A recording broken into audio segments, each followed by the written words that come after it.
happy hump day. Hopefully we have a verdict this morning, or today at least.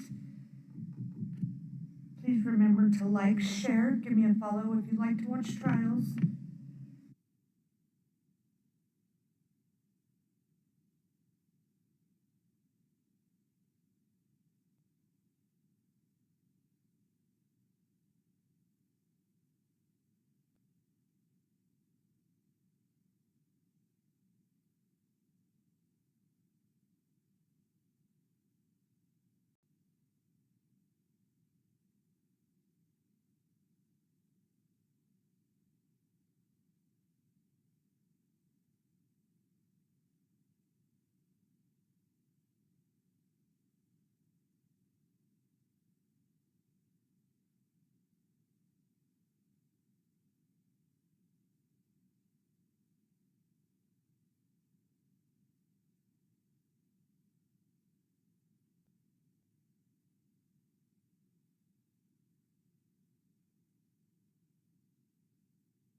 So how long do we think it will take them to come back? Will it be today? I hope it's done by the end of the week. Good morning, Dave. Good morning, Jen. Good morning, Monica. Happy hump day.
Hear ye, hear ye, hear ye. All persons having ear ye, hear ye. For the Honorable Beverly Canoni, Justice of the Mary Canoni, now Justice of the Mary Dedham, within and for the County of Dedham, within and for give your presence, and you shall be heard. Give your presence, and you shall be heard. God save the Commonwealth. This court is in session, please be seated. This court is in session, please be seated.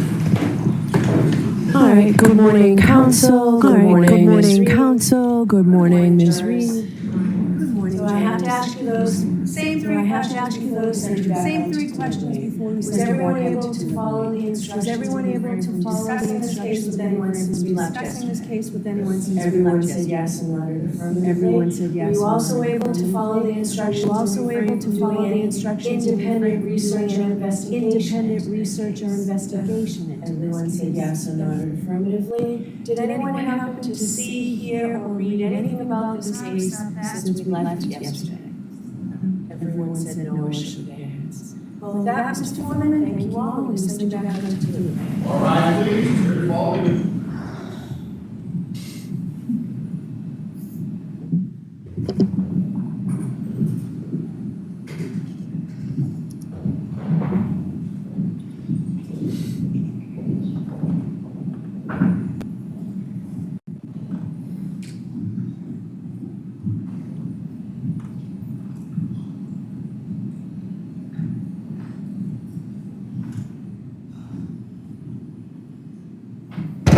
Jury is next to the courtroom, please be seated. All right, Council, I think it worked out well having everybody planning on being here at 4 o'clock and being no more than 10 minutes away. So we'll see you here a little bit before 4 this afternoon. Thank you. All right.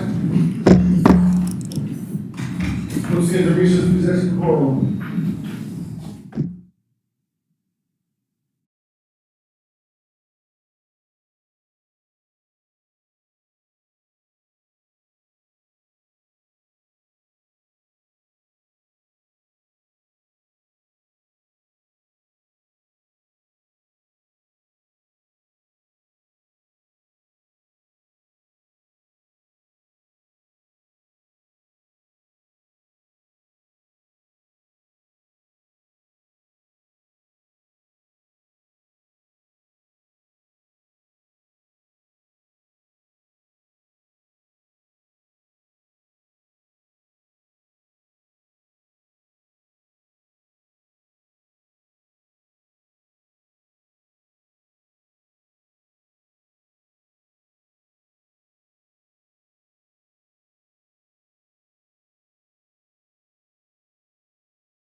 But it was about question number after the third question that was read by that judge.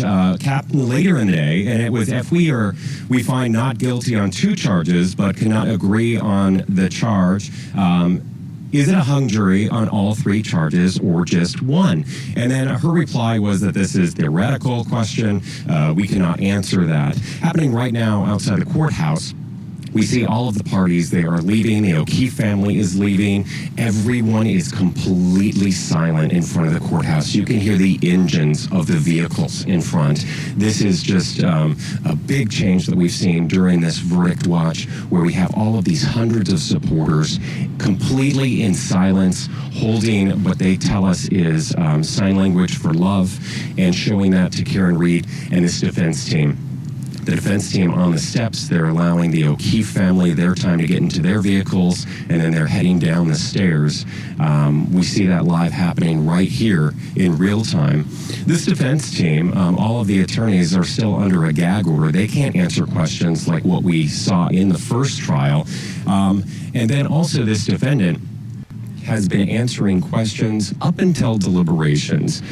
She's not answering any case-related questions as they're posed to her, like we saw during the 8 weeks of presentation of evidence. Julie? Right. Matt, curious, are the families brought out through separate entrances? We were talking in our last show segment about how both the O'Keefe family and the Reed family are all under a lot of stress. And our psychology expert on the show was saying there's a lot of fear for everybody for different reasons on both sides today.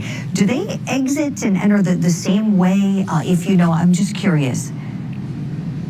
Yeah, it's only the judge and the jury members, and there are several trials that happen throughout the course of this case at this courthouse behind me.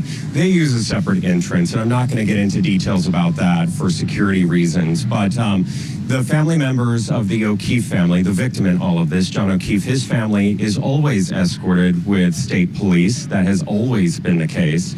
And they coordinate with the victim's right advocates and the court staff to where the defense team walks out at a different time. And they are also escorted with state police. There's been no interaction that I have seen of the parties. There has been no interaction with this crowd, with the O'Keefe family that I've seen during this trial. So it resembles, I'll say, to what we saw in trial number 1. Julie? I appreciate it so much. Matt Johnson live for us in Dedham, Massachusetts on this case. We'll be speaking soon. Thank you kindly for that early update, Matt. Let me bring in now our guest. Standing by with me, I have retired FBI Special Agent Jennifer Coffendaffer and criminal defense attorney and former prosecutor Matt Timpanic. Good morning to you both. Matt, I want to begin with you, if I may, please. I was getting Jennifer's prediction in our last hour and want to get yours in terms of what we think the jury could be stuck on and what you think the result in the end will be. Your thoughts at this early hour this Wednesday morning. So yesterday the question seemed very pointed. It's like, what do we do if we are found not guilty on 2 charges? We don't know precisely what it is, but we probably can assume that it's murder 2 and leaving the scene of an accident involving death. That's where the first jury was. And so then it becomes like, all right, but we're hung on charge 2, count 2, section 5, misdemeanor OUI. That feels like the most likely situation doing that. However, if the jury is kind of disguising where they're at and they just chose the lowest charge to actually where they're at, maybe where they're actually hung up, like motor vehicle homicide or involuntary manslaughter, but it feels that's kind of where it's at. And you have to think, what's the most likely result? If there's somebody on the jury who is, I don't care, I'm not going to convict her no matter what, that count could very likely be hung. What was interesting, the 2 questions that stood out to me the most yesterday, one, are the videos evidence? And it's like, this was an 8-week trial. Every single time those videos were admitted, Hank Brennan asked to admit them into evidence. So that at least one juror didn't know they were evidence. Right. Number 2, it was the question, it's like the DUI at 12:45 or 5:04. It's like the entire case dealt with a time frame at 12:30 to 1 a.m. So it's pretty safely to assume we're talking about 12:45 because this whole case doesn't occur at 5:04 a.m. That's just where part of it when Officer O'Keefe is later found. But this whole incident that we're talking about occurs at 12:45. Yes, excellent observations you're making there, Matt. I want to welcome in Jennifer Coffindaffer, retired FBI special agent standing by. Jen, we talked about your predictions and your thoughts, and for anybody who didn't see the last hour, you think it's that manslaughter charge that the jury is stuck on. As I'm looking at the crowd growing outside of the courthouse this morning, and we know that even though it's a quiet crowd, a respectful crowd, which is great, very different from what we saw the first time around with so much noise and so much vitriol many days outside of the courthouse. Tell me, do you think that this jury should have been sequestered either for the whole trial or even for just the deliberations? Yes, Julie. I've always thought and maintained from the very beginning that they should have been sequestered. I also find it, just a terrible state of affairs that now they're allowed to congregate right outside the courthouse. For anybody who's been in that area and at that courthouse, it's so easy to see them when the jurors are brought in, no matter what entrance they use, they are everywhere. And I just think that that is not creating any sort of impartial environment. And I just think it's really a shame of the circus atmosphere. I can't imagine being the mother, being John O'Keefe's mother, and having to see all of this, whether they're quiet or not. They're all dressed up in pink. They have their kids out there. Like this is some sort of show or drama or movie they're coming to see. This is a murder trial. John O'Keefe is dead. And that is really, I think, the upsetting part of this, again, is the circus that remains. Right, Jen. Well, and something else I think that's an important point to clarify for any of our wonderful viewers who may just be joining the coverage, who maybe didn't follow the trial from its inception. Jen, you and Matt know so well the history of this case and how this is one that the Reid team deliberately wanted to be tried in the court of public opinion. And we know that there were a lot of O'Keefe supporters who did not want to be out in public for fear of getting attacked. I had one of his cousins on the show the other day, Renee Rizzitano, who said that we've been called murderers. I mean, stop and think of that. The O'Keefe family being insulted in such a way and to have to withstand such attacks and hatefulness is awful. Jen, I'm wondering, do you think that is why we're not seeing the visible showing of support outside of the courthouse for John O'Keefe that we are Karen Reid? I'm just curious. I don't know. Feel free to disagree with me, but I'm wondering if you think that it could be because of fear of any type of harassment or verbal attacks. Julie, I 100% concur with you. Watching this case for the last 2 years, if you come out in support of a guilty verdict or even say the most minor comment against Karen Reid's innocence, you are met with a host of individuals that will attack. That's both online, but these individuals are living it. They are called, as you said, murderers, the family members supporting the murderers. It's been horrible to watch, and I think that is 100%. And behind the scenes, Julie, you have individuals that are doing work to find information that is negative against anybody who comes out, and then they post that and go after them socially. So it's really just in their best interest, honestly, to stand back and just watch, but very unfair. Right. And I appreciate you sharing that for anyone who may be unaware. Trust me, I've seen it. I know what this is like. Matt Tampanik, you do too. Your thoughts on that point?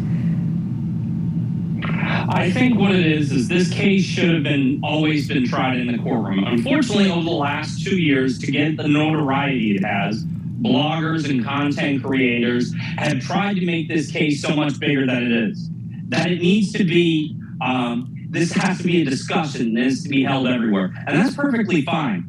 But I can tell you that it shouldn't be in the situation where we're calling families of the deceased, the victim in this case, murderers. It shouldn't be a situation where people should be worrying about whether a blogger is going to show up to their place of business or their house yelling at them and calling them liars and stuff like that. That's not what the founders of the Constitution envisioned by the First Amendment.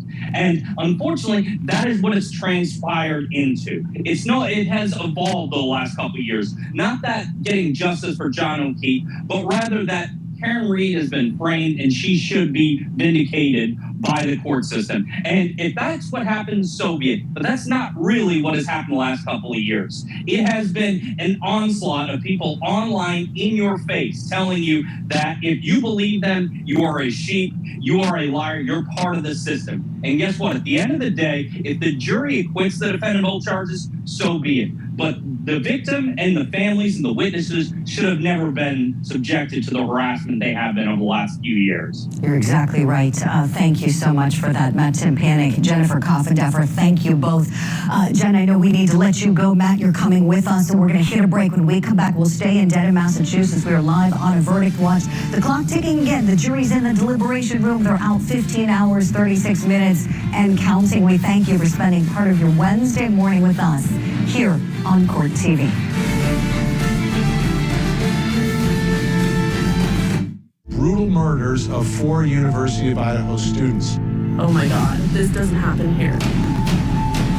Detectives arrested 28-year-old Brian Koberger. You could tell there was something off about him. He was stalking them. He was hunting them. Forget about motive. We don't even have a connection. This trial will be on Court TV. And I pray that we have justice. The Idaho College Student Murders Trial. Live coverage begins this August, only on Court TV.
Welcome back to Court TV Live on this Wednesday morning. I'm your host, Julie Grant, and we are on a verdict watch in the case against defendant Karen Reed. She's accused of murdering her boyfriend, Boston police officer John O'Keefe. Our cameras are inside of the courtroom, as you can see by the shot of that lovely white fan there. We're also outside of the courthouse looking at the crowd as everybody is waiting for a possible decision today. The clock is ticking on your screen. We're approaching the 16-hour mark. This is day 4. Jury deliberations started last Friday for just a short amount of time, carried into Monday and Tuesday, and now today. And on Tuesday, the jury had some questions. They came back with a few questions for the court. So we wanted to recap those for you if you missed it. One of them was, does convicting guilty on a subcharge, say, for example, offense 2, number 5, convict on the overall charge? Here's a look at the response that the attorneys gave in the courtroom when it came to what the judge would answer the jury. Both sides got to weigh in. Let's take a look. Does convicting guilty on a subcharge, example offense 2, number 5, convict the overall charge? What do you want to say, Mr. Jackson? Your Honor, I appreciate the effort that the court went to amend the verdict slip as it relates to count 2, and I think there are some excellent suggestions by the court in the verdict slip. By and large, I think question number 3 is answered by the amendments in the verdict slip. So we certainly could say something like, does convicting guilty, the question was, quote, does convicting guilty on a subcharge, example offense 2, number 5, convict the overall charge? The answer is no, obviously. And perhaps we could formulate an answer that says something along the lines of no, new verdict slips have been provided that will make it more clear, or something of that nature. As well as a decision of guilty on the OUI charge, 002 number 5, is an explicit acquittal on the higher charges in offense 002, which is a proper statement of the law. And then there are suggestions that we have regarding the edits that the court has made to the verdict slip. And I'm happy to go over those with you and put those on the record. Okay, go ahead. With regard to going from the top to the bottom, just under number 1 reads, not guilty of the offense charged or any lesser included offense. We would propose that the court add the language, the consistent language that it's added throughout the verdict slip. If you, quote, if you find the defendant not guilty of the offense charged or any lesser included offense, comma, stop and sign the verdict slip, period. That's the only place that that language doesn't appear, and I think it should appear. Okay. The second is a relatively minor issue. However, under number 2, sub 2, the parenthetical check one or both of the following, I think it should say, just to clarify it further, if guilty, comma, check one or both of the following. All right, I think I'm going to leave it because it appears only under the guilty. It appears only on? Under the guilty. So go ahead, I'll hear you further. Going further, going under number 3, toward the bottom of the page, in the parenthetical that the court suggested, which we find is excellent, if you find the defendant guilty of the lesser offense of involuntary manslaughter, we would simply add that clause. So we'd have to add it in all of them. Correct. Which makes sense. I think Correct. we had it in the first one. Right. Okay. And then moving to page 2, at the top of the page under sub 4, again. Hold on 1 second. Of course. Okay. We had the same suggestion. It appears that the court is not inclined to give it. If guilty, check one or both of the following. And there's a typo. It says the parenthetical. We fixed it. Check one of. Okay. Yes. So we changed of to or. So my only suggestion to that would be to again add the if guilty, comma, check one or both of the following. Okay. On that page, going down to the bolded parenthetical, same thing. If you find the defendant guilty of the lesser offense of motor vehicle homicide. Okay? Moving down under sub 5. We still OUI need to say stop and sign the verdict slip.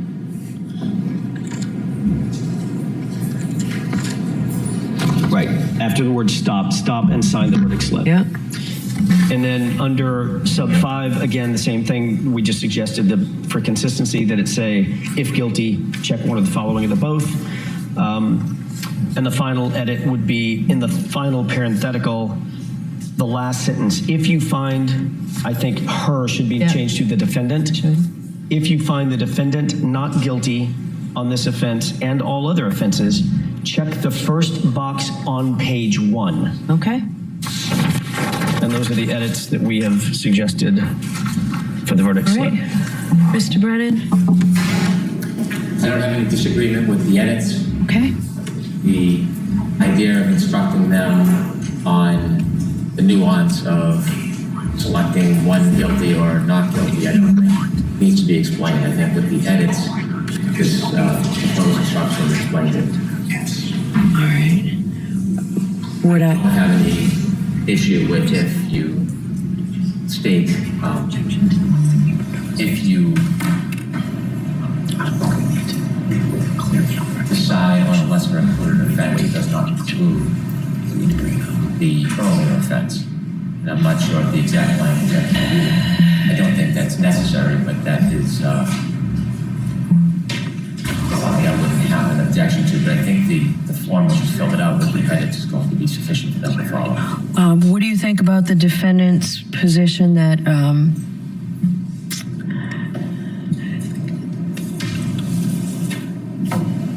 if you were to find her guilty of operating under the influence,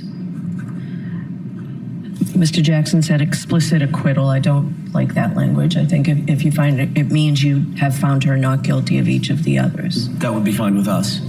I think it's better if you find her guilty of any lesser included offense. It would not include the higher offense.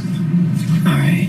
I think that's just confusing. So what I planned on doing was bringing them out and giving them each a copy of the amended verdict slip, explaining that it really is consistent with the jury instructions I gave them, but walking them through it.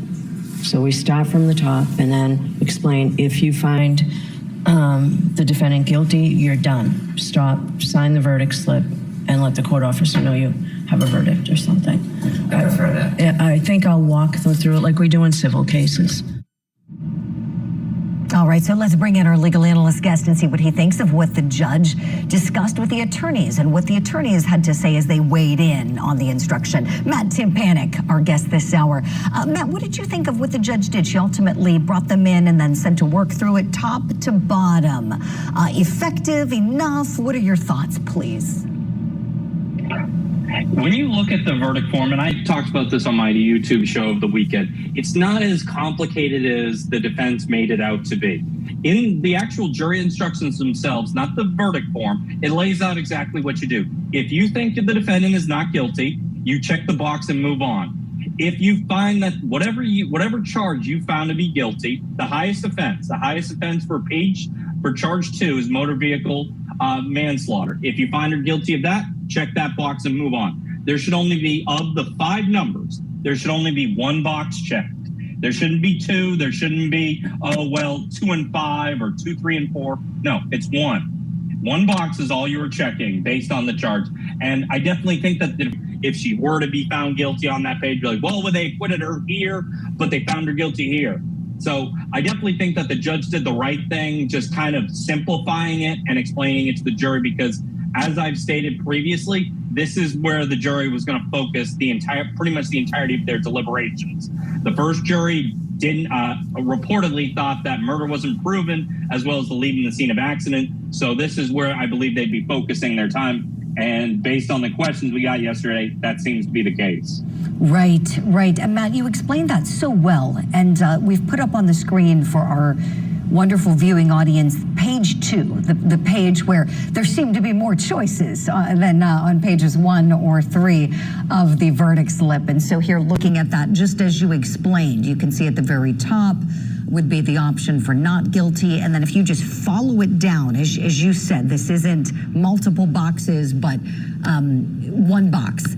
As you look at it, Matt, thoughts on whether this is too complicated? We've heard that argument. You touched on it a bit.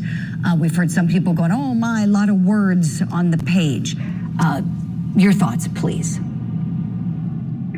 I think that when the instructions usually lay it out. The reason we do jury instructions is so that the jury can get guidance on something like this. This verdict form, remember, during the charge conference, David Yannetti asked for the lesser includeds of this offense. And with it brings all of the lesser includeds of motor vehicle manslaughter, involuntary manslaughter, motor vehicle homicide, felony OUI, liquor and negligence, as well as simple misdemeanor OUI. So when you're putting it all together, it's all right. If the four-person must start, it's like, all right, let's start at the bottom and work our way up. It's like, all right, was she under the influence of alcohol at the time of the incident in question? That was one of the biggest things. Like, well, the times, like, no, the indictment states that it was on the day in question, January 29, 2022. So whether it was 12:45 in the morning and 5:04 in the morning, that's still January 29, 2022. So if you found she was operating under the influence, the verdict would be guilty for that charge. So I think that it's not overly complicated, but I think that the way not following the instructions made it a little bit more difficult. And with so many words, yeah, it potentially could be, but overall, I think the judge did a good job clearing it up. Right. If they start from the top and work their way down, it should make sense. Hopefully that did provide some clarification. We'll go over the last question on the other side of this break. Matt Timpanic, stand by, please. The last question pertaining to what if we come back not guilty on 2 counts, and what if we're stuck? What if we're undecided on a 3rd count? What does that mean? Does that mean we're hung overall? We'll talk about that next.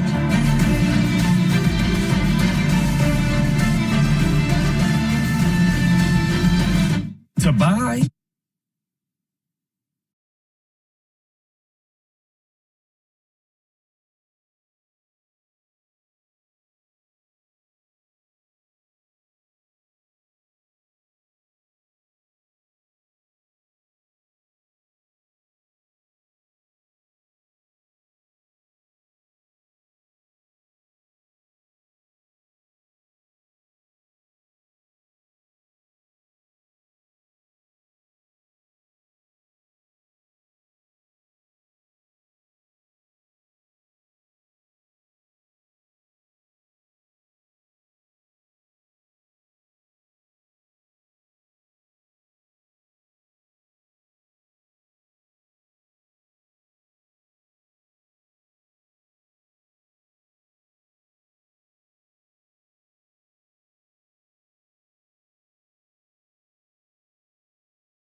Karen, good morning. How are you feeling today? Feel good, Matt. That was our Matt Johnson just a short time ago, asking defendant Karen Reed how she is feeling this morning as the pressure is on. We're approaching the 16-hour mark of jury deliberations. We're in day number 4. Live look at the courtroom. You see the lovely fan. We are waiting to see if the jury arrives at a verdict or if we could have another mistrial.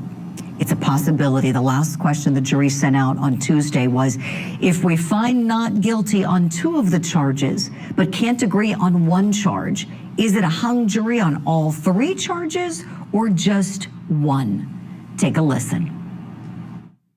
We received a question from the jurors.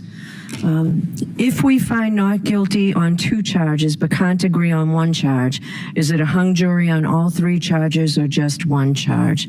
I got some input from the defense at sidebar, essentially saying if we could just ignore it. We can't ignore it.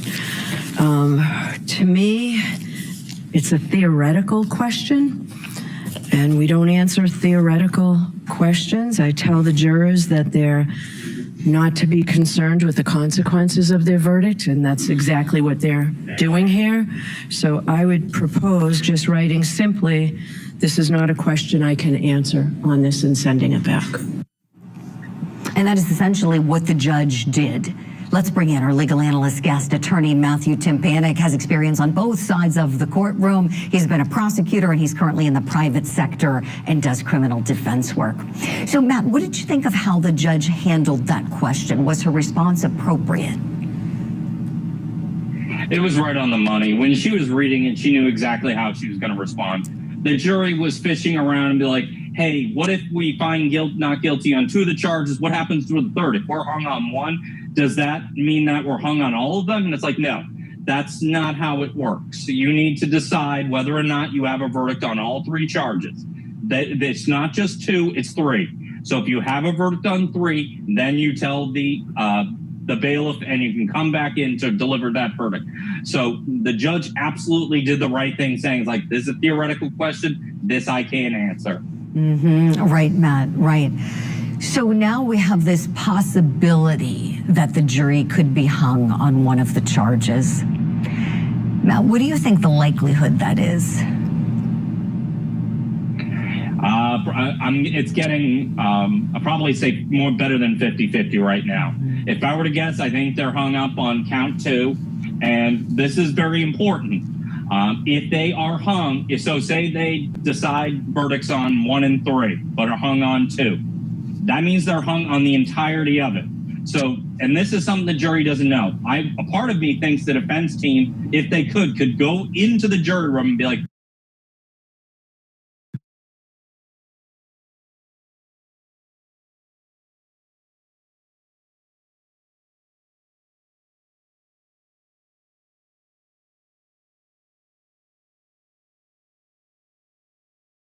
Ruh-roh, what happened? No bueno.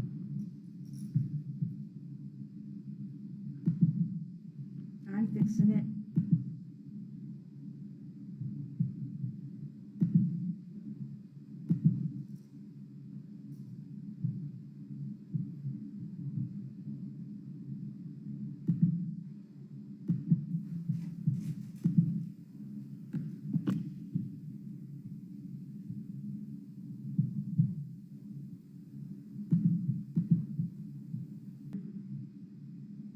Dave, I don't know how they could even charge her again. I mean, try her again after this. All the money they put into it, and clearly it is what it is. Hopefully she doesn't drink and drive anymore. I mean, what else can we do? But there's no way. You really think they'd have another trial? That'd be dumb. I'm not streaming another trial of this, let me tell you. Years of this lady is like hanging from my very last nerve. Sorry, I can't help it.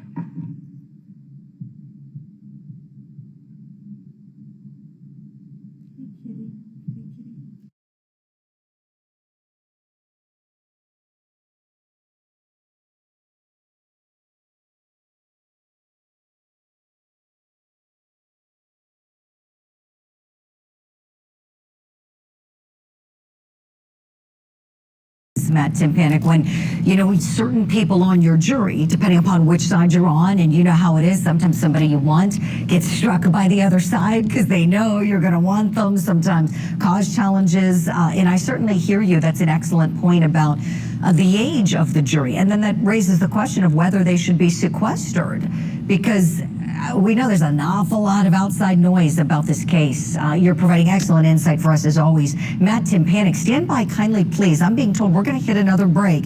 We just surpassed the 16-hour mark. Will we get a verdict today in Dedham, Massachusetts? We'll find out together here on Court TV.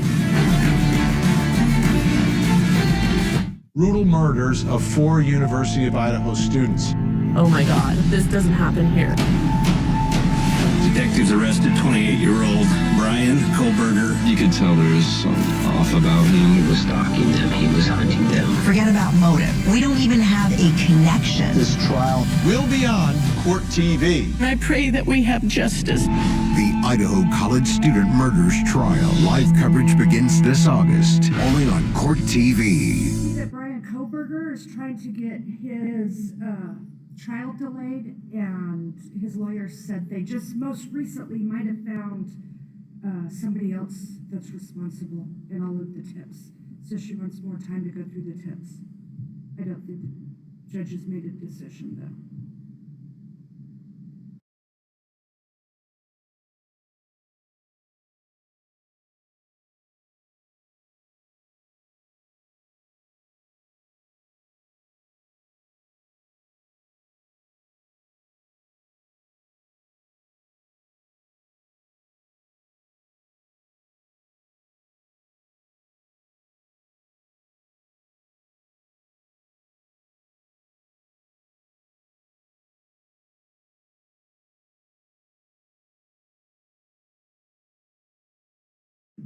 I'm talking to myself.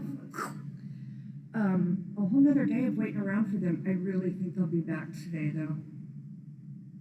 I thought they would have been back yesterday. I'm surprised that Bev didn't ask them to stay a little bit longer, but it's been kind of a long trial. But hopefully they come back today. And then what's our next trial? Kohlberger? That's August 5th.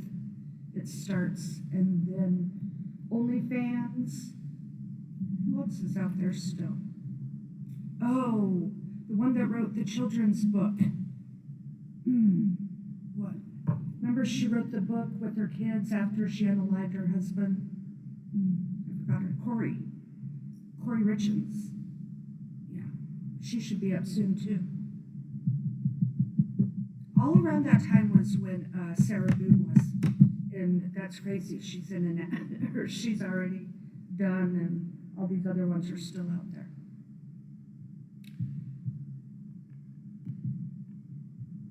All right, I'll be right back.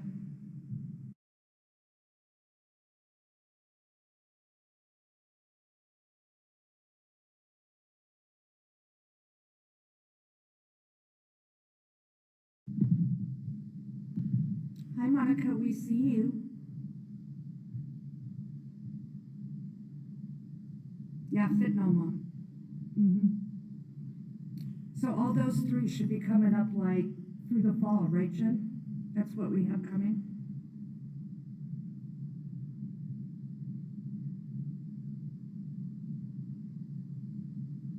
Your iPad wasn't working, Monica? So I don't know if anything else comes up, because you know there's always some good ones we never expect.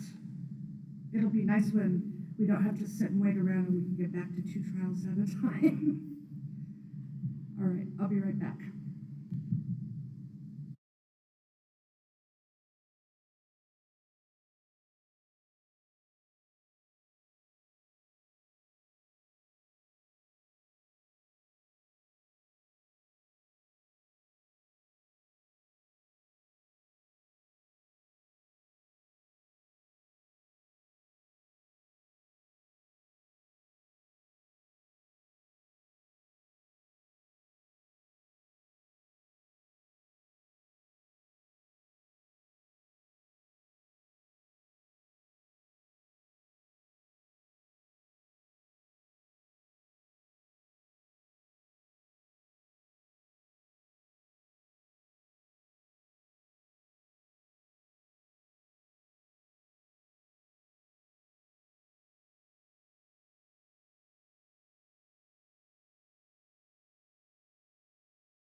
How you feeling today? Hopeful, prayerful, looking forward to it. Okay, defendant Karen Reed's father right there heading into the courthouse. We're at the 16th hour of jury deliberations in this homicide case taking place in Dedham, Massachusetts, a small town in the greater Boston area. This is trial number 2. First jury was hung. Will this jury be? And should they have been sequestered for the trial or for just their deliberations? Let's bring in our legal analyst guest attorney Matt Timpanek on the program with us. Matt, what are your thoughts on that? Do you think the judge should have sequestered them for all of this trial or even just a small part of it, the deliberation part that we're in now? I didn't think it was really necessary because remember, the jurors are brought to an undisclosed location and they are bussed over every single day. I think there were reports that the people figured out the bus route, but for the most part, it seems what they were doing and then they were not looking in the facts of the case. I don't think it's really necessary. When you do a sequestration, that's really the last resort because you're taking those jurors away from their families, away from being able to care for, like I said, care for their families. And that's a huge burden. And that has to be an absolute last resort. If there was evidence that jurors were being tampered with, like somebody actually showing up to their house, following people home, that would need to be a sequestration. But as far as I know it, I haven't heard anything of that nature.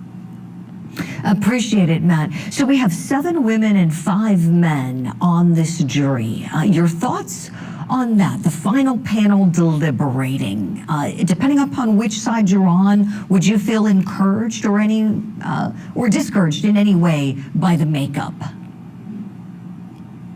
In this type of case, depending on, I believe I heard there's a lot of younger women under 40 on the jury.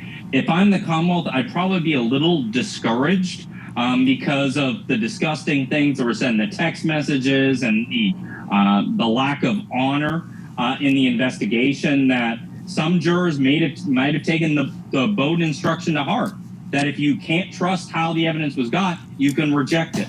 That was something I posted about previously, and the first jury didn't really take that into account, but it's entirely possible the second jury did. Sure. Looking at the makeup, there's 7 women, again, 5 men on this deliberating jury, not sequestered. These are residents of the area. Matt, if the jury does come back hung, let's say on one of the counts, in this case is retried, what's done differently? Is there a change of venue or a change of veneer? What I can tell you is they might do a change of venue. The problem is this case has literally infected every square inch of the Commonwealth of Massachusetts. You can't go anywhere that people don't know about the case, haven't formed an opinion. It's just more prevalent in Norfolk County more than anywhere, County. All of those people have already formed opinions on it. So I think that potentially if it's retried, the difference is going to be jury selection. Most definitely. Matt Timpanek, great analysis from you as always. Thanks so much. We'll be right back with more verdict coverage live.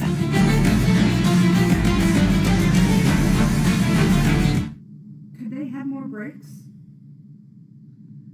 I just can't even imagine another trial. Do not put John's family through another trial. My goodness. But she did drive drunk. Man, that'd be nuts.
Good Wednesday morning to you. We're so grateful for your company here on Court TV Live. I'm Julie Grant, and we are on a verdict watch on a case that people around the country have been watching. The case against defendant Karen Reed. She's accused of killing her boyfriend, Boston police officer John O'Keefe. And right now the jury's out over 16 hours. We're showing you a live look at the courtroom, a live look at her arrival, and a live look at our friend, Court TV lead anchor Vinny Politan, who's standing there outside of the courthouse. Vinny, wonderful to see you. Tell us what you're seeing and hearing where you are, please. Absolutely. So right now there's a couple things happening, right? The deliberations resumed. High anticipation that today is the day by folks I spoke to on the way in here. This hour, though, right now, the crowd's a little thin, weather related. There's some storm systems that are passing through. They should be done in about an hour or so. So the crowd's a little thin. People are covered. They're hunkering down. Some have gone back to their cars. But before that, when you had the arrivals of Karen Reed and the defense team, I was able to walk through the crowd. High level of anticipation that today's the day. And it's for a couple of reasons. Number one, and from my perspective, number one, the notes that were sent out yesterday, it seems that they've made some progress, if you believe what they wrote. Number two, there's no court tomorrow. So, Julie, you know about the Friday factor. I'm putting a little dose of the Friday factor on a Wednesday because this jury's not coming back tomorrow. They have tomorrow off for Juneteenth. It's a holiday. So I think that speeds things up a little bit as well. So you've got all that in play right now. And I think because we heard from the jury, if we hadn't heard a word from them, I think everyone would be kind of like, well, what's going on in there? But we did get some sort of an idea from the questions that they sent out. So everyone's trying to read into them, analyze them. But I think it also demonstrated to us that they are making some level of progress. Third factor is the way the day ended yesterday. The jury wanted to leave early. Why did they want to leave early? Was it because they had come to an agreement and wanted to sleep on it? We've seen that. So some folks are wondering if that's the case. And then what we've seen a little more often than that is that a jury, it's been a long day. We're not agreeing on a few things here. Let's give each other some space and we'll come back fresh in the morning. So I see those as the two scenarios as to why we ended early yesterday. But you put all three of those factors together, and I think there's, again, a high level of anticipation that this Wednesday is the day that we hear from this jury. Yes, I think you're right, my friend. Vinny, if you don't mind, I would love for you to lend us your legal expertise here and focus in on that last question from the jury. If they should come back not guilty on two of the counts and undecided on another one, what does that mean? Vinny, if you had to guess, your best educated guess, which count do you think they may be stuck on? Okay, well, I think what I've been doing is I'm looking at all the questions and seeing if there's any common denominators, any links. And I think this jury, and then we learn the lessons of history. The last jury, after I interviewed one of the jurors, they said it was count 2 where they were stuck. You look at the other questions, what are they all relative to? Question 1 is about the OUI charge. There's some question about what time frame is it. That relates to count 2. Question 2, are the video clips evidence? Well, that could apply to everything, but there was a substantial portion of those clips that were directly related to Karen Reed and drinking. You look at number 3, they specifically cite as an example offense 2. And then you get to question 4, 2 of the charges. So I think putting those pieces together, it's charge 2, count 2 of this indictment where there is some disagreement. Where is the disagreement? Again, if I go back to reading all of them together, it is possible, it is plausible that the disagreement is on the least of the lesser included charges, which is just straight up OUI. If they're debating that and that's where they're stuck and they're in agreement on everything else, that would be shocking, but very, very possible. Now, in reading that question, though, I'm going to question 3 right now, Julie. Does convicting guilty on a subcharge, example offense 2, number 5, convict the overall charge? I don't know how to interpret what exactly they mean there. Are they saying convict of the overall charge? Does that mean they're starting at the bottom and going up, and if they decide she's guilty on count 5, that they don't go anywhere else? There they would need to be informed that, no, you start at the top and you go down. And hopefully the judge's instructions yesterday, along with the amended verdict slip, has them doing that. The only way that I see them perhaps deadlocked on all of the charges there, if in fact what they're saying is true here, that number 5 is where there is some debate, and they're wondering, if we convict on 5, what do we do with the rest, is if they're going from the bottom up. Right. It's possible that they don't agree on any of them and they all may agree on one of them. I don't know. But is it bottom up or top down? And that's where it's incumbent on our system of justice to make it easy for jurors. Yes. It's hard enough for us. Right. It's hard enough for us, for lawyers.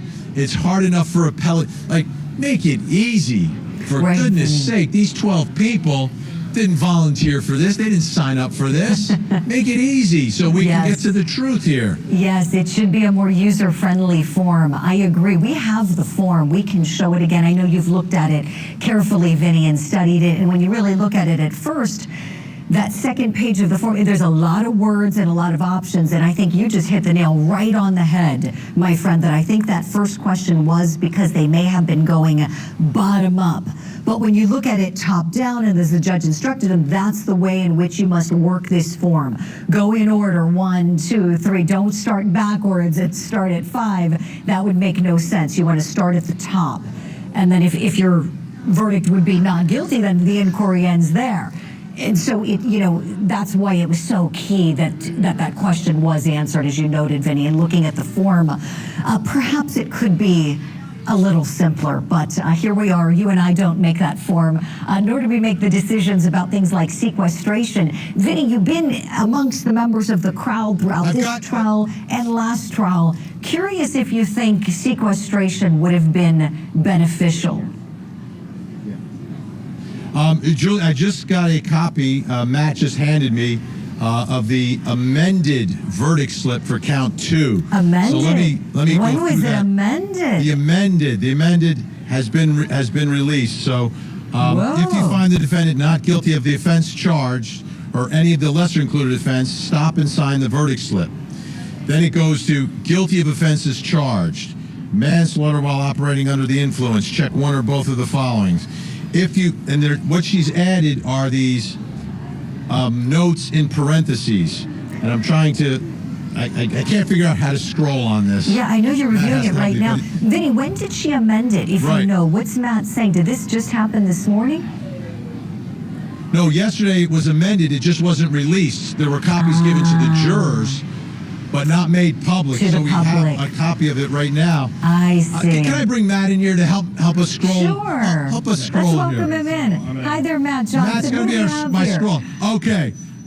Here we go. I'm going to read it from the top. So it goes number 1, not guilty of the offense charged or any lesser included offense. That's the same. Then the addition is in parentheses. If you find the defendant not guilty of the offense charged or any lesser included offense, stop and sign the verdict slip.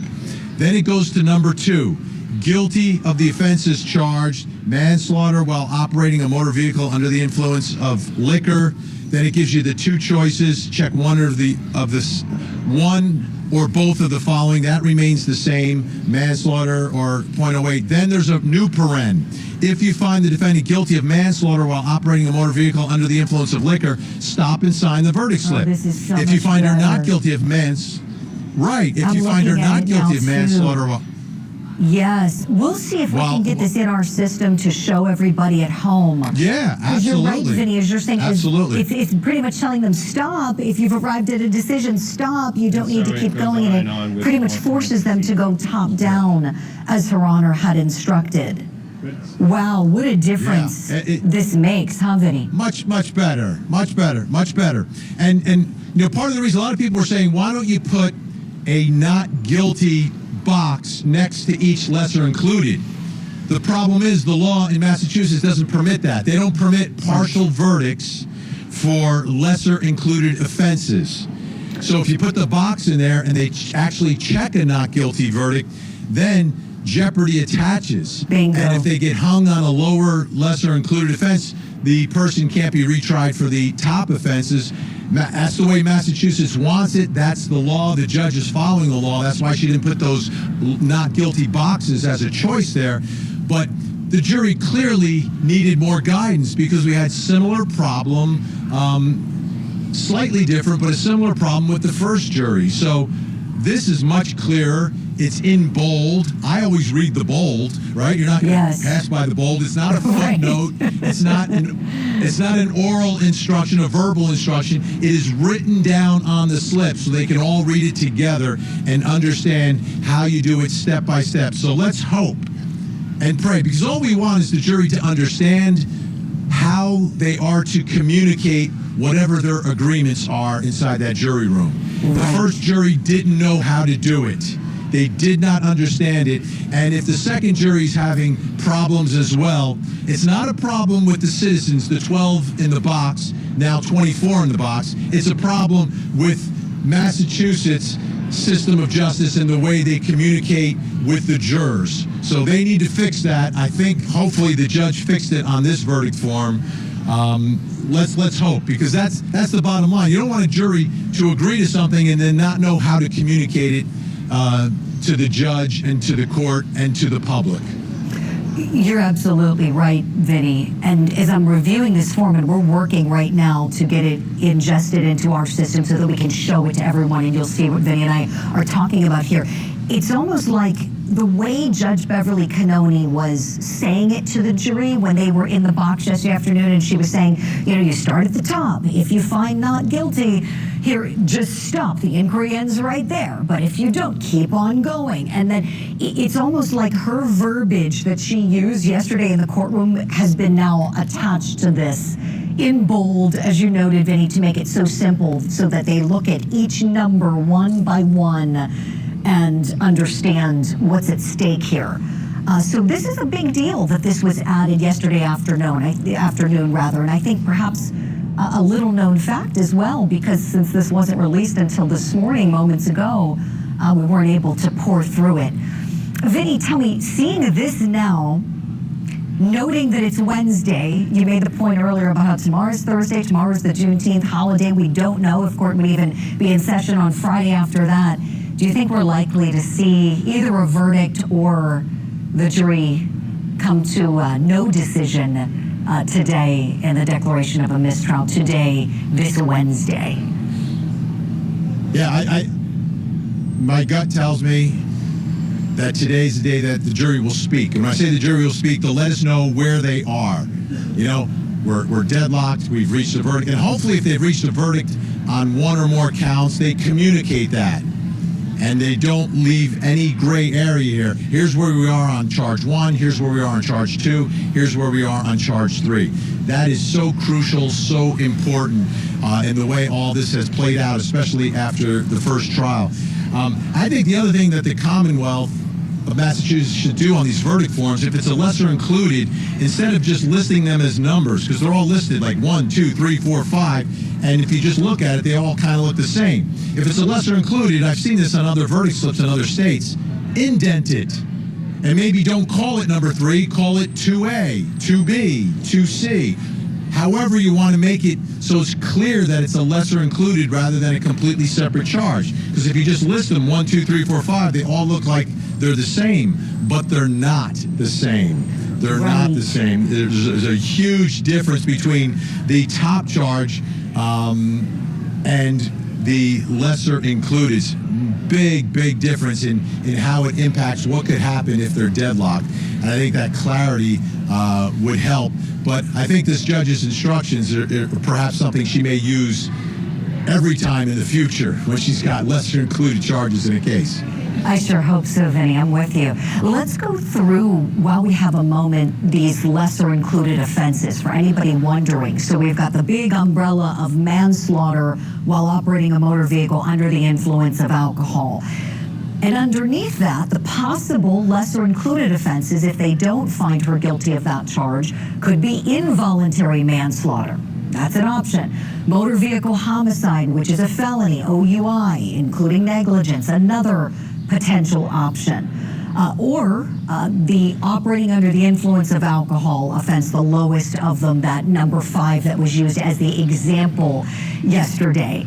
And Vinny, speaking of course, everybody wants to read the tea leaves with that question when the jury said, what if we were to say, for example, we find her guilty of count 2, subsection 5, what does that mean of the overall charge? And everybody right away said, oh, does that mean they want guilty of operating under the influence to be the only charge they're finding? How important it is, do you think, that we take them for their word that that was an example?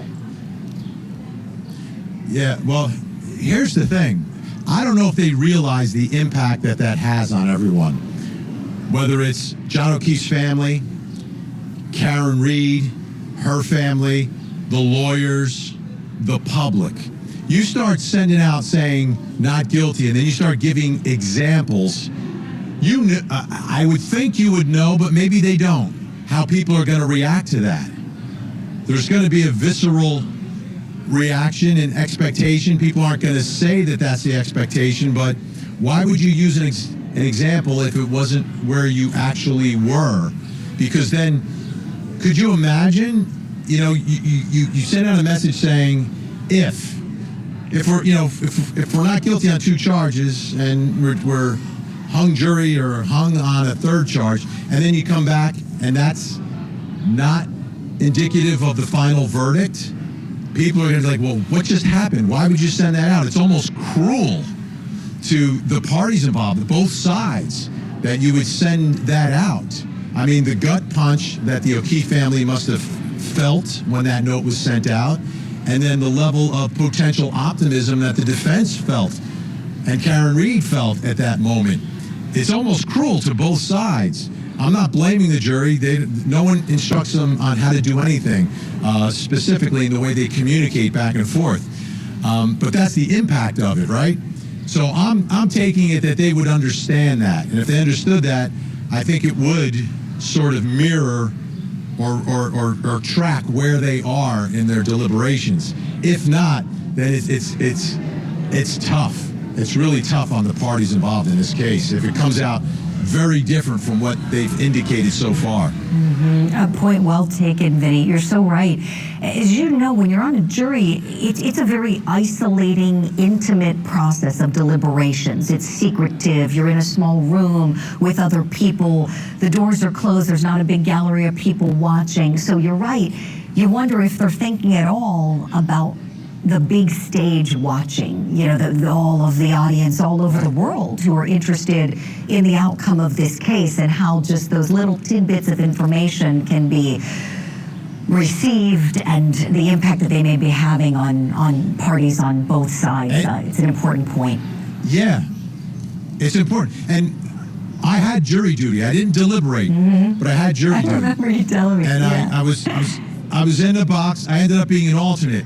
And the experience that I had, and I have to think this jury as well, they're in such a small courtroom, is that there is an emotional aspect to it where you understand how important this is for the parties involved. Like, for me, it was the plaintiff, it was the defendant, it was a doctor, and it was a patient, who was struggling. And you felt bad, and you felt for both sides on a very human level. And these folks have been, and that was a 4-day trial. This was a trial over the course of months. And you're in the room with John O'Keefe's family. You're in the room with Karen Reed and her family. You've got to understand what they're going through. So from a human perspective, I was very cognizant of that, extremely cognizant of that. And I think it would have seeped into my deliberations to a certain extent. I think in the end, absolutely you follow the law. But in terms of communicating with the court, I've got to think you would understand that the impact it would have on families on both sides if you're throwing out not guilties and and you're talking about that, and it's not anywhere near where you are in your deliberations. It's an excellent point, Vinny. We'll continue the conversation right after we hit a quick break. Stand by kindly, please, my friend. We're looking at 16 and a half plus hours of deliberations. This coming soon to Court TV. It's the biggest story that we're covering. These murders have shaken our community. He is the boogeyman. So many eyes have been on Donna Adelson from the beginning. It's terrible. a social media sensation, now a suspected killer. Why do you have so many against me? She wrote a children's book about her husband's death. Now she's accused of killing him. The high-stakes trials you don't want to miss. Coming soon, only on Court TV.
Karen, good morning. How are you feeling today? Feel good. Feel good, Matt. That was defendant Karen Reed's reaction just a short time ago to our Matt Johnson as she was heading into the courthouse for day number 4 of jury deliberations. Looking at the clock, we're at 16 hours, 41 minutes and counting. Our cameras are positioned also inside of the courtroom on the lovely white fan that has become kind of famous in this case. We're so used to looking at it when we're not filming the action in the courtroom. This is per court instruction. We've got to abide by the rules. And our cameras are also outside of the courthouse, as you know. That's where our Court TV lead anchor, Vinny Politan, is with us this morning. Vinny, we're going to break down this verdict slip in just a couple of minutes together. We've got it in our system so we can show it to everybody. But first, I want to start by asking you, please, what are you seeing with the mood outside? I know you've been talking with people in the crowd. Anything this morning noteworthy to share with us, please? A lot of optimism. This crowd is 99.9% Karen Reed supporters. Yesterday I found 2 that were here for the other side. But you can tell by the colors that people are wearing, the shirts. There's a lot of optimism after yesterday. I think they are all absolutely expecting not guilty verdicts on all 3. They absolutely are. They believe today's the day. I wouldn't call it glee. I would say it's just the optimism. Then if you talk to them and you ask them, well, what do you think? And they're all talking about, justice, and they're talking about corruption. They believe that there's corruption. They believe justice in the case is to go after the people who were part of this conspiracy that's been alleged by the defense. That's where they are. Almost all of them that are here at the courthouse, almost all of them. Some are just, a smaller portion they haven't proven the case. And that's where they are. The optimism is there. I think what we'll see is, as the afternoon continues, the size of the crowd will grow like it did yesterday. I came here in the morning because Monday it was packed from start to finish. Tuesday, lighter crowd in the morning. It built throughout the day, and by the end it was jam-packed because everyone was expecting the verdict. I think if word goes out, they're all connected by social media, following different accounts. Everyone who's a Karen Reed supporter within driving distance will be here once there's word that it looks like a verdict has been reached. But I think even without that notification, the crowd will build during the course of the day. Sure. I think you're right, Vinny. I want to welcome in now our legal analyst guest. You know him as well, Vinny. He used to head up the homicide unit in Norfolk County, Massachusetts. He's a heavy hitter in the private sector now. Attorney Rick Grundy also with us. Rick, we just got some big information from Vinny and Matt and our team there that the judge did in fact amend the verdict slip after the jury came back with the confusion, in particular over page 2, count 2, and how they should work through it. So we've got it. I want to put it up on our screen and let you take a look at this, Rick, and see the difference here as we scroll through and see how right after you look at number 1, of course, that's what they're going to consider first, whether Karen Reed is not guilty. That's the first option. And then it says right there, if you find her not guilty, stop and sign the slip. And then we move on to count 2, the manslaughter while operating a motor vehicle under the influence. Check 1 or both of the following, depending upon what you find. And then another bold warning, stop and sign the slip. And it works through all of these lesser included very clearly, forcing them to stop if they have come to a decision.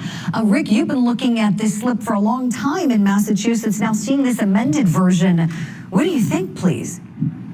Well, I think, as we said, there's certain legal aspects to it, not including the not guilty. But as Vinny and yourself have been saying throughout, you got to take into consideration who these people are and what they're trying to deal with. It's like being in a country and not speaking the language.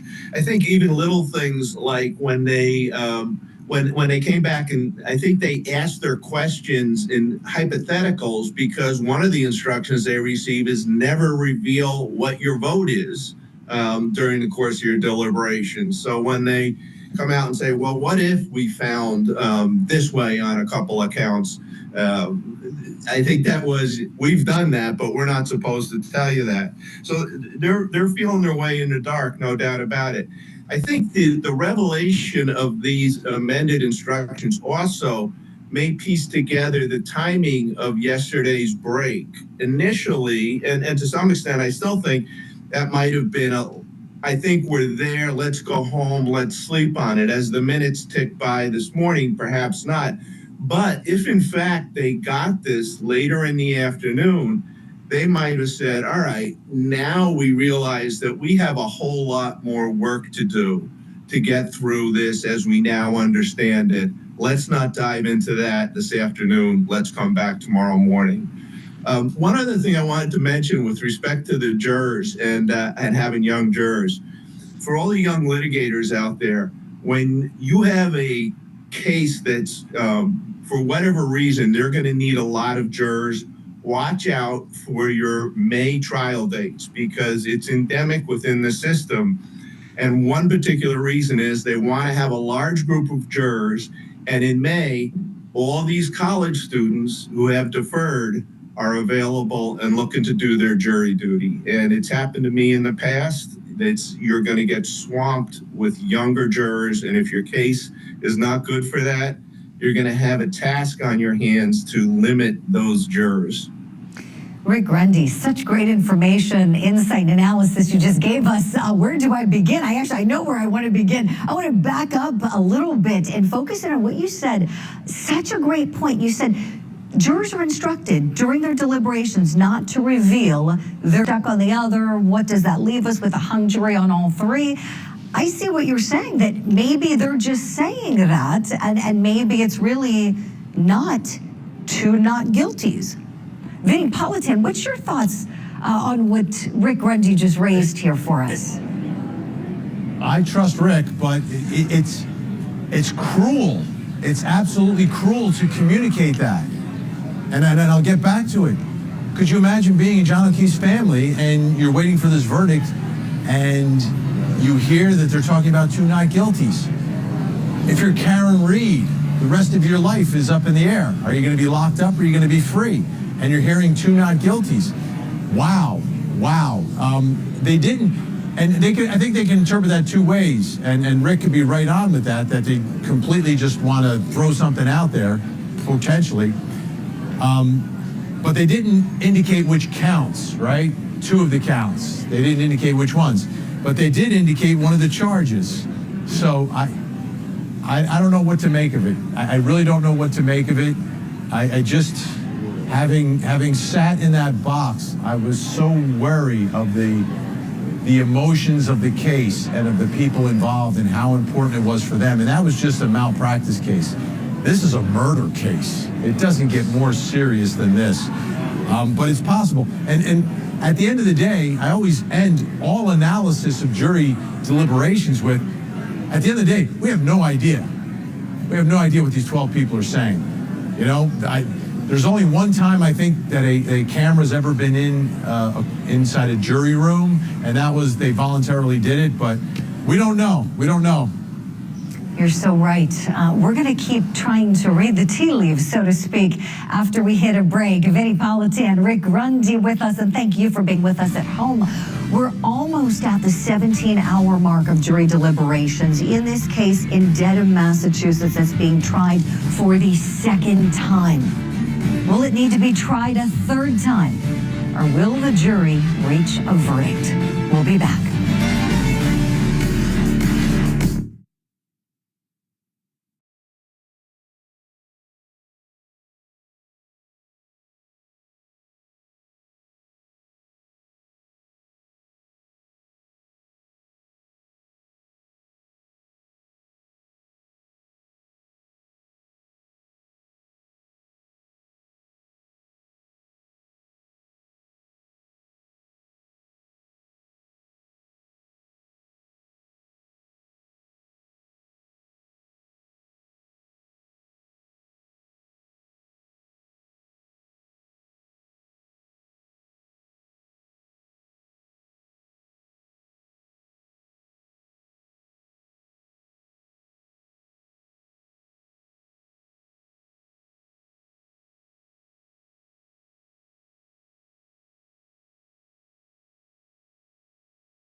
Monica, who's Julie and Rick? What are they wishfully thinking about?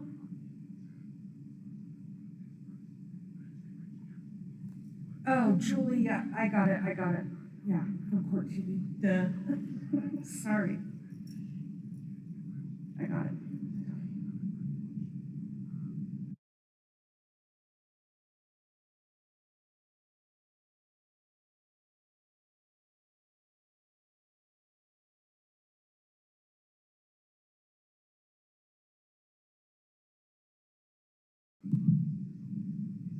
Jen, you and Monica, Facebook has the worst problems, don't they? Somebody's always having a problem with Facebook. Never have those problems on X.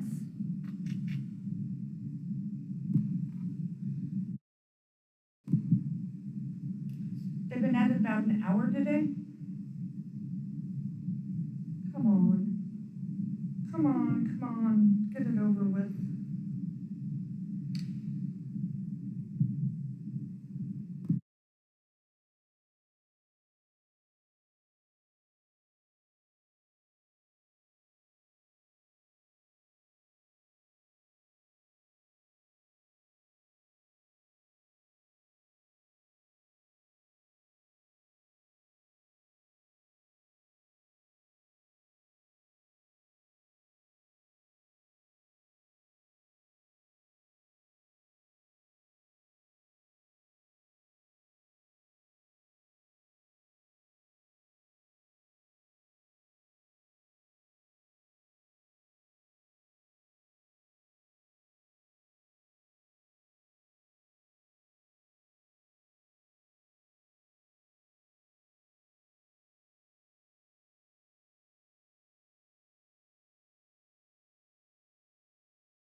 So I did a poll on X. Looks could be right for you.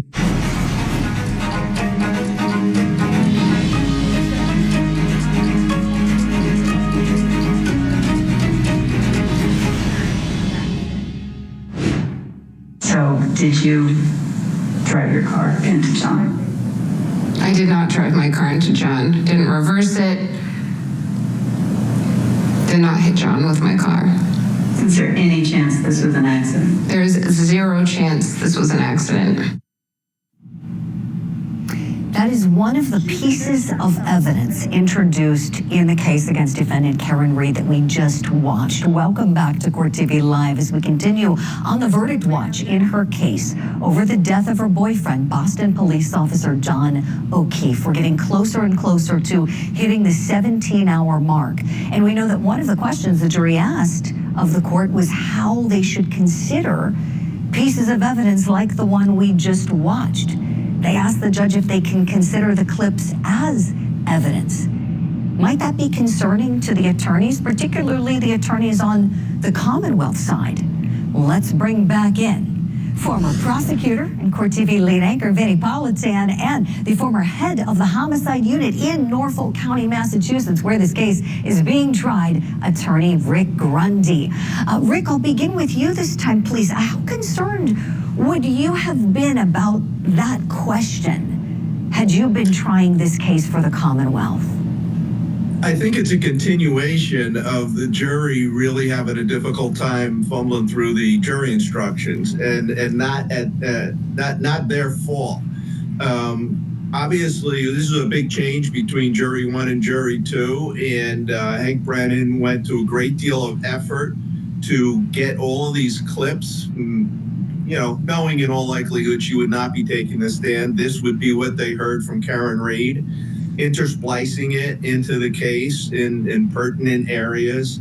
And something like this particular statement, considering it crucial to their case. And the jury went out and they spent, my estimate is close to 2 days of deliberation, not knowing that this whole piece was evidence and something that they can listen to and should be taken into consideration during their deliberations.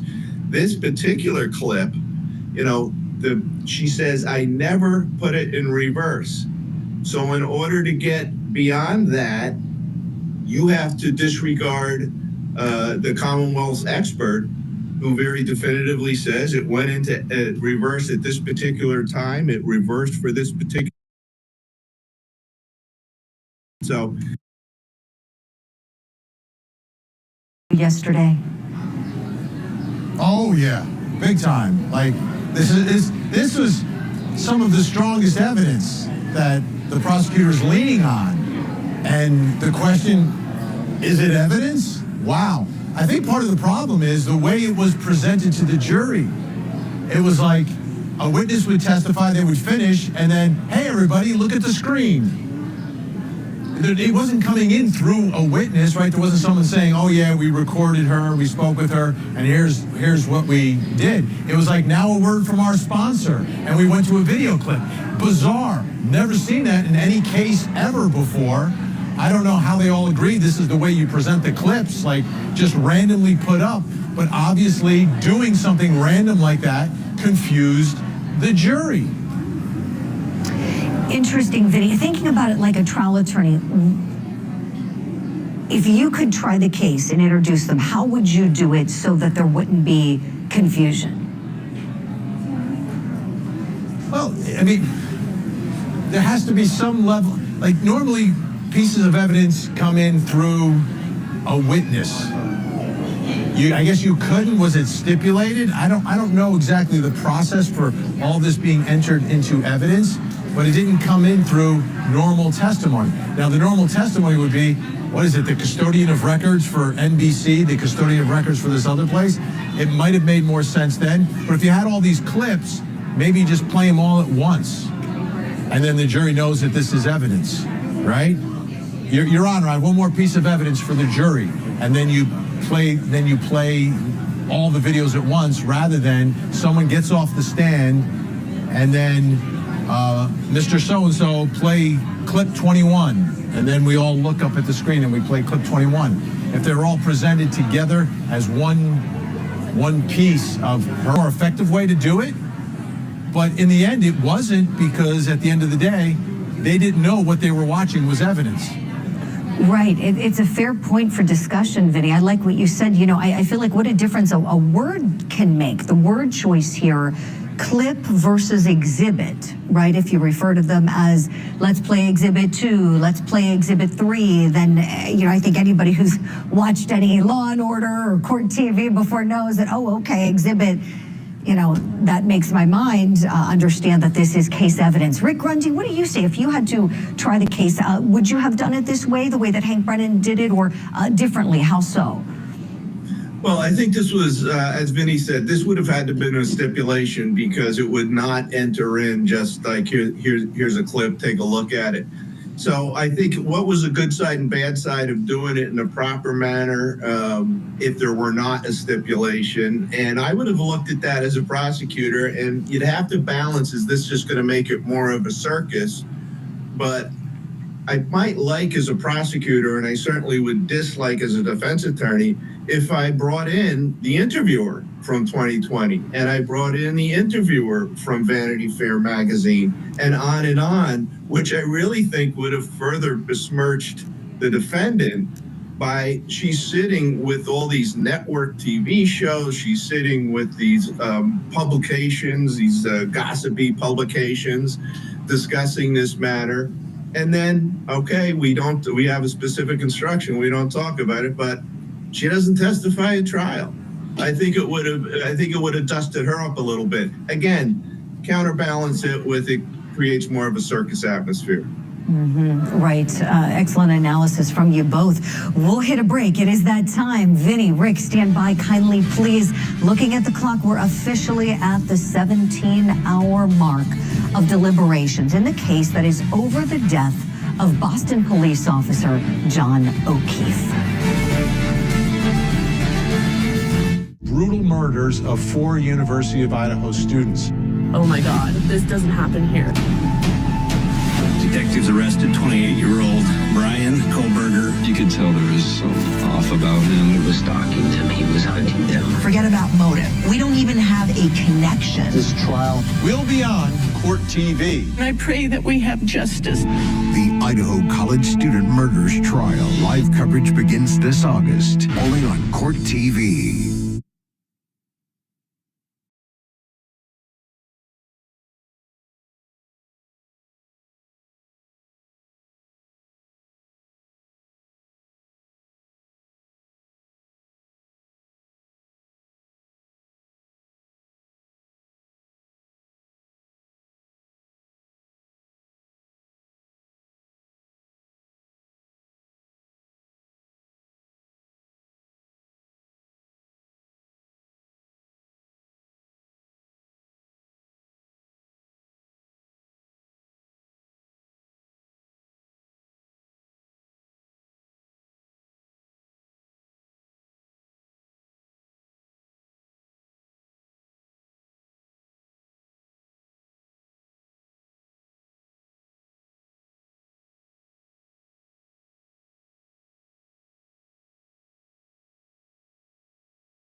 It'd be super awesome before they came back from lunch, I think.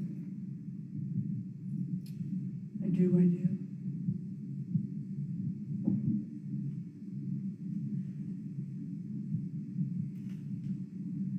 I was watching YouTube yesterday and I found a clip, and there's this guy, 44 years old, and he had been living with his daughter, and when she was old enough, he took her out of school and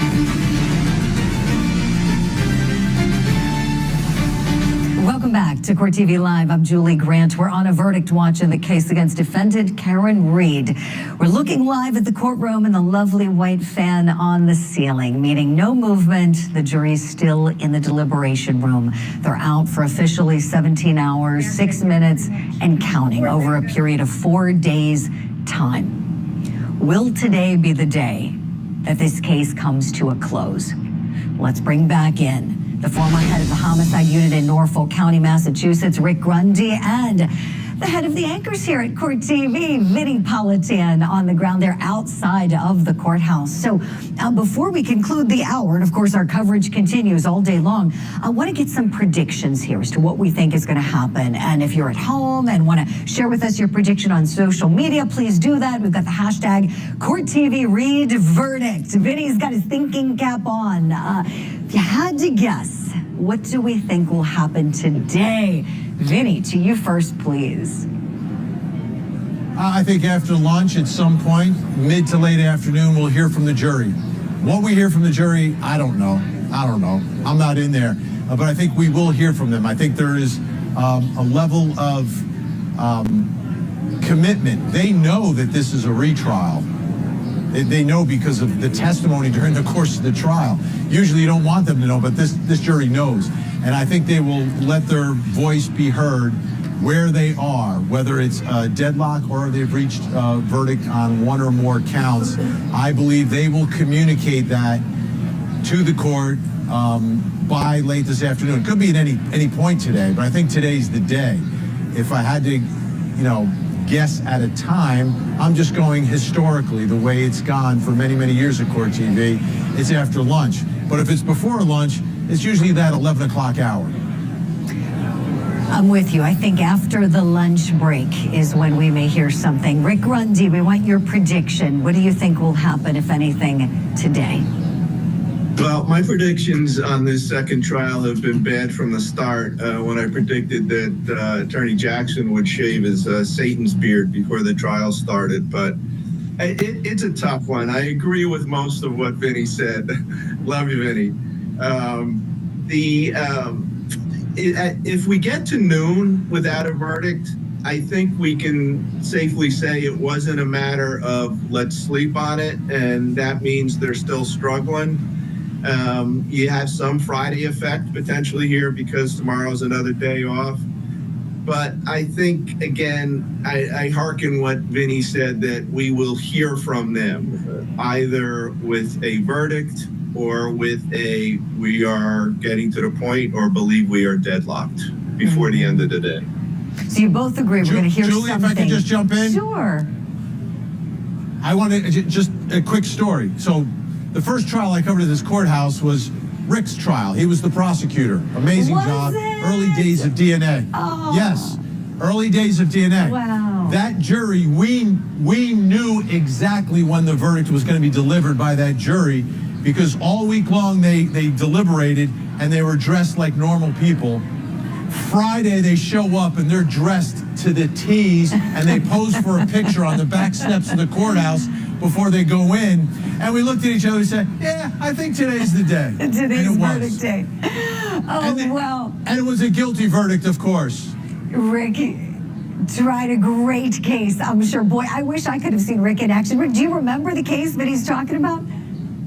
I remember it very well. Oh, absolutely. Yeah. Oh, my gosh. Well, I love that story. Available on demand on CourtTV.com. Massachusetts versus Dirk Greineder for free. There you go. Something to binge watch. Rick Grundy, that is so cool. Did you two meet back then? I'm curious. Did you have any interaction or was there an interview you did, Vinny? Oh, absolutely. Yeah. We spoke throughout the trial, and I told him his producer was a guy named Brian, also a young man like Vinny at the time, and myself.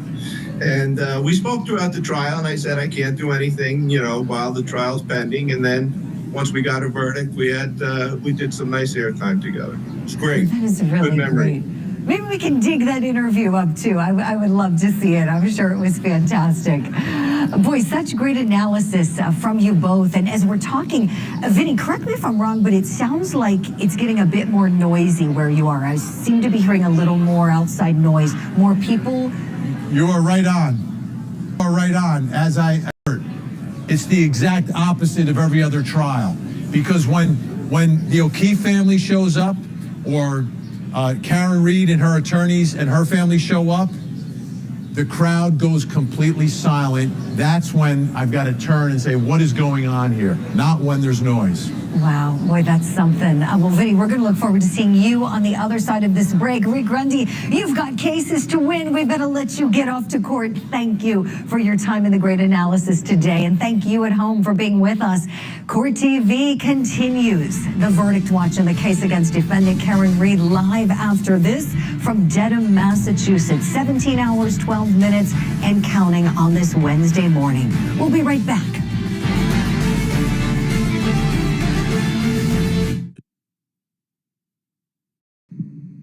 That is true. but like it seems like jurors, they do.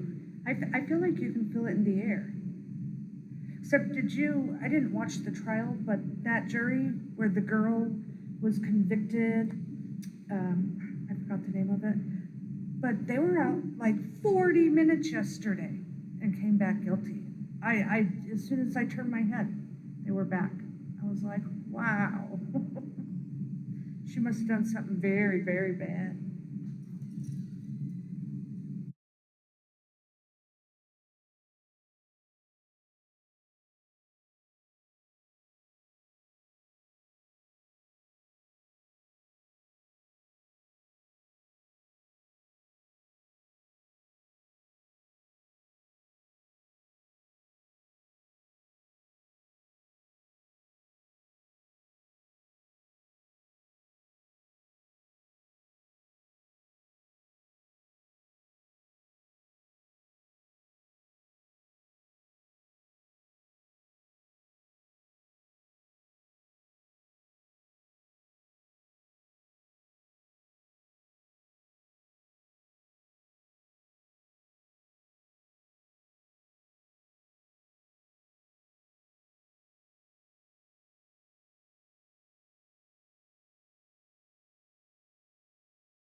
Welcome back to Court TV Live. I'm Ted Rollins. Good to be with you.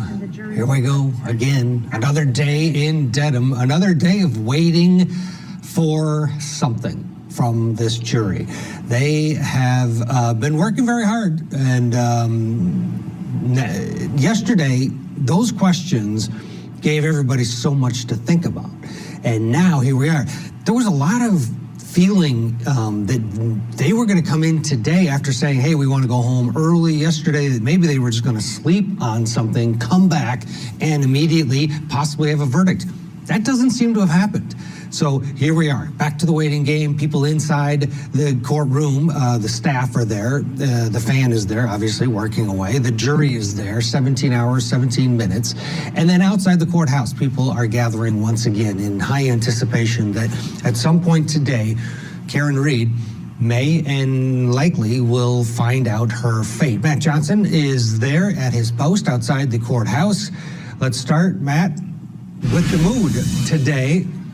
After all of the drama yesterday, here we are back for another day. Here we are, day 4 of this verdict watch of Karen Read, the Karen Read murder retrial playing out in this tiny, tiny town. And we're in this historic square where this 300-year-old courthouse is behind me. And the crowd of people, it's swelling, it's growing in size each and every day out here on the courthouse steps. If you talk to anybody, they believe that today is going to be the day that it comes down to this. They believe we will have a verdict, and shortly, according to this crowd here. But you can hear the rumbling of people talking to each other. They're not very loud, they're not shouting, they're not cheering. We are within the buffer zone, but restrictions have been lifted. No signs and no cheering can take place, which is the reason why you see the defense team coming out and making the love symbol in sign language. That's what they tell us, to their supporters, and they don't answer any questions or say anything to the supporters that can be heard inside the courthouse. In there, you can see that the fan is rotating, but I'm hearing word that there is no jury questions and the jury is not being brought in right now. I have heard from Team Read that they have not been summoned back to the courthouse. Remember, they have to be within 10 minutes if there is a jury question or anything of that nature that needs to be addressed. Also, it's Court TV cameras inside that courtroom, and Paul Zenzel, who is our photographer inside there, shot the first trial, shot the second trial, has seen both juries. I asked him if the jury is dressed up today. He said no, they are still casual. That's been par for the course and what we've seen during this 8-week process of evidence and then now 4 days of jury deliberations. But you know, as all the parties were making their way into the courthouse earlier today, I did try to get a comment from this defendant who has not answered any questions during deliberations. Let's play it. Karen, good morning. How are you feeling today? Feel good. Feel good, Matt. So, I mean, that's something because yesterday she wasn't taking any questions in or out of the courthouse at the beginning of day 3. So right there, this defendant appears to be upbeat by all accounts. As for the family spokesperson at this point in time for the Read family and Camp Read, I did meet up with her father as he was crossing the crosswalk here behind me. Let's play that now. How are you feeling today? Hopeful, grateful, looking forward to it. You know, and as for Camp Read, you know, you have William Read and Janet Read. They sat through both trials. That's the parents of this defendant, along with their daughter, Karen Read, on trial for a second time. They tell me that they spend a lot of their time deliberating in prayer and praying through this process. As for the O'Keefe family, they have asked for privacy. That is the reason why we don't ask them questions. I want to make that very clear. But they are escorted in and out of the courthouse with some state police and also local police here in Dedham. They've been wearing blue each and every day during this verdict watch process. So we have the team blue, and then we have the sea of pink supporters out here on the courthouse steps, Ted. Yeah, it is something else. And every time you see the family members from both sides, you put yourself in their position of how difficult this process is, this waiting game. And it, you know, as much as people think, oh, we're very close to a verdict, we've been down this road before, Matt. Nobody knows. Nobody knows how long this is going to take. And I love the reporting there that Paul Zenzel says the jury is wearing casual clothes. A lot of times we see them, you know, pulling out the old sport coat, knowing if they're going to have a verdict and be walking out of that courtroom. Overall, the mood there is very anticipatory, but you're saying also very positive. There seems to be, because let's face it, this is the lion's share of the people there are Karen Read supporters. There's a lot of confidence there that Karen Read will be found not guilty. There is. Again, that's when you're talking to the Karen Reed supporters. And for the most part, that's who we're seeing here on the courthouse steps and surrounding this courthouse, especially where you were seeing me yesterday in that area where the SUVs, the black SUVs, pull up and Team Reed exits, and then she walks up the courthouse steps. There's also a change in mood here because the breaking news earlier that we were sharing with our Court TV viewers, the verdict slip has been changed, and a new verdict slip version has been sent back into that deliberating room, mainly looking at count 2 to this jury, walks them through the process. They're not attorneys, so it walks them through what to do. If you do not find the defendant guilty here, move on. And, you know, if you do not find the defendant guilty here, move on or sign it, and then that is your verdict. It makes it much more clear for layman people that have been called to serve their community. But it really might be helpful, and it might speed things along, especially after we had those jury questions yesterday. Let's play the judge reading the first 3 in open court. Take a listen.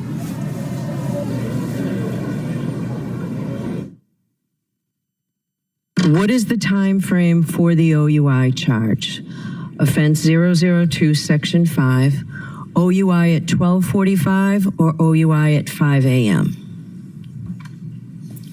The second, are video clips of Karen's interviews evidence? How can we consider them?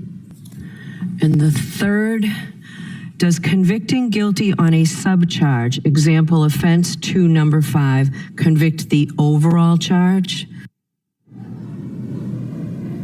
All right, and here was the fourth question later in the afternoon when all parties were summoned back. Quote, if we find not guilty on 2 charges, but we can't agree on 1 charge, is it a hung jury on all 3 charges or just 1 charge? So this amended verdict form could make things a little bit more clear for this jury, the jury of 12 that is deliberating. We're at more than 17 hours, 24 minutes, and 30 some odd seconds at this point in time. And a reminder, we didn't lose any jury members and alternates during this long process, Ted. 3 weeks of jury selection and then 8 weeks of testimony, nearly 50 witnesses. There were 49 that took the stand. Hundreds of pieces of evidence that is back with this deliberating jury. We had 9 men, 9 women in the box, 18 people listening to all of that for all of those weeks. And then, you know, the alternates were selected. They're still on standby, but we have this deliberating jury at 7 women and 5 men. Also very interesting, Karen Reed, this defendant, was asked if she feels, you know, how she feels that there is more women on the jury deciding her fate. She said to the media that she actually didn't know the breakdown. So there's that. Ted? Interesting. Yeah, oh, okay. And apparently they're younger women, which probably, I mean, hey, nobody knows at this point. And once you get to 17 hours, you just start letting your mind wander about all the little intricacies. Matt Johnson, thank you. Love the reporting this morning. Let's pick up with Vinny Politan, our lead anchor. He's outside the courthouse as well, where Matt left off. And that new jury form, Vinny, it's new to us in that it was released by the court, but this was a jury form, this new verdict form was given to the jurors yesterday when Judge Cannone went through it with them. They each had a copy of it. They've had it now for the better part of a day during their afternoon deliberations. What's your take? I was I really felt yesterday when they said, hey, we want to go home.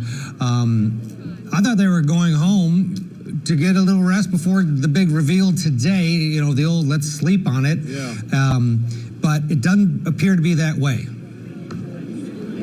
No, it doesn't appear to be that way, but there is a level of anticipation here. I'm standing on the sidewalk. There are just tons of people here right now. It is filled up extremely quickly this morning because I think a lot of people were thinking what we thought was the potential for a very quick verdict this morning if they were sleeping on it. The later it gets today, the less likely that was the scenario. Maybe they left because they needed a little time to breathe and then reconvene and start to continue those deliberations. But out here, people are expecting a verdict. They absolutely are expecting a verdict. And if you ask them, they all believe it's going to be not guilty across the board. People aren't talking about a deadlocked jury here. They're talking about not guilty, not guilty, not guilty. You know, another thing that's been buzzing, because you see all the folks, right? I don't even know what's going on behind me, but we're surrounded. We're surrounded. But people are very nice. Once you start talking, they know you're live on television. You know, they give you a little bit of space, but it's very crowded here. There's a level of jubilance and noise, but like I told Julie Grant, when I hear the noise, Ted, I know nothing is happening. It's when everyone goes silent that's a moment. That means that either the O'Keefe family or Karen Reed and her defense team and family are entering the courtroom or have arrived.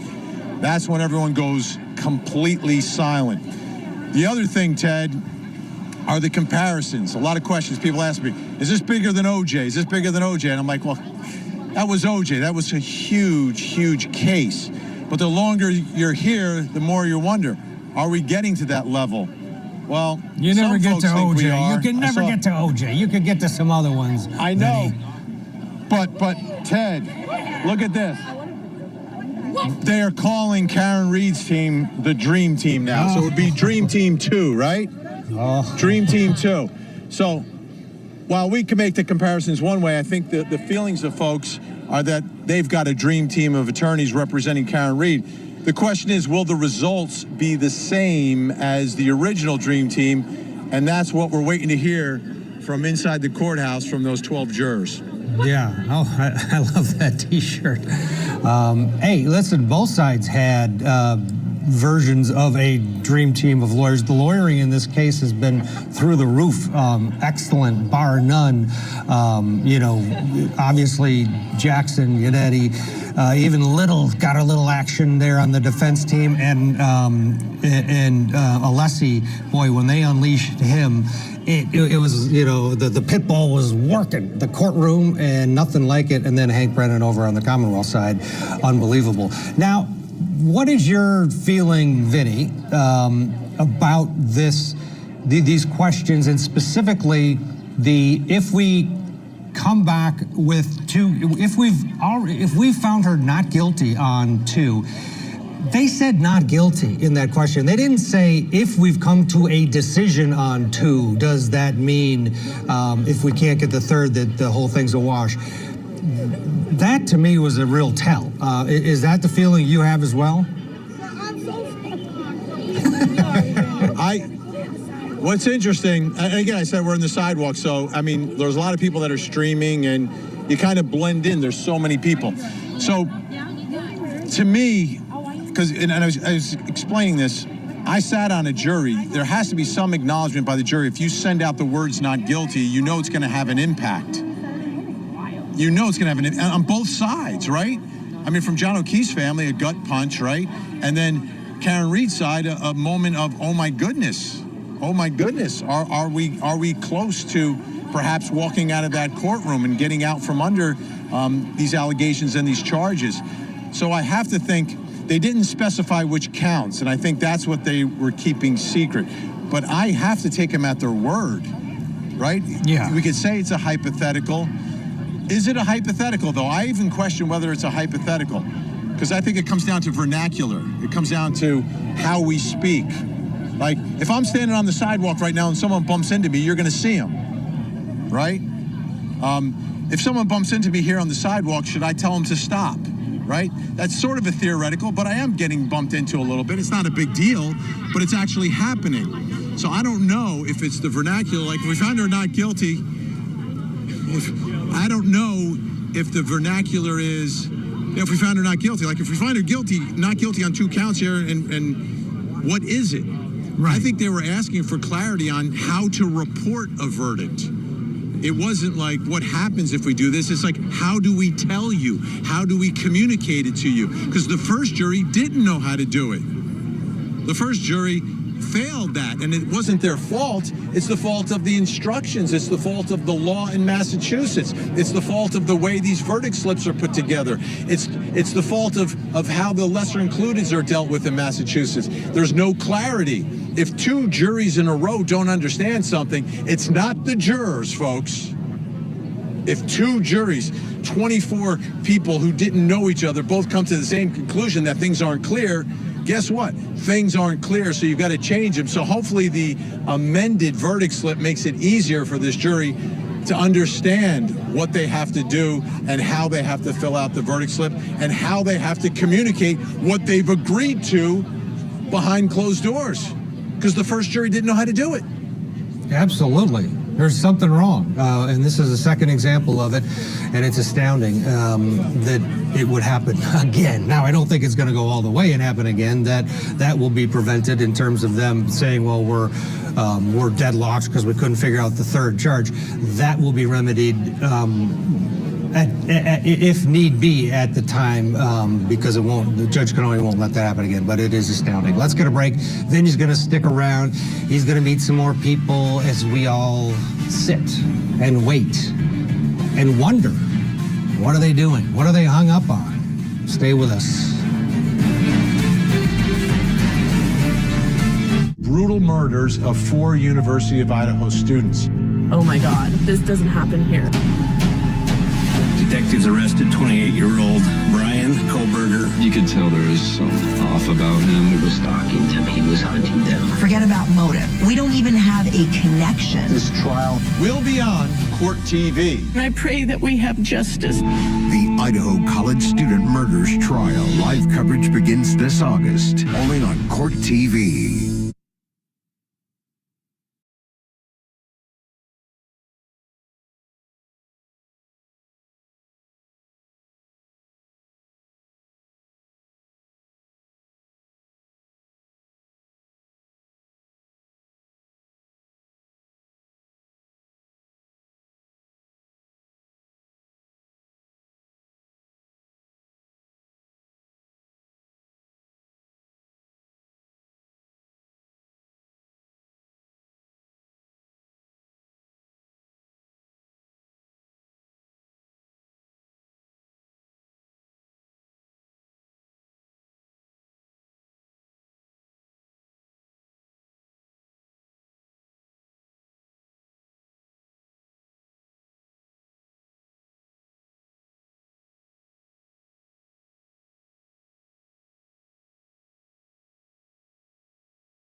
you.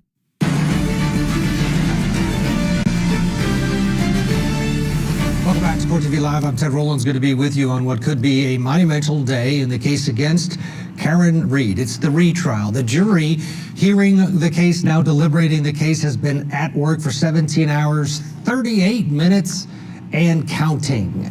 That's inside the courthouse. Outside the courthouse, people are gathering. Just like we saw yesterday, as the hours tick on, so does the crowd. The crowd increases, and our lead anchor, Vinny Politan, is in the midst of it all, watching and waiting along with everybody else. Vinny, I want to talk about the last trial and the jury that was confused. You mentioned it just before we went to break. You had the opportunity to interview one of those jurors who came forward. There were a handful of jurors that came forward afterwards and said, hey, listen, we were confused. We did come to a unanimous not guilty verdict on the two top charges, but we didn't know how to fill out the form. Let's hear from that juror that you talked about, a bit of your interview, and he's specifically talking about it being confusing. It was confusing filling out the verdict form, and the process itself was confusing to not only him, but the panel. Take a listen.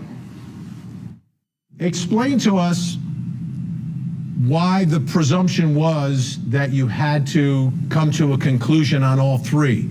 Was there any debate among the jurors about whether or not we have to agree on all three counts, or it can be just one count, or it can be two counts? Was there any discussion or debate amongst the 12 of you about what the rules were when it was time to fill out the verdict slip and determine and let everyone know where you were in these deliberations? One of the big things that happened was we all agreed and voted, and we kind of not came back to any of those charges. We never revisited them because we had already voted on them. And then we kept on debating on that second charge. And because we kept on debating on that second charge and deliberating, that kind of got us caught off guard at the end in terms of how to respond to that and whether to ask. There was a couple of us who did clearly indicate that maybe we should ask about treating each charge independently, but the majority overruled, and essentially we were left to believe that it needed to be all or nothing. So what was your take from that guy? Seems as honest as can be. He's got the bow tie on. I have to believe that what he was saying was true. What was your take after interviewing him? Absolutely. He was there. He's telling us what happened. He told us that they were debating involuntary manslaughter. They had gotten past manslaughter, and they were down to involuntary manslaughter, one of the lesser included.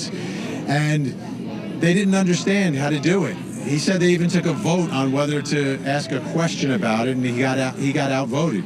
So confusion is not good. We want jurors to understand what they have to do.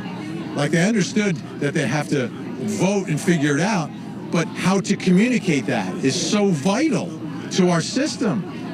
I sense that just the state of Massachusetts and the way they go about this, very stubborn in the way they communicate with jurors. Other states, during deliberations, I've seen open conversations between the judge and perhaps the foreperson in open court. And I think that helps. They're so afraid of persuading an outcome that they don't want to say anything to these jurors. But the jurors don't know what they're doing. They need help. They look to you for guidance and help. It's legal in other states. They need to, I think, be a little less stubborn, a little less afraid to communicate with the jury during deliberations, because they don't want to cross the line where they somehow forced an injustice by compelling a jury to do something. But when a jury has a straightforward question like, how do we communicate if we come to a verdict on two counts and we're deadlocked on the third? Do we tell you we're deadlocked on all three, or do we tell you we're deadlocked on one? That's an easy question from my perspective. Speaking of questions, Ted, do you want to see what's on the mind of some of the folks here? I do. I've been waiting. Oh, all right, we have time. All right, let's do it. That's just right here. Your thoughts right here, right now, as you've made it your way. I see you're wearing some pink, so I assume you're supporting Karen Reed. Of course, I'm supporting Karen Reed. My thoughts are just love to the family right now. Okay. Just love to the families. Do you believe the verdict's coming now? Is that why you're here, or have you been here throughout? I'm here so Karen can see a familiar face in the crowd, and I'm here. Wait. Familiar face, what do you mean? She knows Hillary. She's been here. She's been in court supporting her. Since pre-trial. Okay, gotcha. Okay. Pre-trial, post-trial. So yes, I support Karen, yes. Okay. 100%. Today's very emotional because of the unknown, of course. Yeah, everything's unknown. It's the upside down, as Melanie Little would say. Okay. Thank you so much. Thank you. Nice scarf. A lot of pink, Ted. A lot of pink here. Here's someone. You're wearing pink Mean Girls. Yeah, the Mean Girls. Is there any symbolism to that? It's pink. Wednesdays we wear pink. Okay. You know, I'm going to support Karen every day, but on Wednesdays, verdict day, we wear pink. So you expect a verdict today? Oh, I am praying for a verdict today. I was here yesterday as well, and I think the crowd was really looking for it yesterday. So hopefully before lunch, maybe we'll hear something, and they'll give us an idea of what's going on inside. How late will you stay? Oh, I'll stay all day. Fascinating. Fascinating. Have some young people here. I don't want to interview the young people. Are you okay? Are you okay being interviewed? You're okay being on camera? Is this okay? We just met her. But Okay. You're young. You're here. Younger. Why? Why are you here? I'm here to support Karen's family, Karen herself. I feel very passionate about everything happening. I think yesterday was a really strong start, and I think today we're leaning towards a verdict, so I think today's the day, and I want to be here to support everyone. How will you support everyone when you hear the verdict? What if it's guilty? What do you do? Oh my gosh, I really don't know. I think everyone will be in shock. It's going to be an utter shock. It really will be. It's just we've been so invested. We've been here now for years. The whole thing. It will truly be just a shock. It really would be. I'll be really upset. All right. I'll check in with you later. Make sure you're okay. Thank you. Please Okay. do. Might need an ambulance. Yeah. Let's go further down. Yes. Speak to you. About what? Not only just about this, but about my brother Keith Haring. So it's another case. Yes, it is. Yes, sir. And is that what brought you here today? Because you feel there's another injustice going on somewhere? I do feel as though. I feel like it's the same, just about the same thing that my brother's going through as well.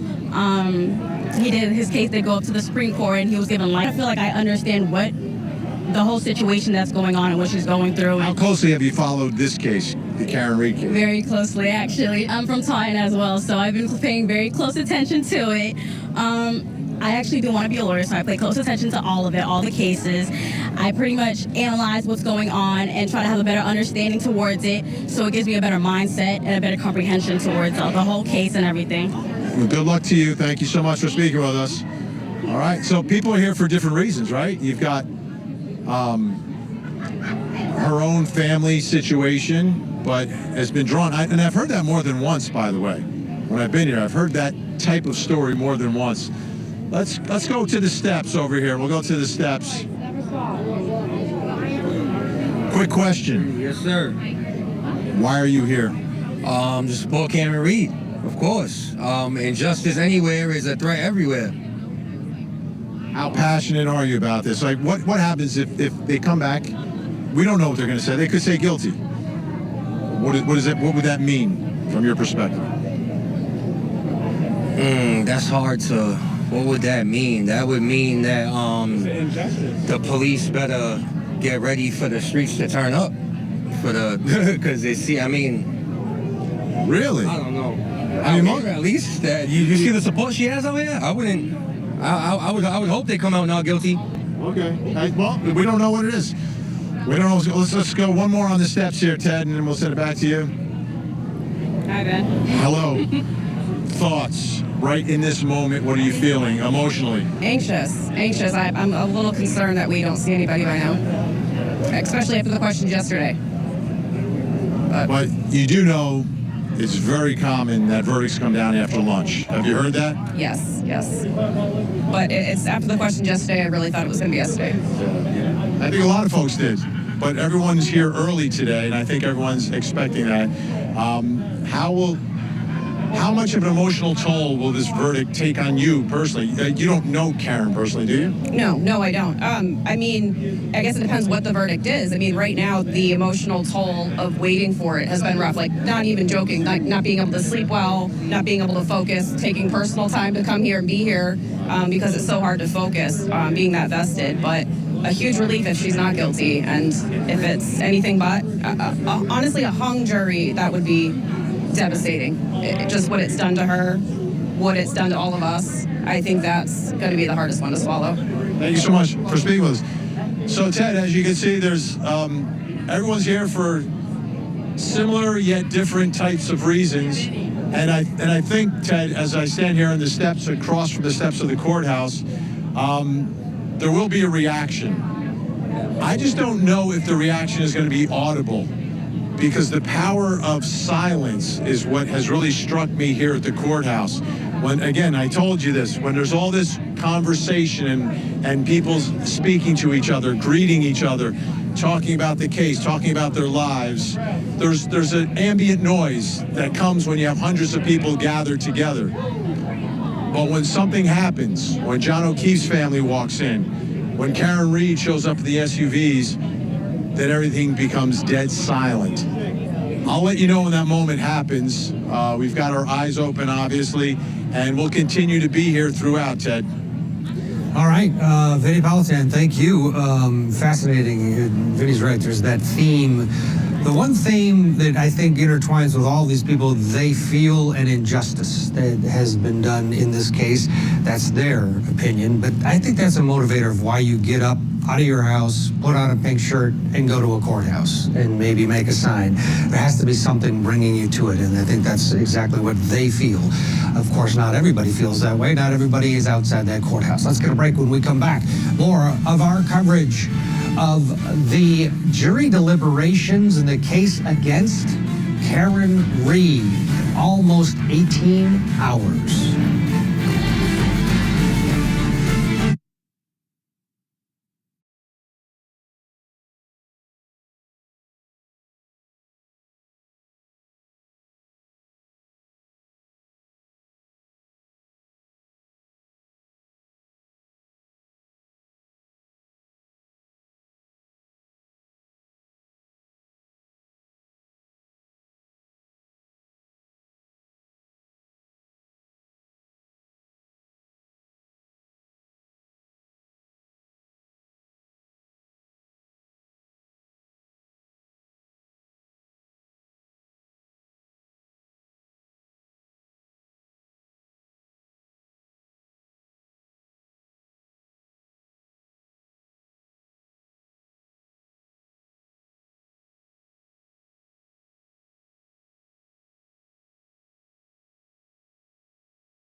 received a question from the jurors.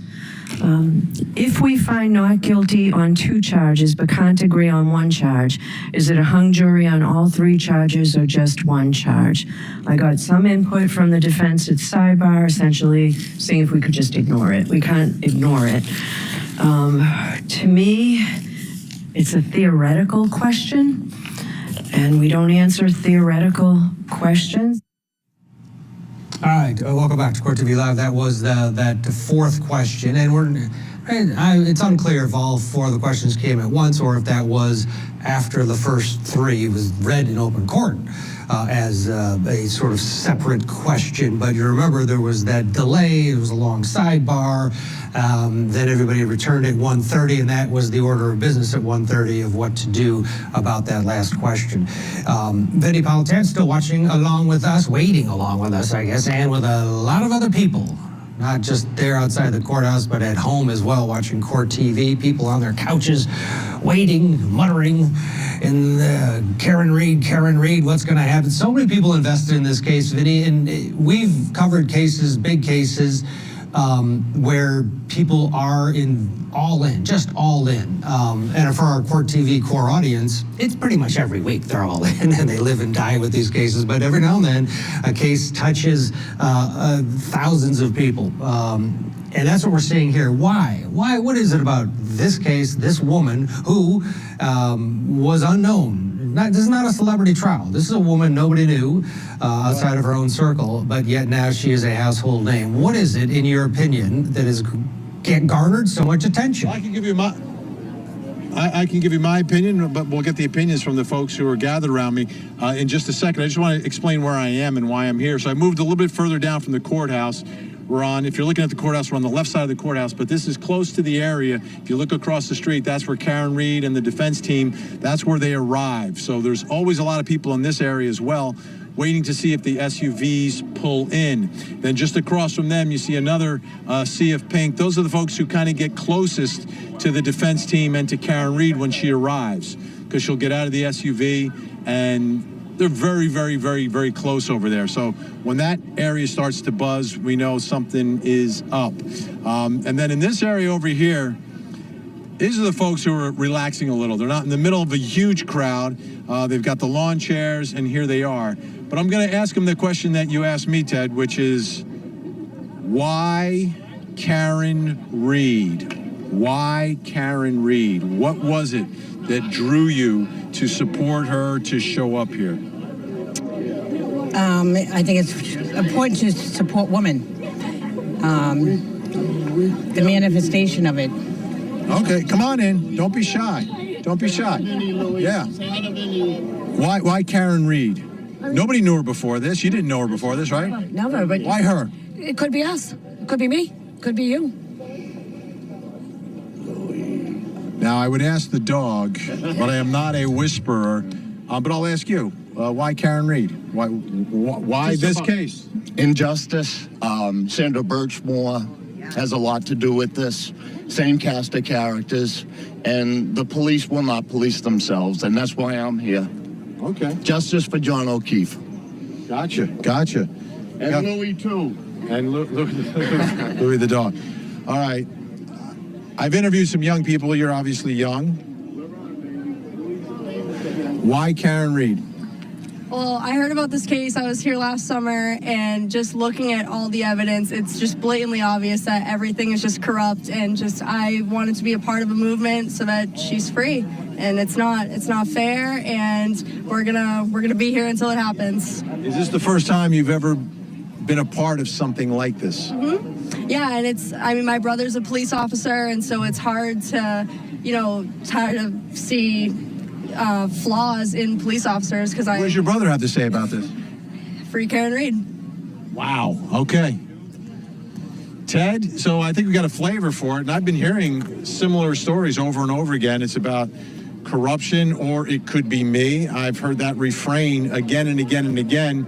If you want to go back in time, though, logistically, how do they hear about the case? How do they find out about it? You have to go back to Turtle Boy. That's where it really started. And it started locally, but as you know and I know, it's grown nationally now, here second time around. And I've spoken to people from out of state who have flown in to be here for the verdict as well. So I think that's the best way to explain it. People find a relatability that it could have been me, and there is a growing mistrust of the government and a level of skepticism. And a level of skepticism, obviously, in our system of justice is always very healthy. That's the way our founders set it up. That prosecutors, investigators have to have the evidence. They've got to prove it beyond a reasonable doubt. And here, folks, I think, believe there's a lot of doubt. Yeah, and I think there's some historical skepticism in that pocket that is maybe exceeds other areas of the country, which when you did have somebody calling out the Turtle Boy scenario, it gave that initial, like, all right, I'm going to look into this as an individual. And guess what? If you're honest with yourself, no matter where you stand on this, if you look into this case just a bit, you do see at the least a horrible investigation and horrible behavior from the people who were charged with figuring out the truth. And that the combination gets people's attention and gets their emotions running. Vinny, we'll check in with you in just a bit. We'll get a break. But first, we've been waiting to see what Franz Borkert thinks. He's a criminal defense attorney, former prosecutor, and a friend of this show. And I look forward, Franz, to your assessment of where we are, the questions, all of it. Put it from your perspective, what's going to happen, and where do you think this jury is? So I think we're going to get a note this afternoon saying we can't come to a decision. I think the judge at that point will charge them, do an Allen charge. But I predicted it this morning, Ted, and I know nobody wants to hear me say this. I think they're going to be hung as to whatever count they're hung on. I think the defense will have learned its lesson and ask for clarity on if there was unanimous decisions on any other counts. And jeopardy will attach if there is, in fact, an acquittal as to those counts. But I'm suspecting at this point it is looking highly likely for a hung jury. So what about the note saying what if we come to a not guilty? Do you think that was complete hypothetical, or do you think they indeed have come to not guilty unanimous verdicts on 2 of the 3? So the problem with notes is always, at first glance, it looks like, hey, they're probably at an acquittal for 2 of these counts. But we don't know if that was one juror, if that was a small group of jurors, if it was a minority of jurors, and then there were some holdouts. So we don't know what we don't know, right? It is the classic, we can read tea leaves all we want to, but Ted, having done this for 20 years, I've had cases where they come out with a question and I thought, oh, they're about to acquit my client, and then 5 minutes later, they convict them. So at first blush, yeah, it looks like they're going to acquit on some counts, but we don't know what we don't know. And the problem is the longer they're in there and the longer it's quiet and we don't have questions, the more it becomes a question of, well, man, those questions yesterday really did seem like they were focused on the OUI. And if it was just an OUI issue, it seems like that would have been resolved already. And it hasn't been. Now, that all being said, at any minute that clock can stop. Yes. So I'm looking at the weather. I got a 50% chance of rain, a 50% chance of it's not going to rain. So we're all going to wait and see, but I'm leaning towards hung jury, Ted. All right, let's get a break. We'll get you back into the fray outside of the courthouse. You can see on the verdict clock, the deliberation clock, it is now eclipsed 18 hours and counting that this jury has been working to decide the fate of Karen Reed. Vinny, amongst the sea of pink. We'll get back to him right after this. We're getting you ready for the biggest trials across the country before court is in session. Plus, deeper dives into true crime stories with our daily spotlight. Opening statements with Julie Grant. Mornings at 8/7 Central on Court TV. It's the biggest story that we're covering. He is the boogeyman. So many eyes have been on Donna Adelson from the beginning. A social media sensation, now a suspected killer.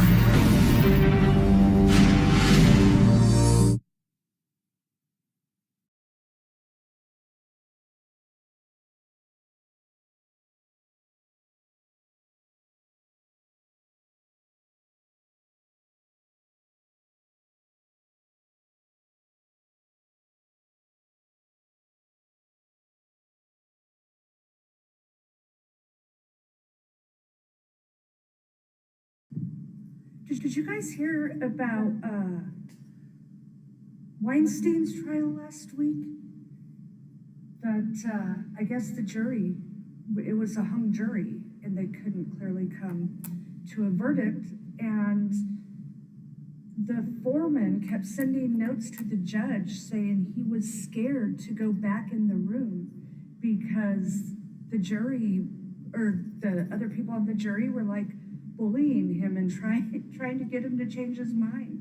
And he said he was scared for his like safety to go back in and face the other jurors. I haven't watched it, but I think I should. I didn't watch the trial, anything. Oh, was it federal? Maybe that's why. But man, when you need a new foreman, when your foreman's scared to go back into the freaking deliberation room, that's good stuff. I can't believe they've been going 18 hours is what made me think of it. Do you think they start to get on each other's nerves? I've never been on a jury. I wanted to. Yeah, right, Jen? It was hilarious. I was dying. And so the judge kept telling him to go back in, and he would send another note out to the judge. I just can't do it. I'm scared. Over Weinstein, too. And that was a retrial for Weinstein, I believe. Like, they overturned one of his convictions. But, so I don't know which way they were trying to turn him. Like I said, I didn't watch it.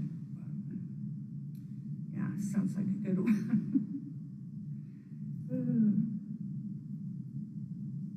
Haven't seen anything else like, besides I can't believe Brian Koberger thinks he did it. He so did it. His bushy eyebrows gave it away, and then he took that Facebook post. What was he doing? With the knife or something?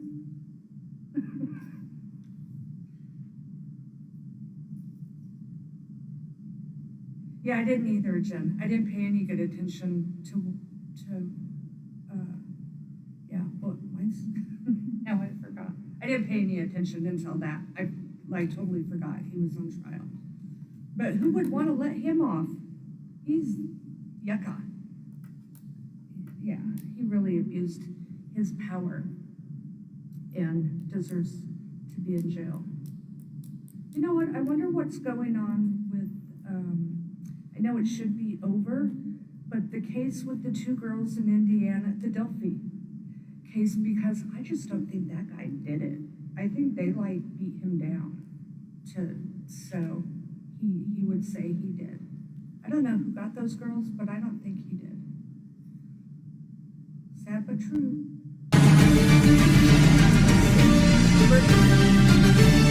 Welcome back to Court TV Live. I'm Ted Rowland's going to be with you on a huge day here, possibly, especially in Dedham, Massachusetts. 18 hours, 8 minutes and counting. That's how long the jury has been deliberating the fate of Karen Reed. We heard a lot of questions yesterday from this jury.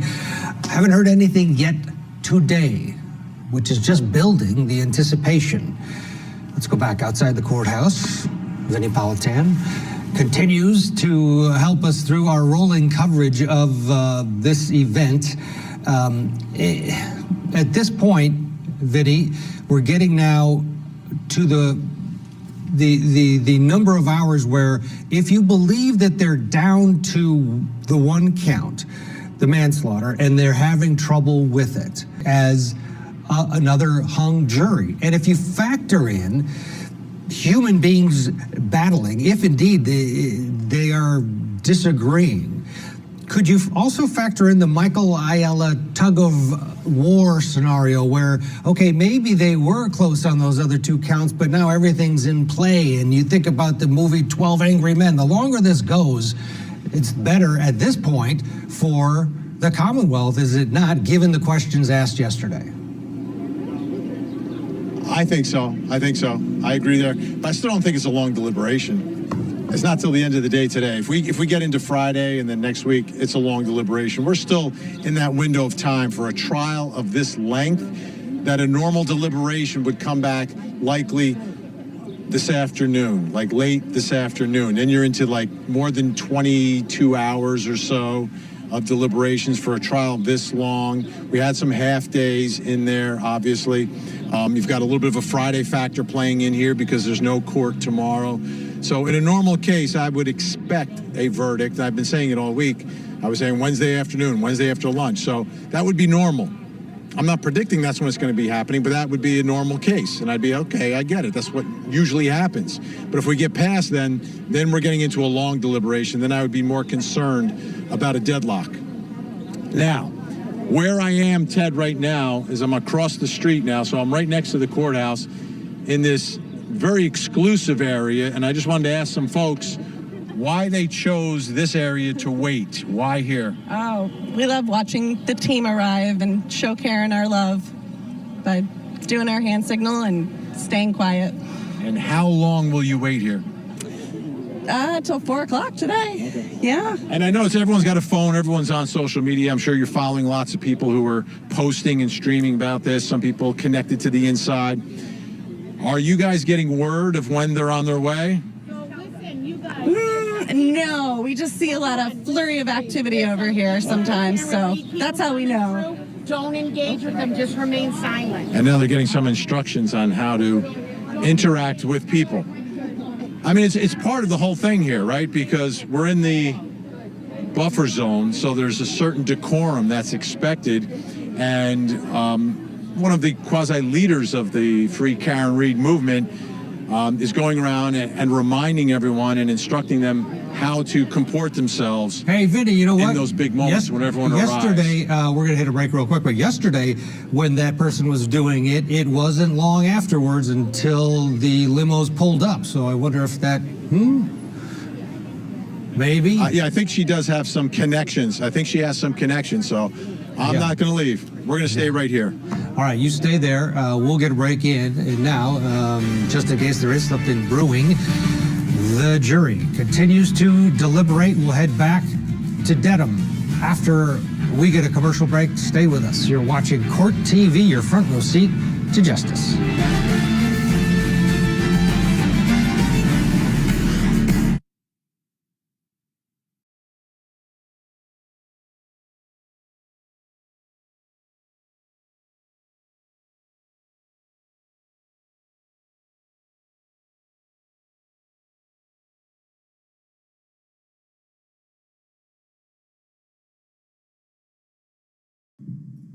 All right, Jen, see you in a minute. I'll send you a DM if they come back.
remarkably humane. Branch, wildly ergonomic.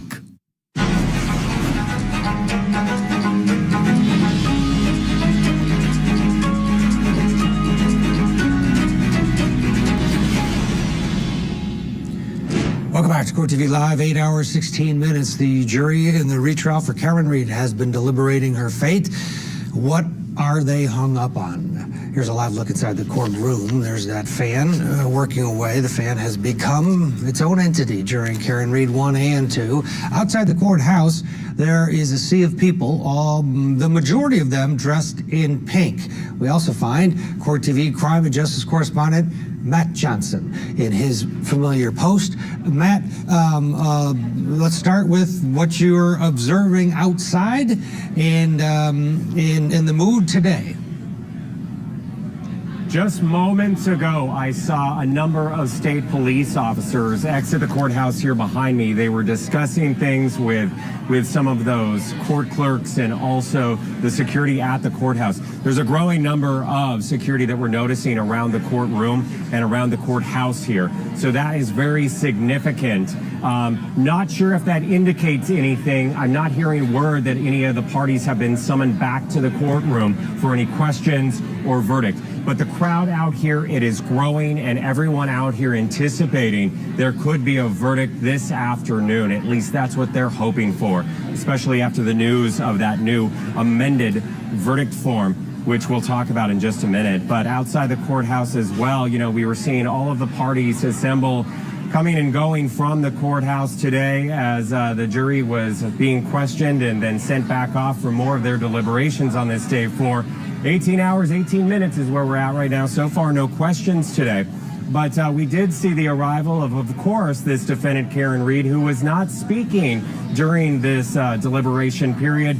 But I did ask her how she's doing today and how she feels about day 4. Let's play it. Karen, good morning. How are you feeling today? Feel good, Matt. And again, you know, all of the attorneys, they are under gag order. That's a difference from the first trial. This retrial, they're not able to answer any of our questions, even though sometimes we try. As for the O'Keefe family, they are all dressed in blue in solidarity. I have not seen them return to the courthouse since everyone went their separate ways as the deliberation process continued. There they are right there, making their way into the courthouse with state police escort like we've seen during this deliberation process over the past 4 days. I have seen them dressing in blue each and every day. We have also seen just a handful of O'Keefe and Officer O'Keefe supporters outside the courthouse. There could be more, as there are also people in plain clothes, not just the folks dressed in pink. Oh, that was just someone waving, riling up the crowd. For the most part, the crowd has been very quiet, especially when this defendant has been here. As for Camp Read, the spokesperson of the family appears to be the father, and we've seen that through trial 1 and through trial 2. Here's his reaction as we are in this verdict watch earlier this morning. Take a listen. How are you feeling today? Hopeful, prayerful, looking forward to it. All right, so that's what Bill Read telling myself as he crossed the street, as all parties were assembling this morning. Yesterday, he was telling... Matt, we've covered a lot of trials, and in every courthouse is a little bit different in terms of communication with the public, with the media. Sometimes when a jury has a verdict, they push a button and there's a buzzer. Sometimes it's a PIO that comes out. Sometimes it's a bailiff. Sometimes it's a court-appointed member of the staff that says, hey, we have a verdict, we have this, there's a question. There's none of that here. We're literally looking for SUVs driving down the street. Right. Well, you know, for starters, this courthouse here behind me in Dedham Square, a historic part of our country, it turns 300 years old on 4th of July. So that tells you something. So we don't have a light system let's set up anytime that the jury has a question. There is no PA system. All parties make it your way back to the courtroom. There's a question or there is a verdict. None of that like we see in modern courtrooms. But I can tell you this much. Paul Zenzel is our photographer on the inside. He's been the pool photographer for Trial 1 and Trial 2. He's seen both of these juries. He tells me that this jury not dressed up today on day 4 of deliberations. A lot of times you'll see a jury get dressed up, wear their best suit, wear button-up shirts. This jury tends to be a bit casual, and that hasn't changed today. But we did see a change in the verdict form, which I alluded to, especially the second charge. Let's put it up on your screen. So the jury today, they are deliberating with an amended form, which includes a lot of brackets and a lot of added instruction that they didn't have until now. I'm not going to read the whole thing for you. I posted it on X, formerly Twitter. But, it basically says check one or both and then move on, because there's a lot of lessers included in the second charge, which is that manslaughter charge while operating a motor vehicle under the influence of liquor. So there's a lot more instruction and just basically walking this jury through, we hope, what they need to do to reach a resolution and hopefully get through what they may be stumped on. And there's an indication that they might be stumped on this second charge because of the questions that were submitted to the court yesterday. Let's listen. What is the time frame for the OUI charge? Offense 002, Section 5, OUI at 12:45 or OUI at 5 a.m.? The second, are video clips of Karen's interviews evidence? How can we consider them? And the third, does convicting guilty on a subcharge, example offense 2, number 5, convict the overall charge?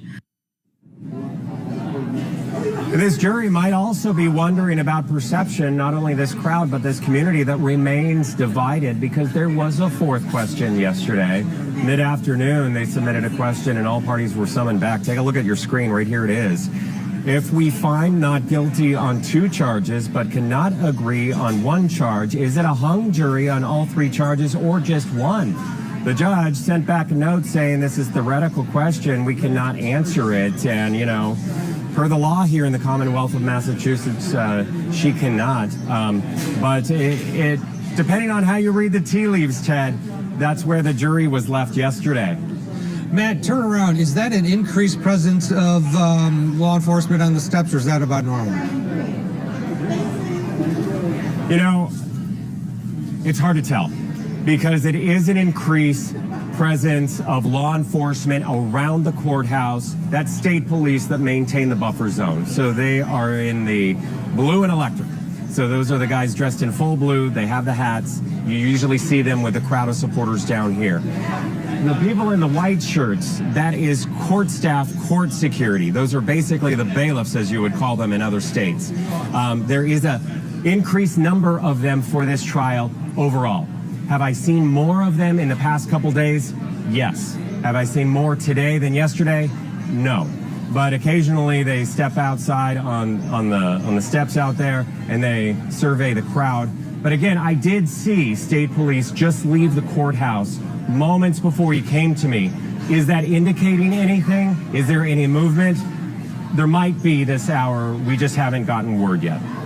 We also factor in, as Vinny said, the person sort of prepping the crowd was out again, reminding people of the decorum instructions just right before we went to the last break last hour. So there could be something brewing. That's the bottom line. And but that's verdict watches. You never know. Matt is going to tell us instantly, obviously, if he sees anything. Matt, thank you. We'll be checking in with you momentarily. Let's bring in criminal defense attorney Eric Faddis. Eric, what's your take on this whole thing, factoring in the questions, etc.? Yeah, Ted, so these the questions are important because they can kind of give a glimpse sometimes into what the jury's thinking about, what direction the jury might be going. Here they're asking about the time frame of the offense because this was a series of events that happened over time, and the government has to make sure they charged it correctly in terms of the time of the offense. On top of that, it appears there's some obvious confusion about the lesser offenses and how the jury's supposed to go about out, hey, if we don't decide guilty on one, what do we do with two? And then do we go down the line? That's a problem potentially for the court. And it's a problem potentially if there's a conviction. Some of this confusion could lead to grounds for appeal later in arguing that the jury didn't really know what they were supposed to do back there, which after a months-long trial is a tremendous issue for the court. I want to play for you a bit of an interview that Vinny did with one of the sitting jurors, the deliberating jurors in Karen Reed 1. And in this, he's talking about the debate that they had over, when you factor in the questions of this one, it might be the same debate that this jury's having, and that is that manslaughter charge. Here's what he said to Vinny when he came forward a few months ago. As you all were focusing in on that second count, what was the debate there? What were you looking at, and how close were you? What charge were you considering in that second count? I believe that most of us felt that she was operating a vehicle under the influence of alcohol, and that played into it. However, to some individuals, there was reasonable doubt on the mechanism to which Mr. O'Keefe actually succumbed and died. So I think that had a play as well. So those were some of the factors that were being discussed in that jury room. Eric, I mean, if you're watching this trial, you watched the first trial, if you know this case, that's kind of what everybody has to grapple with, right? Was she drinking and driving? I think it's pretty safe to say, yeah. Given the video of her drinking at the two different bars. Did she kill John O'Keefe? That's the issue. And did she actually hit him? And if she did that cause his death, or was it something else? It makes sense what they were dealing with last time. Is it too much of a leap to think that this jury might be grappling over the exact same scenario?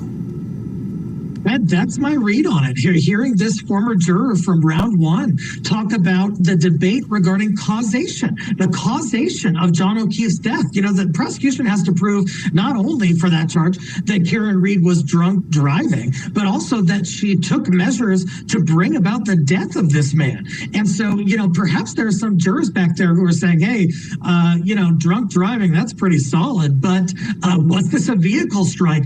Did John O'Keefe succumb to other injuries or some other event that actually took his life separate and apart from Karen Reed's actions? And if they're debating that, it sounds like they are close to, or at least considering reasonable doubt or a possible hung jury on that charge, which I'll mention is the lesser offense as compared to charge one.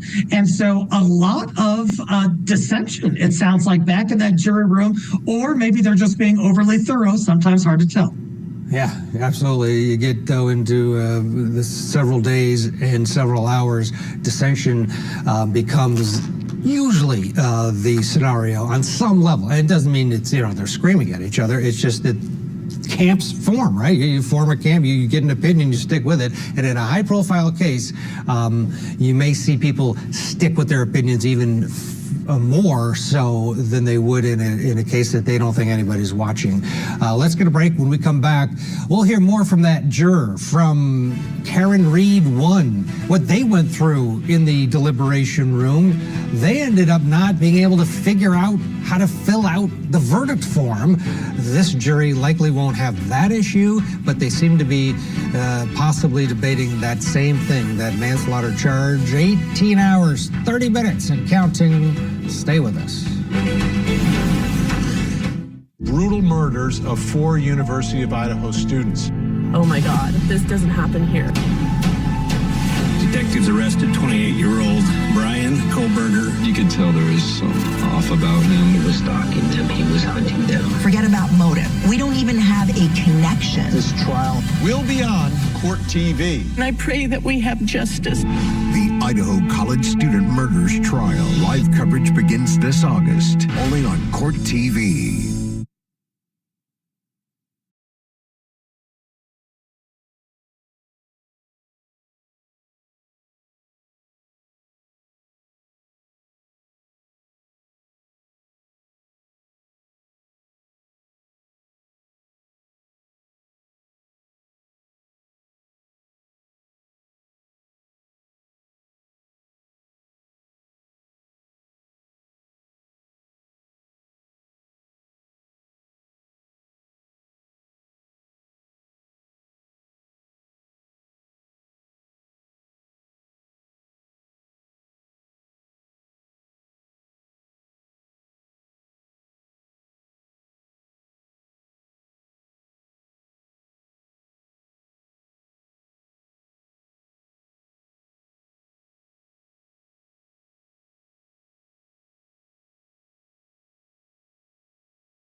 The brutal murders of 4 University of Idaho students. Oh my God, this doesn't happen here. Detectives arrested 28-year-old Brian Kohlberger. You could tell there was something off about him. He was talking to me. He was hunting them. Forget about motive. We don't even have a connection. This trial will be on Court TV. I pray that we have justice. The Idaho College student murders trial. Live coverage begins this August, only on Court TV.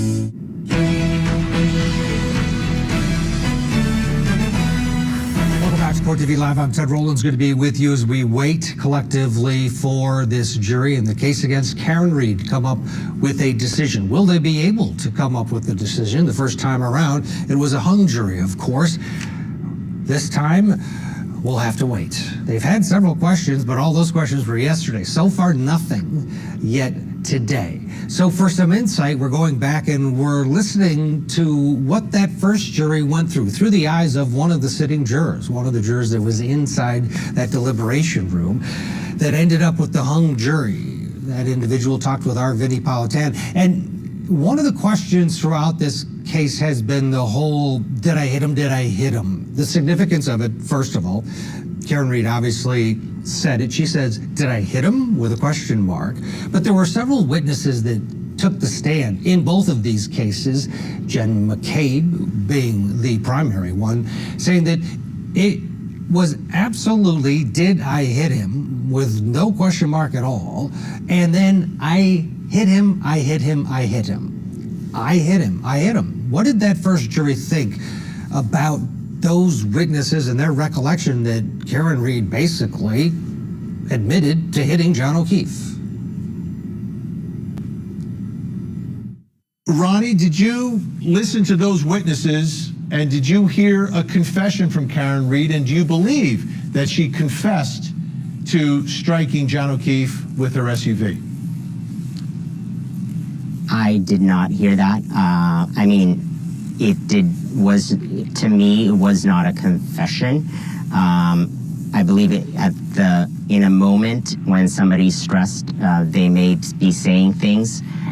We kind of the group found it interesting, and I found it interesting that that was what everybody kind of remembered, when usually in the heat of the moment and the stress of the moment when taking care of a patient, you focus on taking care of the patient and not necessarily what others are saying in the background. So we looked at it, but we moved on from it. You had those medical experts. You had the trooper who testified about the pirouette, as described by Alan Jackson. You had the experts that were brought in by the defense as well, called by the defense. Did any of this evidence convince you one way or the other about whether or not John O'Keefe was struck by a car, that the injuries were consistent with being struck by a car? This is where we debated for hours, and so some of us believe that there was injuries there, and the injuries were after Karen had dropped him off, and therefore those two individuals were there at that location, and ultimately John O'Keefe was dead in the front lawn. And so for some of us, it was conclusive evidence that she was guilty. For some of us, though, the injuries were not consistent with a pedestrian struck per se. It wasn't the standard. I understand that there may be different mechanisms, but there was not enough evidence or testimony given on how it could be not the standard pedestrian struck with extremity injuries. And so it seemed inconsistent. So for some of us, it solidified that essentially it was not collision with the motor vehicle that ultimately caused the blunt force trauma to his head. And which camp were you in? Did you believe it was the car, or did you believe it was something else? I believe that it may be something else. So it was not, it created reasonable doubt, as to what they were presenting as the evidence in the testimony. All right, insights from the first jury, from a sitting juror on that panel. Let's bring back in Eric Faddis. It's fascinating to hear what, because when you're absorbing the trial, you're wondering, what's the jury going to really zone in on? And every jury is different. And this case was different. He referenced, well, first of all, I want your opinion on the I hit him, or did I hit him? This jury seemed to discount that. Does that make sense to you?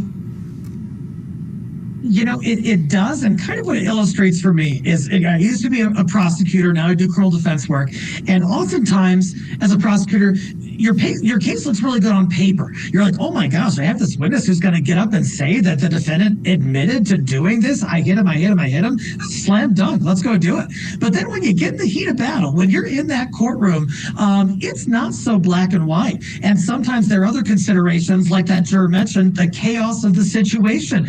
Perhaps Karen Reed was trying to piece together in her own mind in real time what could have possibly happened. And what did it come out as? Did I hit him, or is it I hit him? These subtle nuances can make all the difference at trial, and prosecutors have to see that going in, that this might not be a lock just because on paper it looks really good. The other issue that he brought up, the one that they did disagree on, was what we believe the jury may be disagreeing on right now, and that is the injuries to John O'Keefe, were they caused by a pedestrian versus vehicle encounter? And this juror said they were going back and forth, and one of the things they felt like they didn't have was an alternative way to explain the bizarre injuries that are a little out of character for a normal collision of this sort. Well, in Karen Reed, too, the Commonwealth came out with more. They brought in Judson Welcher. He did the Blue Man Group sort of demonstration with his arm there, but also they went out of their way to try to address that. How could these atypical, it seems, injuries be delivered via a car? They did a better job. Would that be safe to say this time around than the first time, Eric? Yes, I think they did a better job. And I think the juror really eloquently states what a reasonable doubt analysis looks like, because the question isn't whether we believe that this was a vehicle strike or whether we believe it's something else. The question is whether there's reasonable doubt concerning could this have been a vehicle strike. And so it's a subtle difference there. But the prosecution had to step their game up. They had to come with some additional putative explanation as to these other wounds. I personally was not terribly convinced by it. I think these questions remain as to how these wounds on the arm could have been sustained, and we'll see if the prosecution was able to short. It's fascinating to have that the juror perspective from Karen Reed, one to kind of go back and give you a sense of what was going on in that room, and wonder if something similar is going on in this deliberation room. We're continuing to watch 18 hours, 43 minutes, and you look at the crowd, they're all standing up as though they are at a parade, and what they're waiting for isn't a float. It's a couple of SUVs delivering Karen Reed and her team and the O'Keefe family. That's all the notification we're going to get, is when those vehicles pull up. That means that the parties have been notified and something is happening, either a jury question or possibly a verdict, and you'll be here for it all. Before we head to break, a quick update out of a case in Connecticut, where it's day 2 of testimony in one of our newer live trials. We're dubbing it the Preppy Party murder trial. A then 16-year-old Raul Valley is accused of fatally stabbing a rival teen and injuring 3 others after a fight broke out at a high school house party. Earlier today, the jury heard from an eyewitness describing the initial confrontation between Valley, who goes by Lido, and one of the surviving victims. Take a listen. Does the defendant have a nickname? Yes, Lido. What is his nickname? Lido. Lido? So when you and Hines got to the St. Joe's party, the defendant and his 2 friends confronted you? Yeah. And Hines? Yes. And without telling us what anybody said, what was that confrontation like? Between 2 dudes who never see each other, they were in a place where they were comfortable with, not knowing that was a place we were also comfortable with. So they were a little, who are you guys? What's going on? Blah, blah, blah. Kind of hostile, not really, but it escalates when one of them grabs Heinz's beer out of his hand. We move outside. Well, let me stop you there. Before you move outside, does the defendant say anything to you or Heinz when you're confronted by him and Tyler and Jack? I don't remember specifically. Okay. And at some point in time, someone takes Heinz's beer? Yes. Who takes Heinz's beer? Jack Snyder. And when that happens, what's the reaction that, if anything, that Heinz has at that moment? He's pissed off that someone just grabbed his beer out of his hand.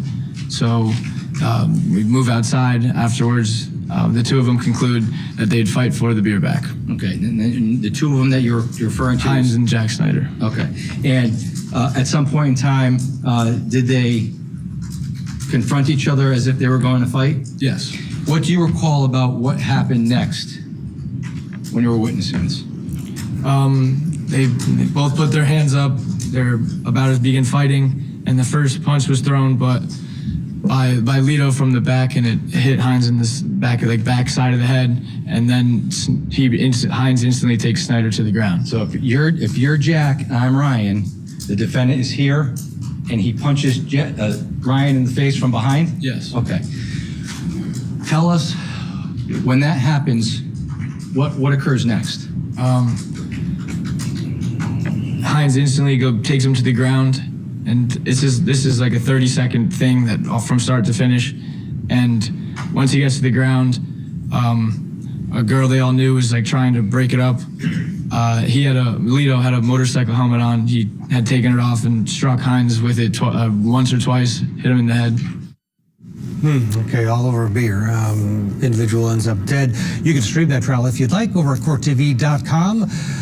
We're focused in on Dedham, Massachusetts. We're going to get a break. When we come back, more of the buildup and more of the waiting game. 18 hours, 47 minutes. We're approaching 12:30 Eastern time. There's an SUV.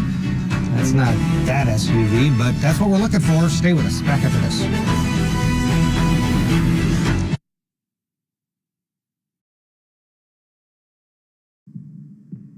Charlie, you know, if I was a jury member, we'd be playing beer pong when I think we should be doing sidebar shots, right?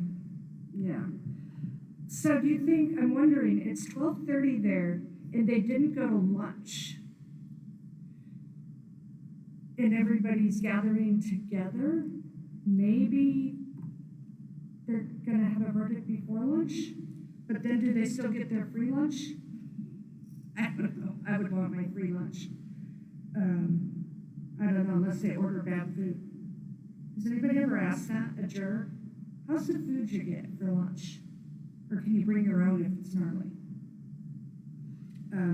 So I'm thinking everybody's out there waiting. I don't know, they usually go to lunch around noon, and we're already halfway into the noon hour.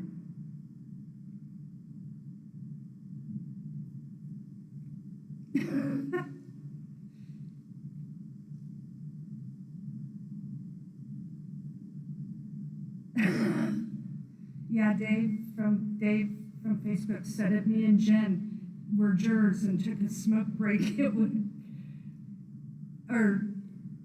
taking a smoke break would bring on a whole new meeting. Yeah, we'd be puffing right outside.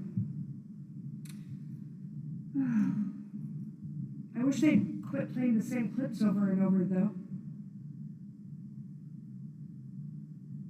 See, Monica, I agree. Why take a lunch?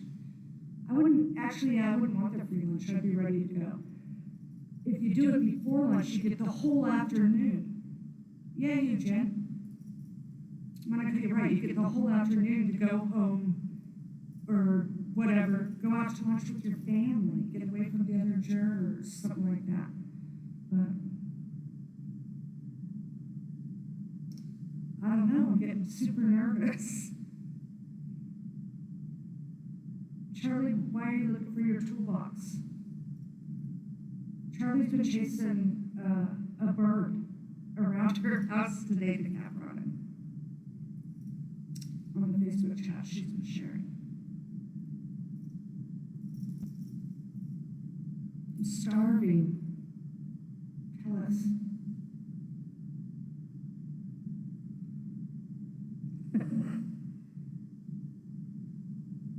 Who?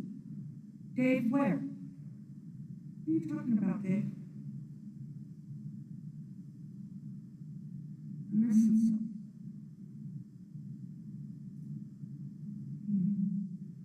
What do you mean? Jen, I'm not gonna lie, me too, I would take the free food. Maybe you could take it home, because they already ordered it, right? They pre-ordered that probably in the morning. Because they don't know if they're gonna be there tomorrow. Yeah, who you talking about, Willis? Dave, who you talking about? Dave said, I can't even see. I was up too late last night. Again.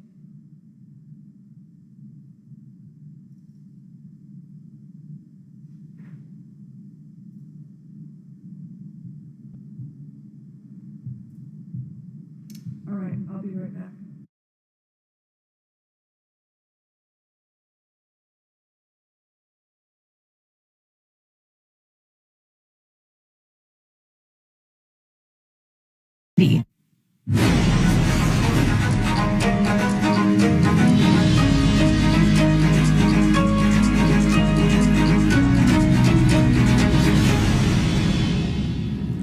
Welcome back to Court TV Live. I'm Ted Rowland's going to be with you on this Wednesday. And keep in mind, tomorrow is a court holiday in the case against Karen Read and in courthouses across this country.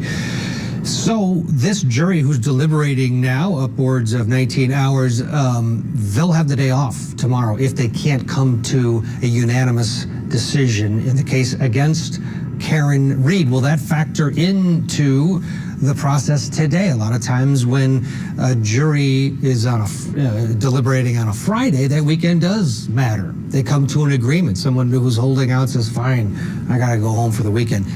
I think this is different. They've been at it for so long, and they realize that the stakes are so high. They have not been sequestered. They get it. They know that this entire community is waiting their decision. I think that day off won't matter to them. Let's bring in crime and justice correspondent Matt Johnson, who's outside the courthouse. I guess first starting off, any movement you see of significance? Yeah, you know, just a few moments ago, Ted, there was movement at the courthouse here behind me. This crowd got completely silent, very quiet out here as we were watching a lot of the law enforcement make their way back up into the courthouse along those steps over there. You see them waiting up on top, a few of these, you know, French and Electric. That's the color blue. So that's their nickname here in the Commonwealth of Massachusetts, these state police officers that have been here through the duration of the trial. And we have a growing number of supporters here on the courthouse steps over in front of me. And, you know, who descended the courthouse steps was our pool photographer, Paul Zenzel, who I've been telling you about, and he's been watching this jury very closely. He gives you those shots of the fan because there is no official seal in this courtroom, in this historic courthouse. And he told me he left the building because we're on a lunch break right now. So the jury, it's still unclear whether or not they're deliberating through lunch, but they could still be talking about the case. We know that. But so far, we are at nearly 19 hours on day 4 of these deliberations in this retrial. And a lot to go over for this jury, Ted, as you know. Yes. 8 weeks of testimony from nearly 50 witnesses.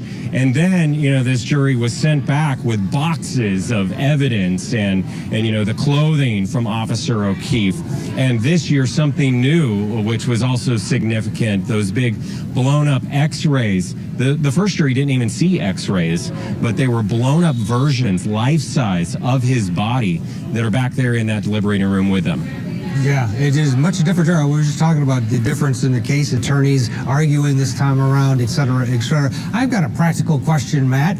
How are you and the rest of these people going to the bathroom? I mean, there's a ton, there's like hundreds of people sitting in the street. Okay. Okay, I'll tell you. You know, I mean, you know, people at home probably wonder stuff like that, right? Like the behind the scenes aspect of it all. So there are 2 restrooms inside the building over here, but you have to go through a lot of security to get on the other side. The men's restroom is near the holding area of the inmates when they're brought in to this particular facility that's 300 years old. The bathroom is not that old, but it's a little strange. There's a shower in the men's restroom. Not quite sure why. But where I am at the Registry of Deeds across the street, there are restrooms here. On the back side in Dedham Square, on the other side of this historic courthouse, there is a library.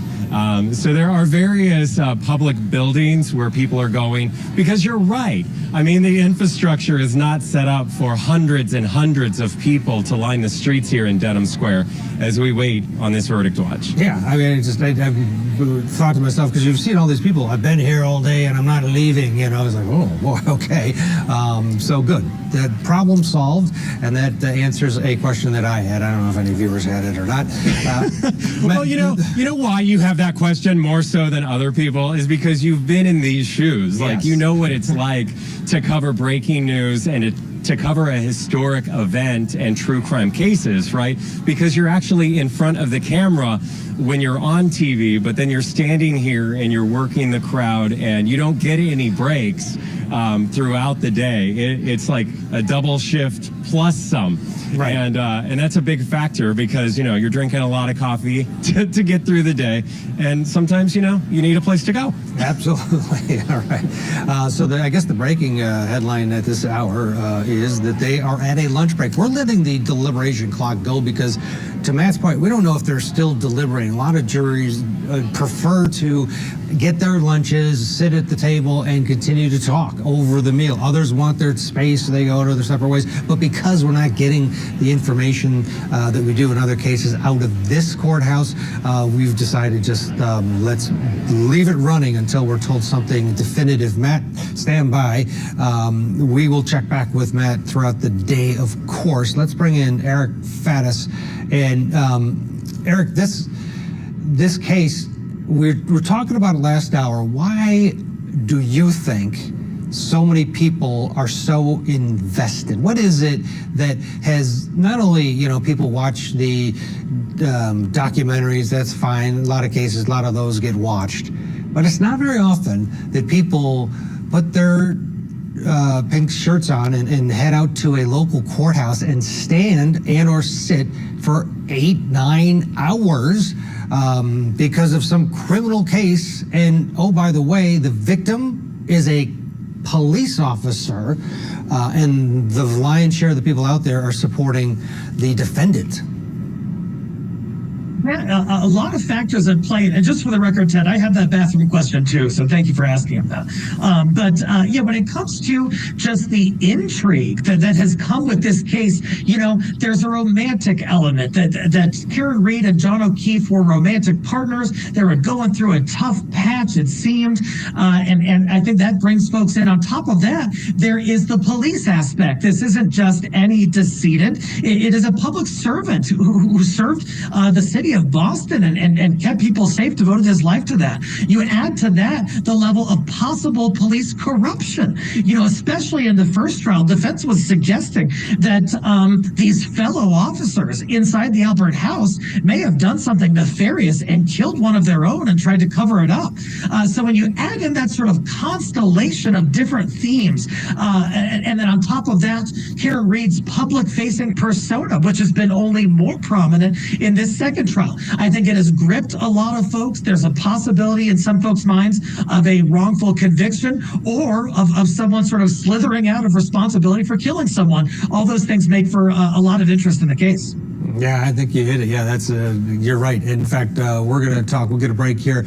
We're going to talk about Karen Reed out front and how it was used against her interviews during this case. We'll get a break now. Almost 19 hours. There it is. Boom, 19 hours. They've been deliberating this jury. They're eating their lunch right now. So, you know, if you want to go get a sandwich, go get a sandwich. But I'll warn you, jurors come back after lunch very often, so don't go too far back after this. The WNBA is on iron. Friday, the Wings battle the sun. event.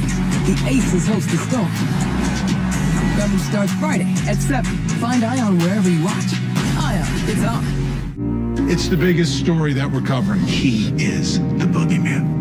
So many eyes have been on Donna Adelson from the beginning. A social media sensation, now a suspected killer.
Welcome back to Court TV Live. I'm Ted Rowlands. Good to be with you as we wait for word from this jury deliberating the fate of Karen Reed. We do know from our Paul Zenzel, the photographer inside the courtroom, that the jury is eating lunch We're not sure if they're still deliberating or not. We let the clock going because likely they probably are still deliberating while they eat their lunch. As soon as we get word that their lunch is over, we'll let you know, pass it along, and of course, if there's a question or a verdict, we'll head into the courtroom. The only way we're getting information is things like Paul telling us, or if we see the SUVs pull up outside of the courthouse delivering the parties because they are summoned via the court because of a question or verdict.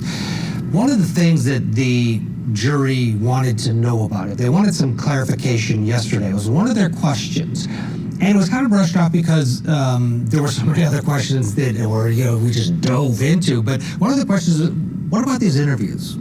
Are they evidence, A, and to what degree do we weigh them? The judge gave a very very straightforward answer. Yes, they're evidence, and you weigh them the way you want, just like every other bit of evidence. Did Karen Reed hurt herself? A lot of people thought she did by doing interviews in between the two courthouses because she told her story, her version of it. Let's take a look at some of the interviews that were played for this jury. I didn't think I hit him, but could I have clipped him? Could I have tapped him in the knee and incapacitated him? Prosecutors in the Karen Reed retrial are using her own words from interviews with Dateline 2020, an investigation discovery docuseries against her as they present their case in chief. He didn't look mortally wounded as far as I could see, but could I have done something that knocked him out and in drunkenness and in the cold didn't come to again? Reed is facing charges of murder and manslaughter in the 2022 death of her Boston police officer boyfriend, John O'Keefe. Reed decided not to testify in the first trial, so these interviews are a way for the Commonwealth to get her words and alleged conflicting stories in front of the jury. I also wondered, did I say that I have hit him? Or was it told to me that I said I hit him? And I knew I never could have said that, so the closest I must have said was, did I hit him? And I know I said I hit him, but did I really say it as many times as law enforcement's claiming I said it? O'Keefe was killed after a night of bar hopping with friends. Prosecutors say that Reed hit him with her SUV and left him to die in the cold. Karen Reed denies causing his death and claims that she's being framed in a massive police cover-up. How do you feel about Hank Brennan planning to use your interviews in his opening statement? Come at me. I would not have said anything that I wouldn't say again. Reed admits that she and John had been out drinking that night, but she says she was not drunk. Prosecutors say her blood alcohol level was 2 to 3 times the legal limit. When you walked out of the bar, how many drinks have you had? I had probably about 4, and not 4 that I completed either. I didn't drink maybe more than at least 6 at the waterfall. Introducing Karen Reed's interviews as evidence is a new tactic prosecutors are using after her first trial ended in mistrial. I have had a few cocktails. I didn't black out, but I wasn't as lucid as I would have been if I had gone to bed at 9 and drank a tea. All right, how did those factor into this case? Eric Faddis is along with us. The jury asked about him. They wanted to know, they wanted some clarification. Should we take this seriously or not, these interviews? So they remember them. What's your take on all of that? At the end of the day, did Karen hurt herself by being out front? I think on the balance, she totally did herself a disservice by making all of these public statements. You look at the one from Dateline that you just showed, and it talks about Karen Reed essentially saying, could I have hit him? Yeah, suggesting that yes, she could have hit him. That is in direct contradiction with the foundation of her defense, which is that this wasn't a vehicle strike. But then you have her own words going to the jury of saying, actually, with the prosecution saying that could happen, that's a tremendous problem. On top of that, there were issues in some people's minds with her affect during these statements. She appeared sometimes to be aloof, kind of detached from the gravity of what's going on, sometimes appeared to be really sort of enjoying the attention, and that's just not a good look in such grave circumstances where you're on trial for the death of somebody else. And isn't that, it's not, she has a unique personality, but nobody in that scenario, when you're accused of something, nobody comes across to everybody great. You're always going to have people going, oh, I don't like blank about somebody, and you're subjecting yourself to that. On the other hand, you are getting, she didn't testify, but like with the Matt Gutman interview with ABC, she talks about the drinks being weak, and also that she only, she was taking sips of them. And that is her explanation of why the Commonwealth totaled up 9 drinks. Well, I didn't drink them all, and you buttress that up with the eyewitness testimony. Even Jen McCabe admits she seemed fine to me. That might have helped her. Without question, she is in a difficult position, and I can completely understand wanting to sort of voice her position. There are all these news reports and media coverage, and she wants to have her narrative out there too, and that's completely understandable. I think there are more protected ways in which one can do that through the assistance of an attorney. I was surprised her attorney wasn't even sitting next to her during some of these interviews and advising her. Oh, okay. Gosh, I wasn't able to perceive that from what I saw. But, I was just surprised the freedom with which she was able to speak about her positions in the case. Certainly scored her some points, certainly scored her some followers, but may have been problems on some of the other legal issues. Yeah, hopefully we'll get to speak with some of the jurors in this case as well. Because it's fascinating. All these little things, when you get so invested in a case as viewers on Court TV or people as you see outside that courthouse, you wonder what stuck with the jury, because what sticks with you. Let's get a break. When we come back, more of our rolling coverage of the deliberation of the fate of Karen Read. Stay with us.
Good morning. How are you feeling today? Feel good, Matt. There she is reacting to Matt Johnson's questions. Welcome back to Court TV Live. I'm Julia Janae along with Ted Rollins. Thank you for following along on a verdict day possibility. Today could be the day. We're on the ground in Dedham, Massachusetts for the retrial for Karen Reed, where the jury has been deliberating now for 19 hours and 16 minutes. That's a look inside the courtroom, and our photographer inside the courtroom, Paul Zenzel. Paul is part of the fixture of this tiny little courtroom. He's sat 2 trials in a row. Yeah, he because it's so small, he has to kind of stand on a riser for hours. But he says that the jury's at lunch or eating lunch. Not necessarily at lunch, because they're not leaving the courthouse. So we leave the deliberation clock going because we don't have clarification whether or not this is a working lunch in terms of deliberating or if they talk about things over lunch. Sometimes that happens. Absolutely. A lot of jurors prefer it. You know, you bring me our pizza or the sandwich, and we'll keep talking. But we do know this, that after lunch and after lunch on a Friday, which today essentially is because of the holiday, after lunch on a Friday is the time. That's when you... It's an opportune time. Yeah, and that's when we should all be on pins and needles. Not that we weren't already, but it could be coming. Vinnie Politan, he's on pins and needles outside the courthouse amongst some other folks that are feeling the same way, I'm sure. Vinnie, here we are, 19 hours, 18 minutes. I thought we'd hear something, maybe have a question or something by this point today, but we haven't. Lunch, according to Paul. What's your take? Give us a sense of how people are feeling and and what you think. It's a working lunch, right? It's a working lunch for the jury. They're working through their lunch. I'm working through my lunch. I just worked through it very quickly to make sure I could be on with you two. I think the folks outside here are all on the same wavelength that we are. You know, since it didn't happen this morning, they are all so locked into this afternoon, and the numbers have grown each hour here outside of the courthouse. So I think there is an expectation at this point, is the best way to describe it. An expectation that a verdict will come back, and an expectation that the verdict will be not guilty. Anything short of that, people will be disappointed. Obviously, if the jury's deadlocked again, they've been down that road last year. But if they hear the word guilty, I don't know if they're prepared for that. What's interesting about this enormous crowd here is that for a lot of them, Ted, this is their first time through all of this. Like, they had a trial last year, but there was no verdict. So for them, the first trial that they've been invested in, and the first time that a trial that they're invested in may come to a verdict where they hear either guilty or not guilty or some combination of that. And I was thinking just moments ago when I was eating my sandwich just before this, are they ready? Do they even know how they will react in the moment? And I'm not sure they do. I mean, even us, like, we don't know how, like, we always get that rush, those butterflies, and we're just covering the story. We don't have the same level of investment, obviously, the parties and the families, I get it. But I'm talking about the folks who are behind us and in the streets here. Their level of investment is through the roof on this. This has been what they have been doing for more than 2 years.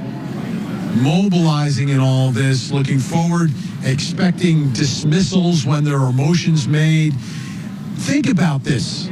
Think about this. When this case caught our attention, there were pre-trial motions that we were covering with crowds.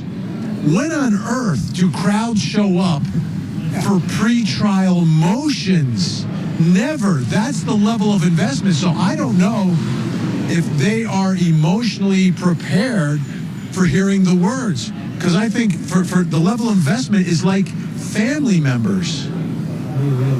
So, and family members, I mean, their reactions afterwards are, you know, there's a wide range. They can never prepare for it. But I think much of this crowd is on the same level. So I don't know how this is going to go. I really don't know how this is going to go when the moment comes. Because these are, I would say, probably 60 to 75, 80% of these people this is the first time that they have latched onto our system of justice. We hope they stay, right? We hope they stay. I think a good portion of them will, because they're intrigued about our system and how it works, and in their minds doesn't necessarily work. But that, to me, those are my thoughts right now as we get closer and closer to the time when we often get these post-lunch verdicts. It's interesting that you say that they're on this level almost of family, and I'm remembering that you were talking to someone out there who said they wanted Karen to see a familiar face in the crowd, and when you followed up, it wasn't that she was family or knew her personally, but she felt like she's been there so much that Karen Reed surely would recognize her as someone who's familiar. What's the conversation, the chatter there like? Are people just catching up, talking about the weather and sports, or are they talking about the things that we're still seeing online? As people are watching this verdict watch, they are still hashing out the details of this case. Which witness was strong? Which piece of evidence was the most helpful, or the problems of the prosecution or defense? Are they spending time talking about the trial, or are they just all eyes on the verdict? They're talking about what happened yesterday. There is a large level of skepticism about the way the questions have been handled. Because it goes back to last year.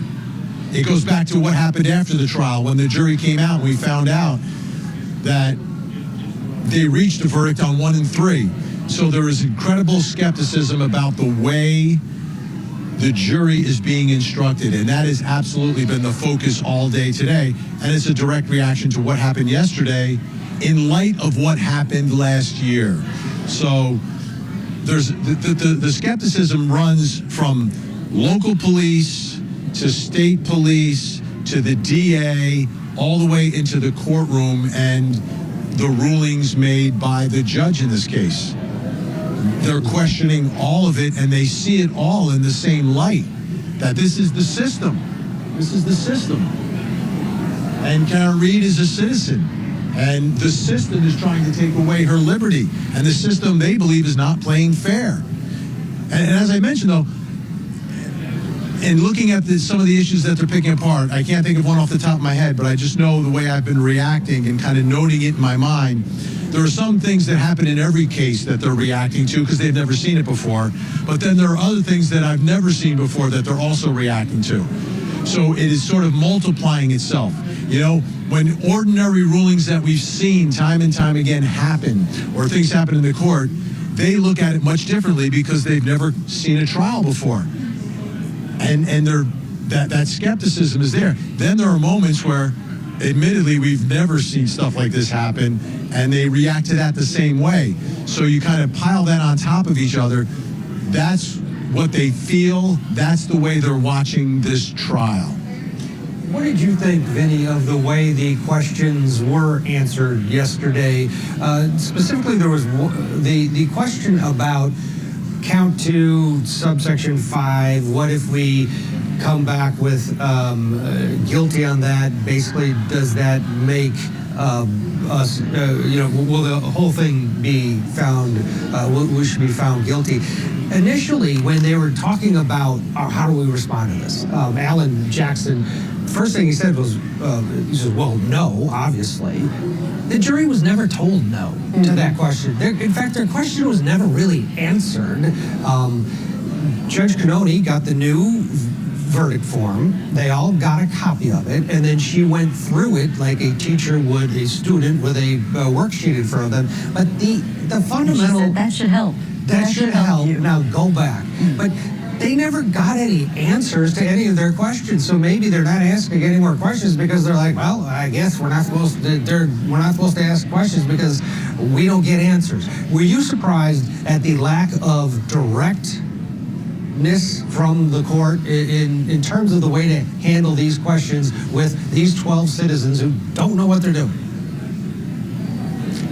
I think what we're seeing here in Massachusetts, and folks who watch Court TV know we cover cases around the country, and every jurisdiction has their own little nuance and their differences in the way they handle different parts of the trial.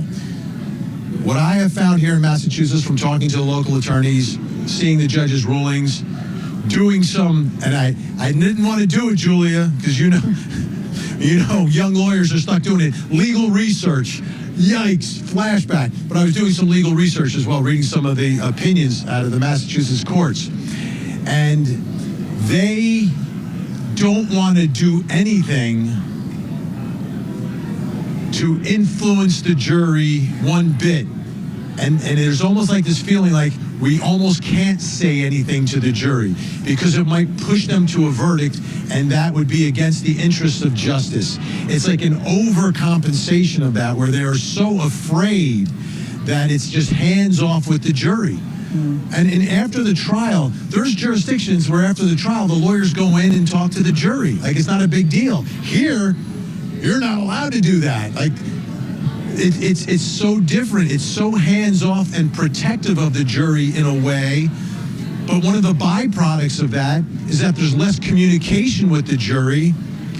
You're more afraid to communicate with the jury, and the jury is kind of less informed. There's no guidance. Less instructed. They're doing, the purpose of it is to kind of not interfere with the jury, but the result of it, especially in this case, has been a jury not understanding what they're supposed to do. So you've got to, Massachusetts has to figure out a way to walk that line. So you have juries that know what they're doing, and they understand it without interfering with the results or pushing a result onto them. And I think there was an opportunity to do that, but I don't know how the lawyers in Massachusetts would react to that, because I've seen it done in other states, in other cases. So I know it can pass some level of constitutional muster, but in Massachusetts, that's the way it is. And I wonder if that's going to change now, because it's worrisome that the jury seemed to have a really important question. They had this, if we are not guilty on 2 counts and we can't decide the third, are we hung? That's a very general question that you would think if they got back this reaction from the judge or response from the judge saying it's a theoretical question. I feel like if you understand that she's saying that's theoretical, I can't answer Ask it in a you different would way. immediately come Yes. back when you can with the we have found her not guilty of, hopefully they would understand that if it's theoretical, then you have to make it into an actual situation that you're dealing with. But we're not seeing that. And what I'm worried about is now the jury is just back there scared. Like, we can't ask the judge. We don't know what to do. We don't want to be a mistrial. Like the last jury, I'm sure they know that the last jury was a mistrial. But the deliberation period for all parties, including our viewers, is that we don't know. We don't know what's going on, and it could be anything, but you're absolutely dead on. I think that might very well be what's going on. And Vinny, do you think that then is against the interest of justice if the judge is doing that in a way that's actually going to confuse them more? Yeah, it's a like it's 2 juries in a row, so it's not you can't point the finger at the jurors and say, oh, it's just a bad jury, they didn't know what they were doing. It's 2 juries in a row, so there has to be some acknowledgement that we've got a problem here. Now, the way the judge remedied the second page of the verdict slip, I think, was very effective. I like that it's in bold, it's in parentheses. Because part of the problem here with that second page is the lesser included. In the state of Massachusetts, they don't do partial verdicts on lesser included charges of a count. So if a jury, you can't put the little box in there for guilty, not guilty on each lesser included, which would be like the obvious solution, because they don't want jurors doing that, because if a jury actually fills out a form and checks the box, not guilty, jeopardy attaches, and you can't retry them for that lesser included. So if you get hung on the bottom lesser included, the retrial would just be the bottom lesser included. That's not the way it works in Massachusetts. You go back to the original offense that is charged. So in this case, it would go all the way back up to the manslaughter, even if they were hung on charge 5 of page 2, which is simple operating under the influence. So even if they voted and found not guilty on all of them, there's no box there to check off not guilty, but the instructions are you've got to determine if they're guilty or not guilty before you can go on to the next one. So if they're stuck on the 5th one, we know that they found them not guilty, but because they haven't formally checked the box, jeopardy is not attaching, and under Massachusetts law, that's what they want. Because if there's a retrial and they're hung on any of the lesser included counts, despite finding them not guilty of the top charge and some of them under, the retrial goes all the way back up to the top charge. In some sense, if you just look at that from the outside, you're like, that doesn't sound fair. Because they actually deliberated and all agreed, but they didn't check the box. Like, there wasn't if one. they wrote in, now we've got a big cheering. Let me see what's going on here. You're cheering for someone. I don't know who. I don't know who it is. Not sure what that moment was, but they're walking into the registry of deeds.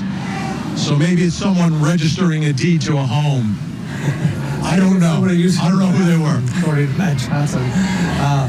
Yeah, I agree with you, Vinny. And if you go back to that first trial, that jury, if you listen to those jurors who sat in it, they didn't figure it out. And here Karen Reed is now exposed to those top two charges when, in fact, that other jury found her not guilty. They just couldn't figure out how to fill out the verdict form. So, that's not fair. That sort of feels like we might be there. Could you imagine they are hung up on whether or not Karen Reed drunk, and there's one juror and they're like, I'm not going to convict her on driving under the influence because I'm not sure what the timing is. Right, the 12:45 or the 5 a.m. Oh my gosh, Bob Alessi would burst into that deliberation room and just We hope the prosecution would take that into consideration, but I don't know what this is. I don't know. Not in this community. I don't think so. I think she's going to be right back. And Ted, if I could just jump in on that, Ted. Yeah. If I jump into that for a second. If, in fact, they found her not guilty of all those lesser includeds and were hung on that bottom one is there because of the defense.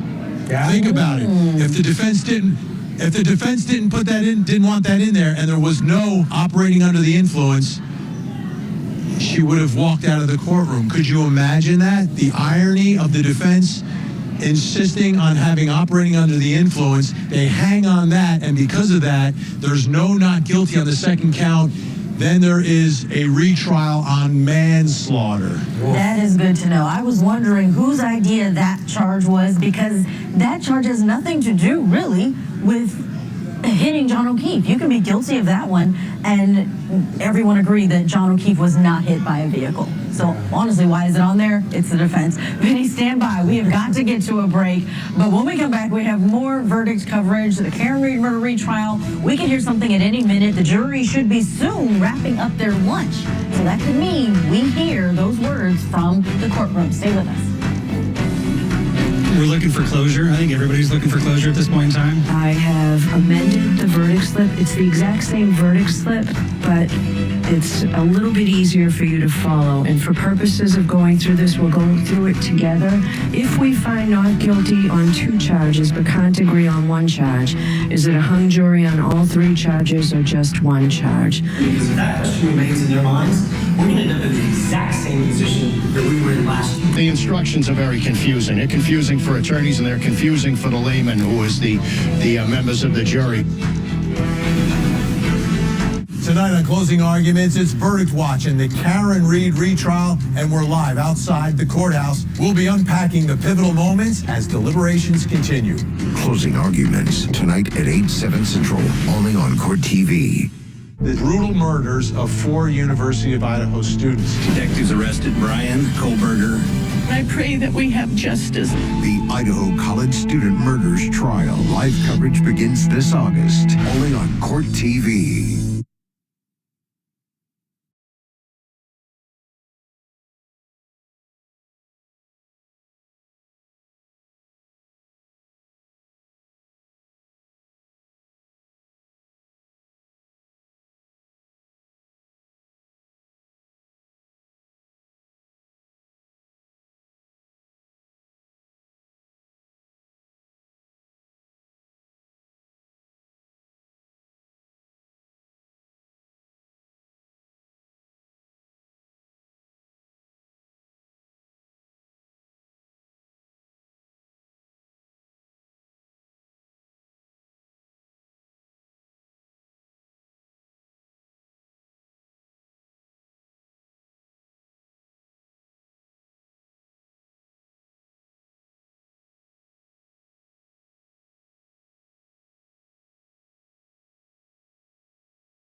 everyone in Canton drinks.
Welcome back to Court TV Live, the live look outside the courthouse in Dedham, Massachusetts, as we continue to wait word from the jury that's deliberating the fates of Karen Read. 19 hours, 40 minutes, and counting. This is over the course of 4 days now, really 3 days and 1 hour. But let's go out there to Dedham, Massachusetts. We're on the ground. We have our Court TV lead anchor, Vinny Politan, who is in the thick of it with all of the supporters around him of Karen Read. A lot of pink that we've been seeing throughout these deliberations, Vinny.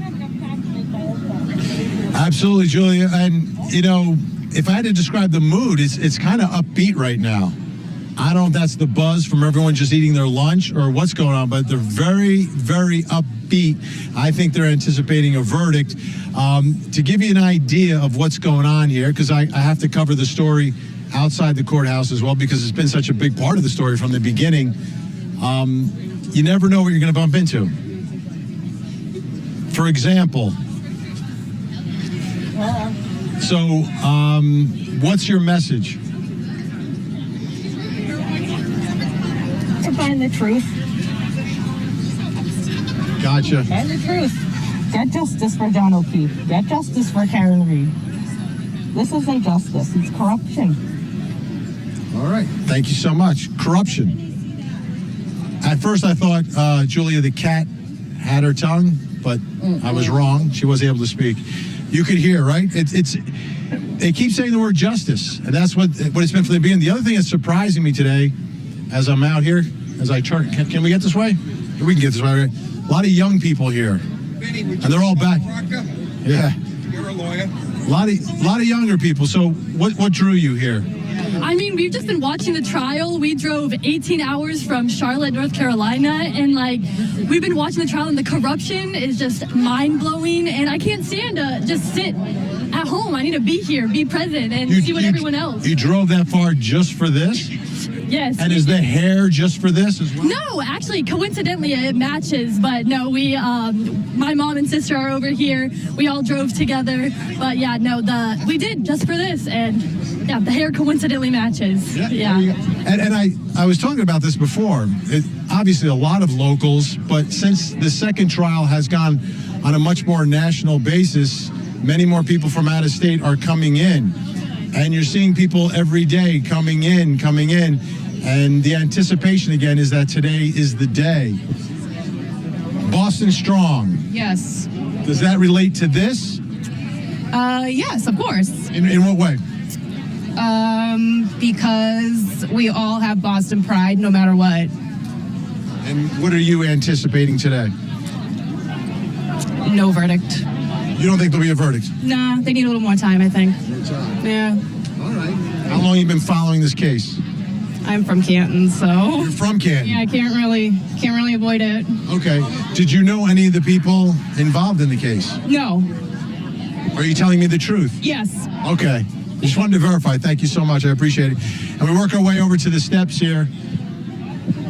All right. There are men here, too. You know, you talk about man on the street interviews. It's kind of tough here because it's about, I don't know, what would you say, 80% women? Yeah, there's a good amount. Okay. Why are you here? What's your message? Because I think the trial affects not just one set of people. I think it affects all of us in the Commonwealth. This is not only about, this spans beyond any type of identity whatsoever. Karen is a person just like us. It could have happened to my mom, could have happened to my sister, could have happened to his mom or his sister.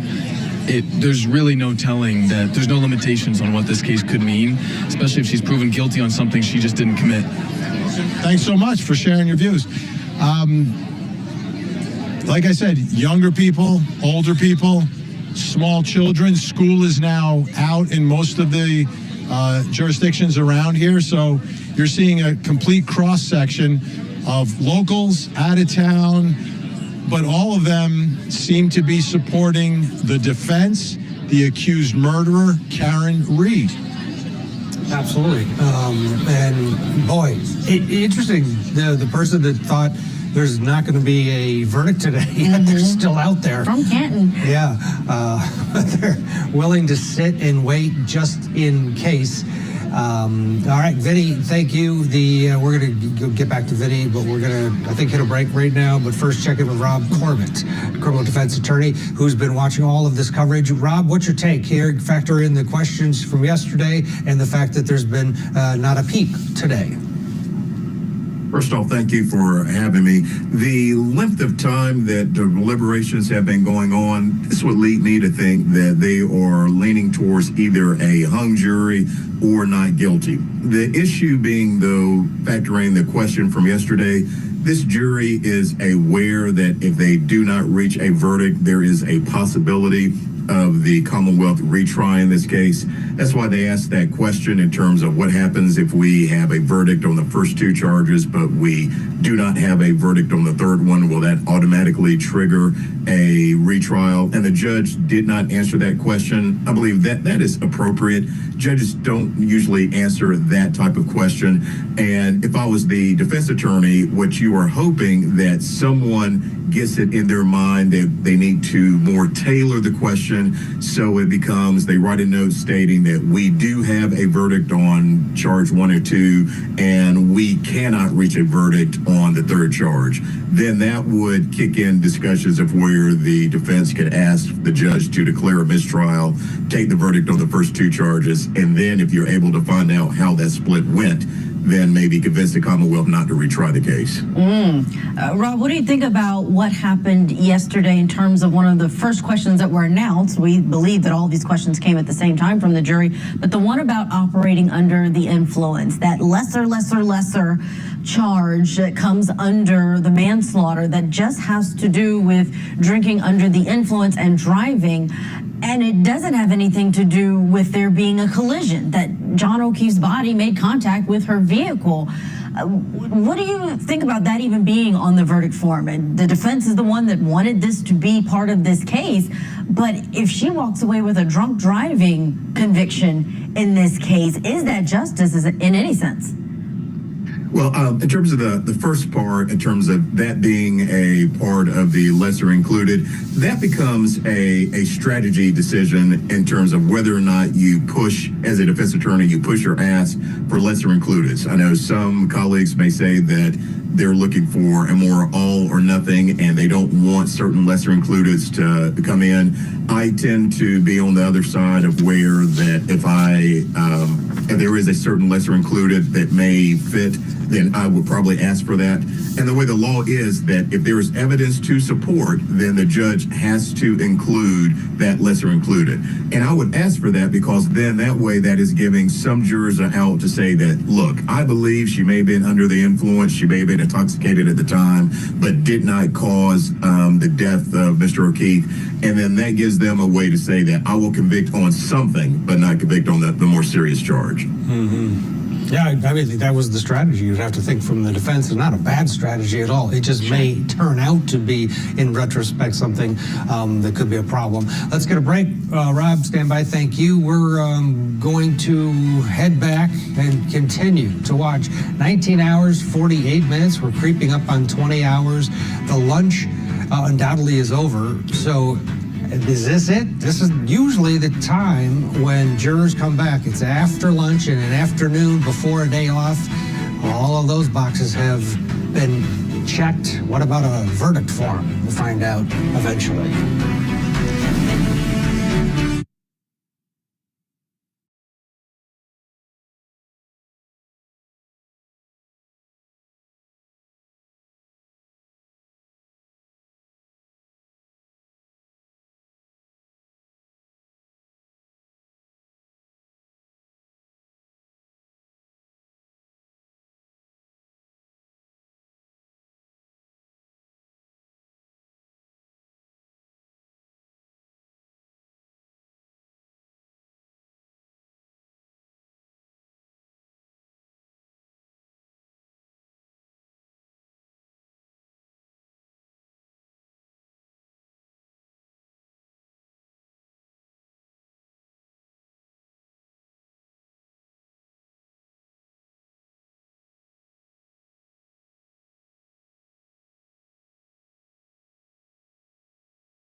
back to Court TV Live, along with Julia Janae. I'm Ted Rollins.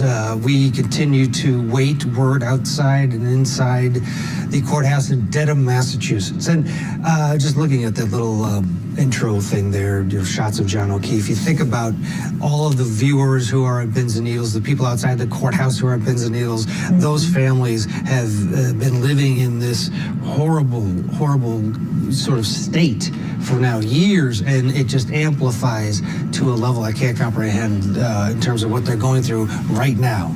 And they're in a way in limbo after that really revealing note from the jury yesterday that has a lot of people thinking that this may be not guilty on 2 charges, even though we haven't gotten the final verdict. No doubt all the emotions that are around hearing those words has already got people's stomachs in knots, one way or the other, whether it's excitement or dread. This has already started. We are already in. It's a verdict watch, but right now it's a verdict warning. It feels like we're in. Let's bring in someone who's on the ground, of course, for us there in Dedham, Massachusetts. Court TV lead anchor Vinny Politan is there among the people. Vinny, what have you got? Okay, I love that term. We got to use that, verdict warning, because we're past the lunch hour now.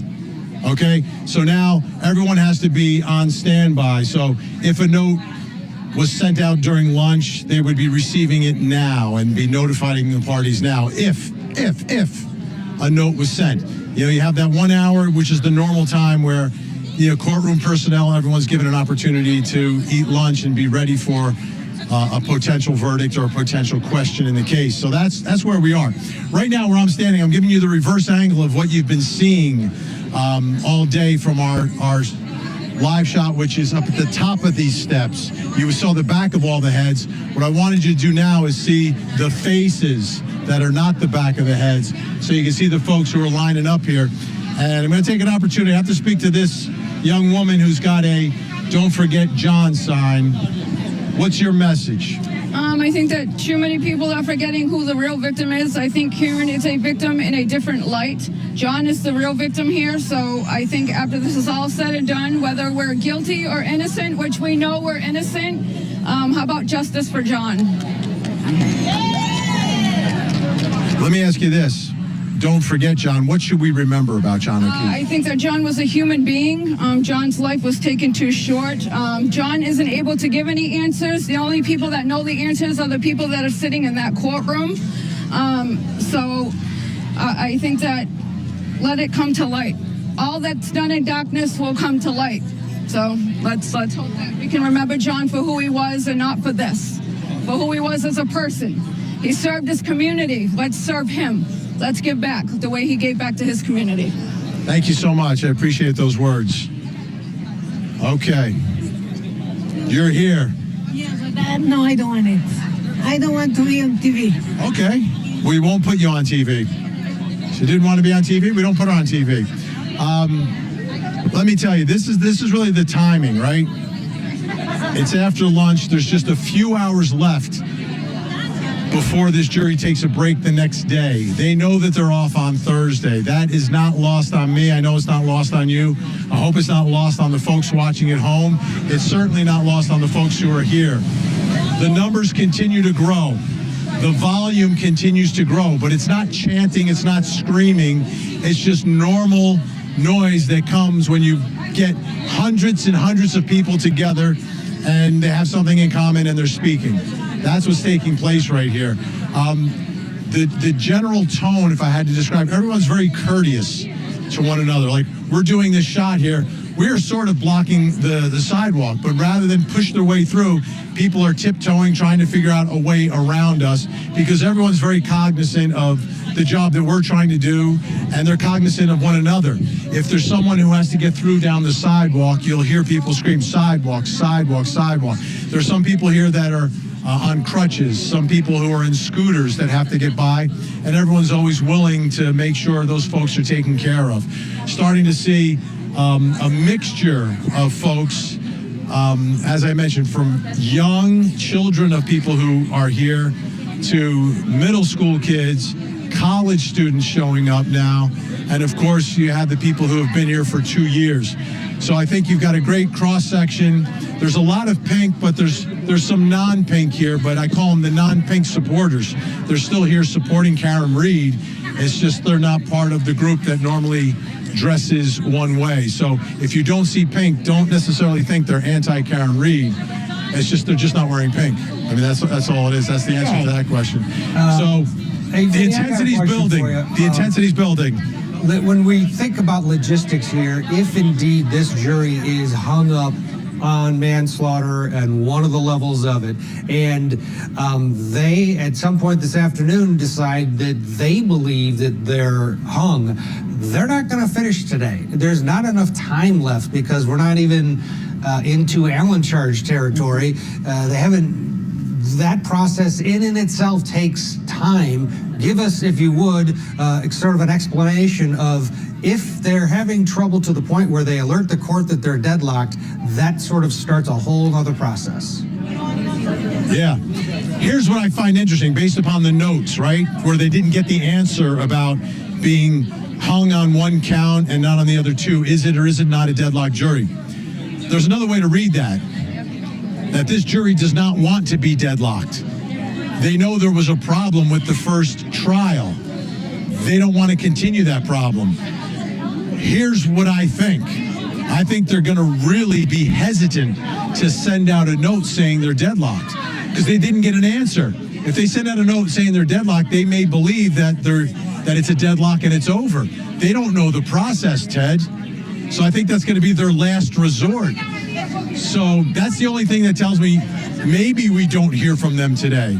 If they're deadlocked, even on one count, they don't know that they can return a verdict on the other two because the question wasn't answered. And that's part of the mystery and frustration that people may feel with them not understanding. It may also push them to come to a verdict. Say, listen, we don't want to be like the first jury. We don't want to be deadlocked. Let's agree to something. Maybe someone's got to compromise. And from that compromise, you get verdicts on all three counts. So I think that's another possibility, that this jury doesn't want to be deadlocked. So they don't know that it takes 2 or 3 notes saying you're deadlocked before you're actually deadlocked. And deadlocked on one count is not deadlocked on 3 counts. I know that, you know that. I think most of these folks out here know that. The viewers know it now. But I don't know if the 12 who count actually know that. Like the 12 who should know the answer to that question don't have the answer to that question. Absolutely right. It could be a standoff. Judge Cannoni not wanting to have a mistrial at any cost, so she didn't want to answer the question, and the jurors not wanting to have a mistrial, so they don't want to send any other questions that are definitive. And here we are, and we continue to wait. Vinny Politan, thank you so much for all of that. We are going to squeeze in a break.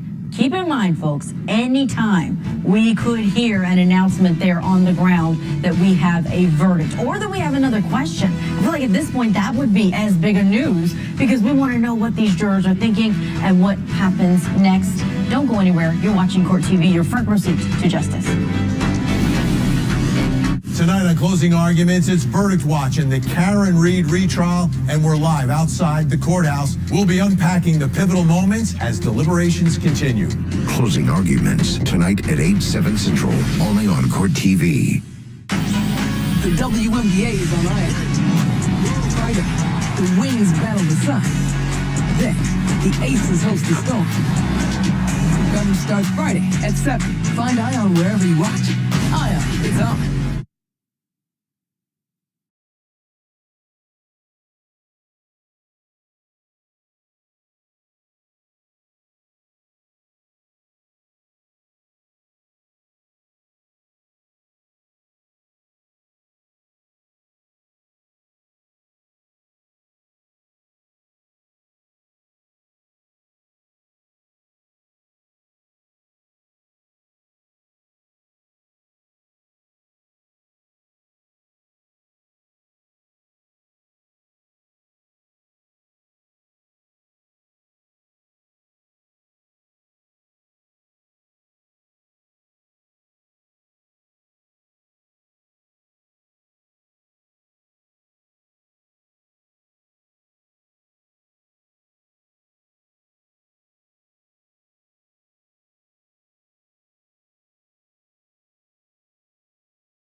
Welcome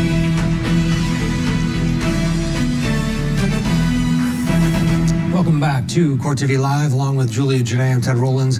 The clock has now surpassed 20 hours of time that this jury deliberated the fate of Karen Read, has worked to come to a unanimous verdict on all three charges that she is facing. And to this point, they are still working. The lunch break has come and gone. This is usually that time when a jury that's close pulls the trigger, especially when you have tomorrow being a holiday.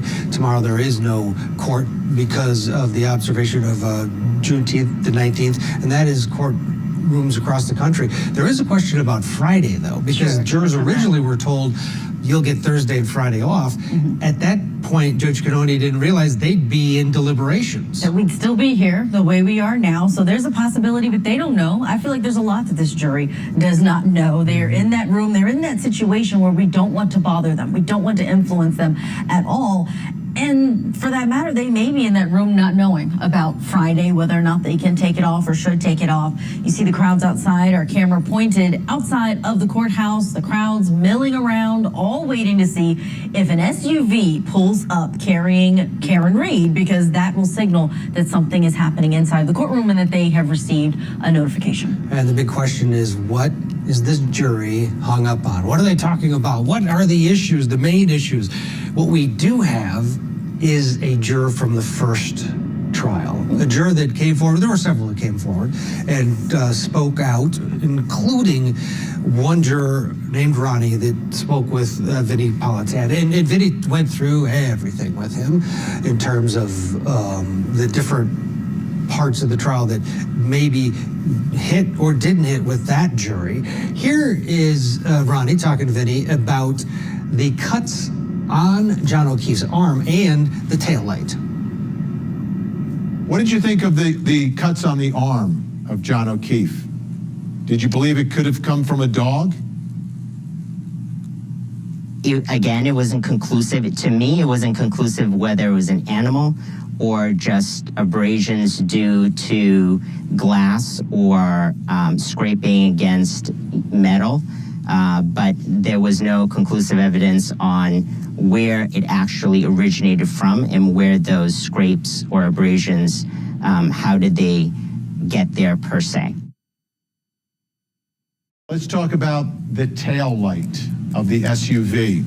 It was broken. It's clear it was broken. I'll start with your perspective. How do you believe the tail light was broken? What caused that? Some sort of impact, clearly, that caused the breakage of the taillight. I think in terms of testimony, we would have preferred that the Dighton police officer who testified clearly indicated a little bit more information on whether the broken taillight was consistent to when he first saw it at the location at the Reed's residence versus, and then it was towed. And then also it would have been nice to have some sort of testimony from the tow truck driver who transported it to the Canton Police Department, because in that sense, we would be able, whenever you move a vehicle, usually you take pictures or note any damage. So I would imagine that that tow truck driver probably would have had some sort of information, unless he did not do due diligence and actually write down any kind of damage on the car prior to moving it to the Canton Police Department. What's even more telling about Ronnie's interview there is he's a paramedic. He was someone inside of that deliberation room who had a bit of knowledge about medical emergencies. Let's bring in criminal defense attorney Robert Corbett. Was that illuminating for you, Robert? We love to hear from jurors after they are done deliberating, and it could very well be a lot of what's happening inside of that deliberation room this time around. I would say it is very illuminating whenever you get a chance to speak with a juror, because some jurisdictions do not allow it. I always encourage people to take advantage of that, because you get the ability to gain insight in terms of some of the things that they were thinking about or things they may have been hung up on. And the issues that that juror brought up, I am sure, are the same concerns that this jury is wrestling with, in terms of, if you cannot say definitively how those injuries were caused, that's reasonable doubt. If you can't say in terms of how the broken tail light was caused, obviously it's caused by some type of impact, but you can't say definitively or prove how that occurred, then once again, that is reasonable doubt. And each juror can have their own reasonable doubt. They don't have to have a consensus. It can be a multiple of things, and one juror can have one reasonable doubt about this, and another juror can have reasonable doubt about something completely different. One of the non-deliberating jurors from the first Karen Reed case ended up being part of the defense team this time around. Rob, how much do you think they leaned in as a sounding board with that individual as they prepared for trial? I'm sure they used that person as a dedicated focus group in terms of if they didn't have a focus group or mock trials, but they would run by certain themes with that juror in terms of also ask that juror what was something during the deliberations that really stuck out to you, or what was some of the discussions in the previous jury in terms that really stuck with that jury and things that caused them to vote not guilty.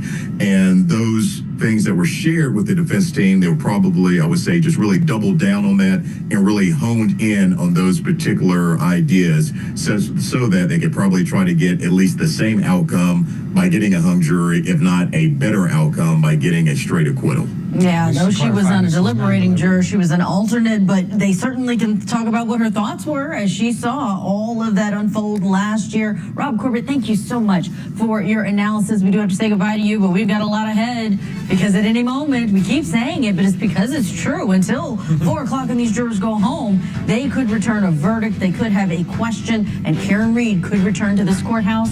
Don't go anywhere. Vinny and Matt at the top of the next hour.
So, what's your message? To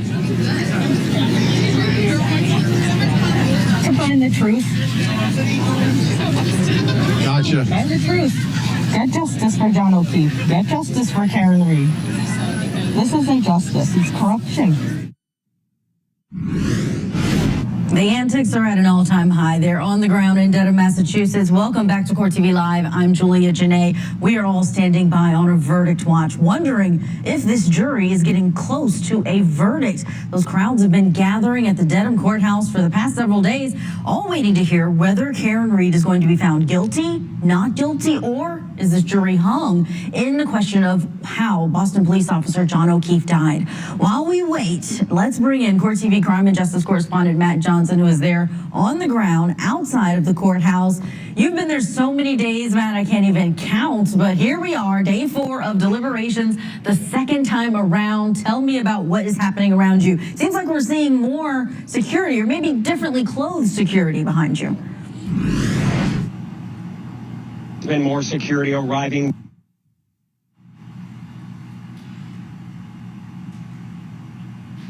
All right, we have a bit of a problem with Matt's feed, so we're going to wait just a second until we see it clear up. I know there are a lot of cameras, a lot of TVU packs, so that sometimes interferes with the signal. Matt, I'm going to try you again. Can you hear me? Yeah, I can hear you. Can you? There is a lot of cell service going on out here, a lot of live view packs, which is how we transmit television nowadays, no longer the truck, and then also cell phones. Everybody's on them and waiting, watching that fan inside this building here, waiting for any sort of movement in the courtroom. We're going to show you, this is the growing crowd across the street. This is where we've been doing our live shots. You see the sea of pink. These are the supporters of Karen Reed waiting for any sort of a movement as the defense team is expected back here by day's end, whether or not there's a question or verdict or just to check on the jury. So where I'm standing, you can see the number of media from all across the country growing in numbers, especially as we continue this verdict watch, day 4 now. You can see the guards here up at the courthouse steps. These are security officers within the court. They've added additional security for this trial. Let's show you over here. Now they have this mic stand in place, which is something that we saw last year, because the media here now anticipating today could be the day, could come down to this, we could get a verdict, and then right after that, immediately there would be some sort of statements made by the prosecutor, Hank Brennan, perhaps, or by the Commonwealth just in general, Mike Morrissey, which we haven't heard from. And we're showing you video right now of last year when this took place after that mistrial on July 1st, 2024, where we had Alan Jackson addressing the crowd, and he was saying something to the nature of, we don't quit, we don't give up. And right after that, those charges were refiled, which brings us here today. Let me show you more cameras. It is a sea of cameras out here. A lot of friends in the media as we are waiting this out for this verdict watch. We're going to make our way down over here, and you can see there is more supporters over here. And there's also a lot of Dedham officers. They're always on standby just in case the defense team were to arrive. They usually go to this roped off area, this street that's been blocked off to the general public, and that's where they then enter the courtroom. We are waiting on pins and needles out here along with this crowd. We'll bring you any developments if we hear anything from inside the courtroom. Matt Johnson, crime and justice correspondent, thank you for that update. Let's turn our attention now to Court TV lead anchor Vinny Politan, who is also there in Dedham, Massachusetts, on the other side of the courthouse. Vinny, what is it like where you are? Yeah, I'm directly across the street from Matt. I can see him right out of my left eye. I can see Matt on the other side of the street. So behind me here, this is another area where people have been throughout the trial, but especially at this point during the verdict watch, waiting, anticipating what's going to happen. And as that clock ticks, I mean, think about it. Time is running out. Time is running out for today, because we know here things end relatively early compared to some of the other jurisdictions where we cover cases. When we're down in Florida, Julie Janae, I remember talking to you at like 11 o'clock at night covering a verdict. So that's not the situation here in Dedham. Like 4 o'clock is like the time where if they don't reach it by 4, this jury knows that they won't be here tomorrow. I don't know if they know they'll be here on Friday, and they'll have to continue this. So right now is what I'm calling prime time.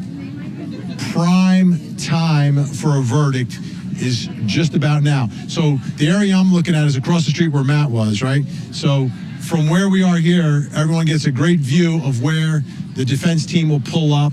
It's also from the back where John O'Keefe's family normally comes up. The security is here, but there are a lot of officers all the time, so it's hard to tell when they're being mobilized. I think when they get into formation, then something is about to happen. That's not happening at this second, but it's going to take time, right? So if the jury has a note, it's got to get to the bailiff, it's got to get to the judge has to contact the lawyers, then they've got to figure out what they're going to do with it all. In the meantime, the bailiff would have to get word out to the rest of security here. So what we're looking for and what we're looking out for is security formations that look a little different. We're also looking, and usually that security is in the area where the SUVs pull up. And we're also obviously keeping our eyes open for them as well. In the meantime, everybody here, I don't know. I don't know how they will react. I don't know what it'll be like if there is no verdict today. Let me ask a couple people. What happens if there's no verdict today? You coming back? Of course. Every day? We ain't got no quit. That's simple enough. They're coming back. This guy's been here every day. No verdict today. Are you coming back? The verdict's coming back today. I understand that, but let's am I coming theoretically, hypothetically, if there was no verdict today, would you come? 1,000%. Okay. Every day. All right. What's your greatest fear at this moment? The jury being a little bit confused on the slip. Okay. I got it. That's it. Nothing else. That's it. Any fear? Any fear that this is going to carry on beyond today? This jury is ready. The supporters are ready. The families, both families are ready. So if it carries beyond today, the prolonged anxiety and stress, it weighs a lot on all of us. I know, you're a lawyer. I am, unfortunately, because it's the delays like this of the justice system that make me question that profession sometimes, Vinny. Let me ask you a big picture question. What will the public's trust in the system of justice be if it is guilty, guilty, guilty?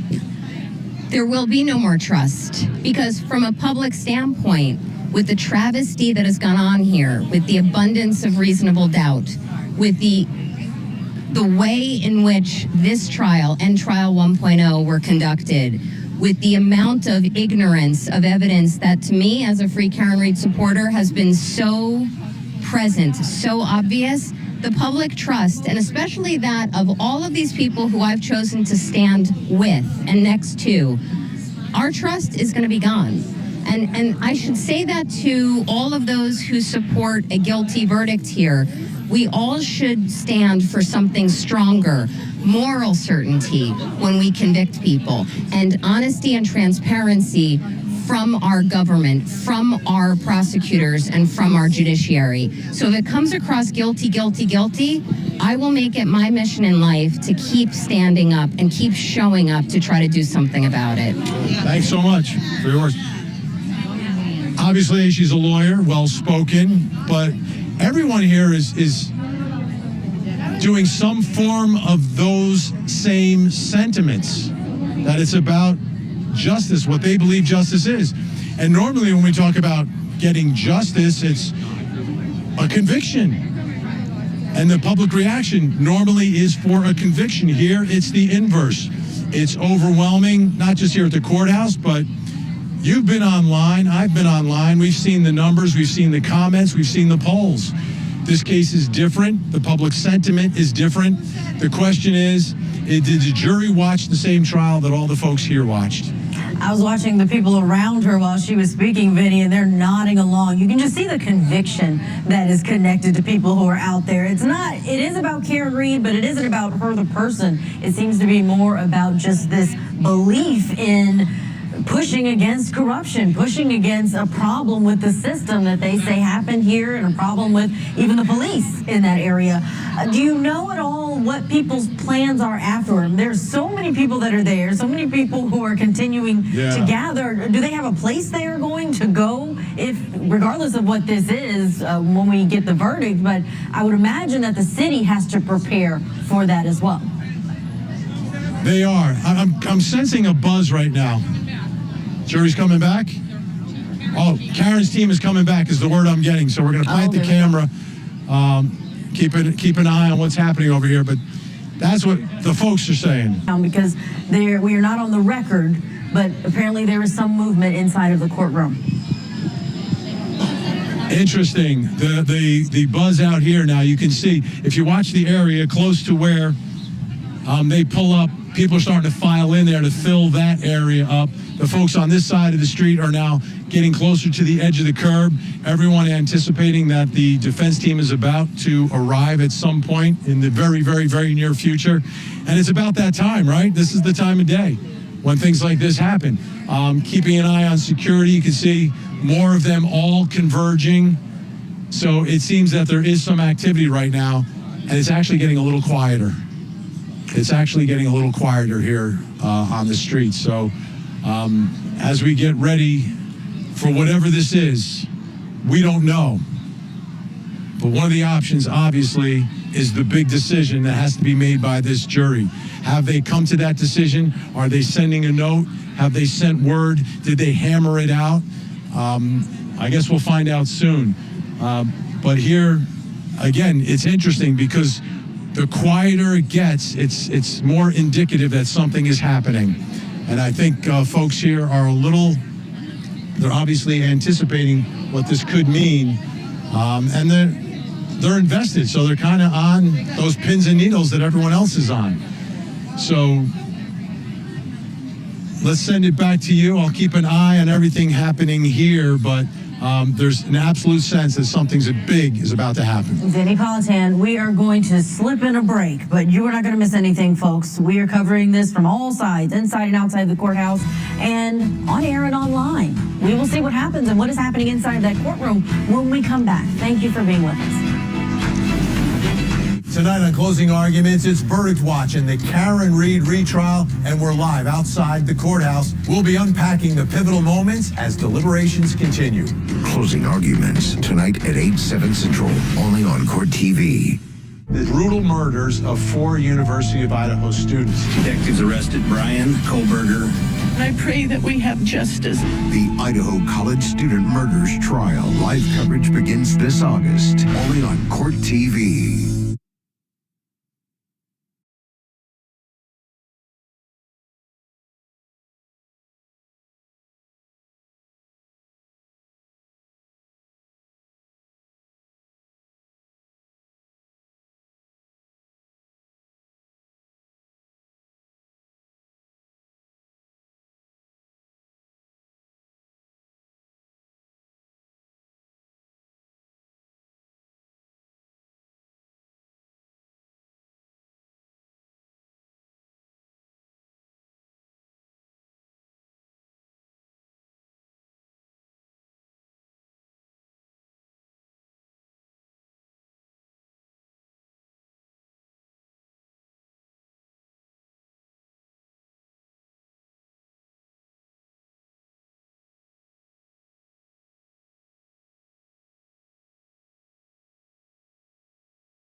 Why Karen Reed? Nobody knew her before this. You didn't know her before this, right? Never, but Why her? it could be us. It could be me. Could be you. Why this case? Injustice. Sandra Birchmore has a lot to do with this. Same cast of characters. And the police will not police themselves. And that's why I'm here. Okay. Justice for John O'Keefe. Welcome back to Court TV Live. We are continuing to follow the verdict watch in Dedham, Massachusetts, Karen Reed's murder retrial, and we're starting to see some activity in and out of the courthouse. Let's go immediately to our lead anchor, Vinny Politan, who is on the ground. And Vinny, you said that family of Karen Reed's has arrived back at the courthouse. Yeah. Take a look. The silent "I love you" signs are going up right now. Just across the street from where the SUV is pulling up right now, it looks like. We saw Karen Reed's father, but this is the rest of the team and Karen Reed arriving. It's after lunch. It's Wednesday. We've been talking about this all week. In a normal trial, this is about the time that you would expect a verdict. So whatever the notification is, whatever the reason is for them arriving at this moment, complete silence as Karen Reed walks in. Let's listen.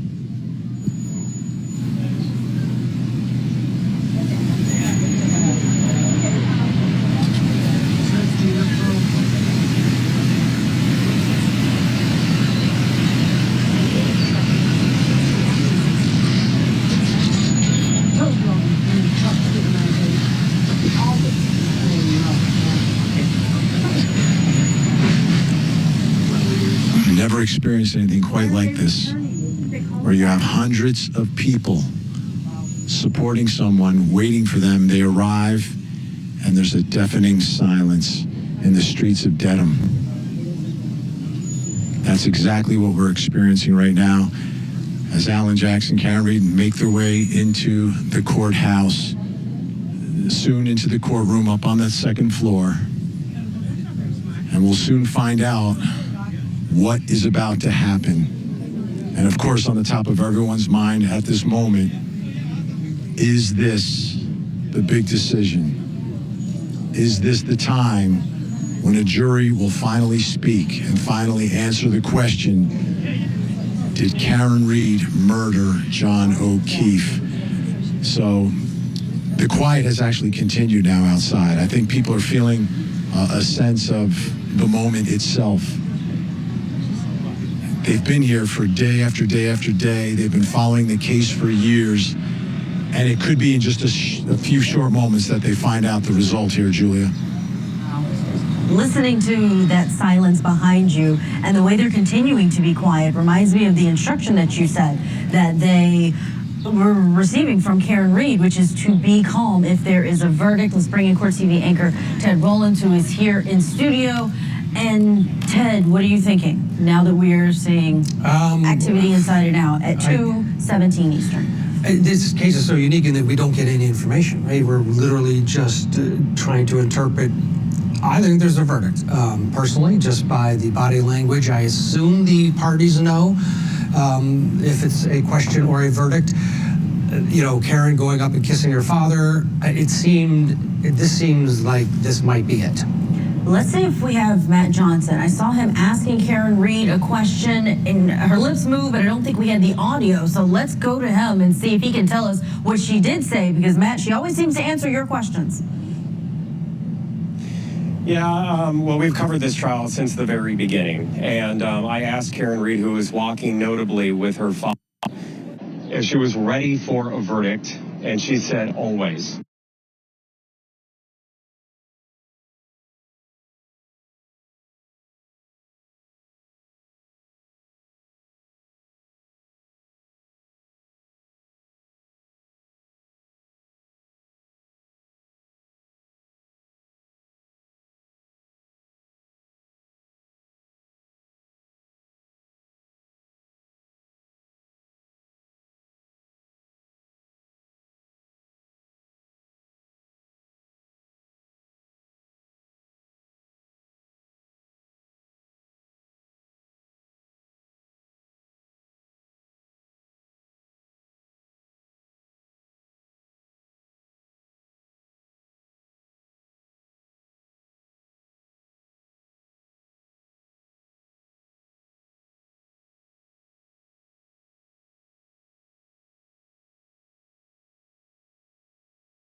You are unmuted.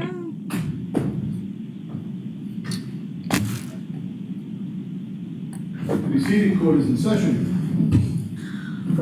All right, I appreciate you all getting back here. During the luncheon break, I received word from a court officer that the jury had knocked on the door, indicating that they had a verdict. But before I could even summons everybody into court, shortly thereafter, they knocked again and said they didn't have a verdict. So I asked the court officer to tell them to put that verdict slip in an envelope and seal it, and to give it to us. Paul, do you have it? Thank you. I haven't seen this. It's been sealed. I'm now going to seal it in the legal sense. So this is sealed. No one will have access to it. It will be preserved and made part of this record. I'm going to ask it to be marked for identification with the word jury, Chrissy, just to keep it separate and apart from everything else. So it's marked for ID with the word jury.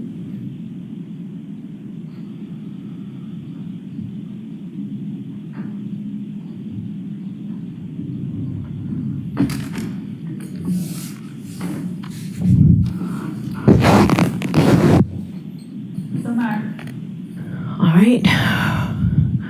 So we do not have a verdict because, as we all know, there is no verdict until it is announced and recorded in open court. So we are still awaiting a verdict. Because it took a while to pull this together, I would ask that everybody remain in the building until the end of the day. So we'll see everybody later. Thank you. All right.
Can you even believe they had a verdict and then they didn't? What is up with that?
Comes over, they say we have a verdict. Cannoni is informed of it, but it's in between the time that Judge Cannoni is informed of this, there's another knock saying there is no verdict.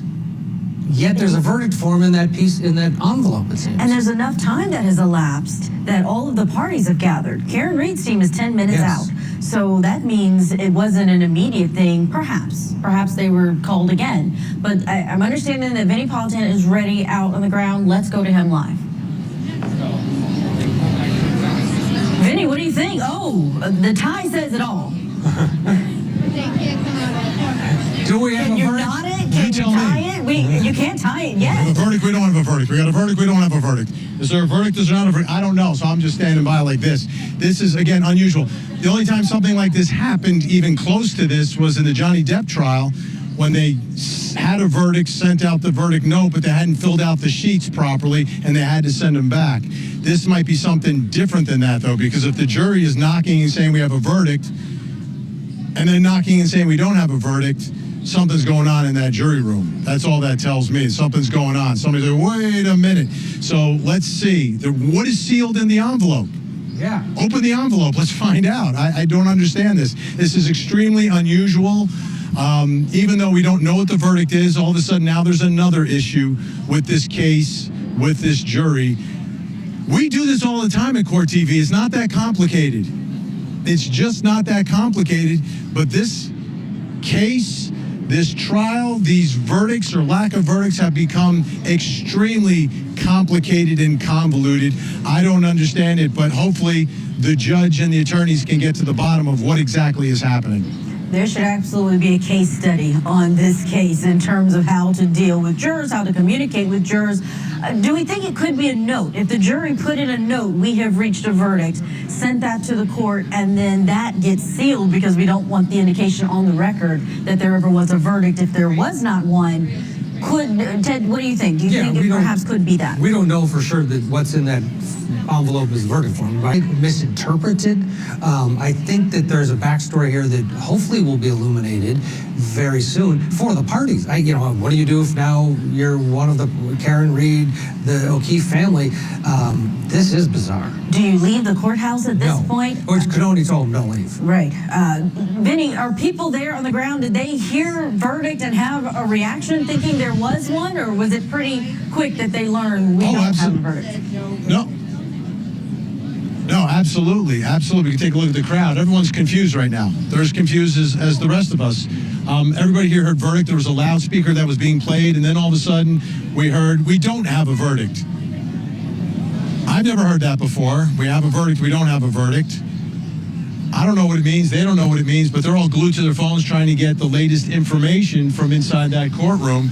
And, just to add another layer of intensity and anticipation to all of this, but sprinkle a whole bunch of confusion as well. It's unusual. It's really unusual what is happening at this moment. And I hope that the jury communicates what's happening. To me, that's the key. It's the communication between the jury and the court. Communication was the problem first time around, and now it looks like there's more communication issues. In a lot of jurisdictions, like I've been saying, sometimes the judge will just call the jury into the courtroom on the record and say, hey, what's going on? Do you have a verdict? Do you not have a verdict? Massachusetts, they don't like that sort of back and forth. They don't want to interfere at all. So that becomes a hurdle now in trying to understand what exactly happened inside that jury room and how you go from verdict in one moment to just a few moments later to no verdict. I think it even caught the judge off guard by the way she was describing what had happened. So everyone out here, there was that surge of this is the moment until it wasn't. Here we are. Welcome to Dedham.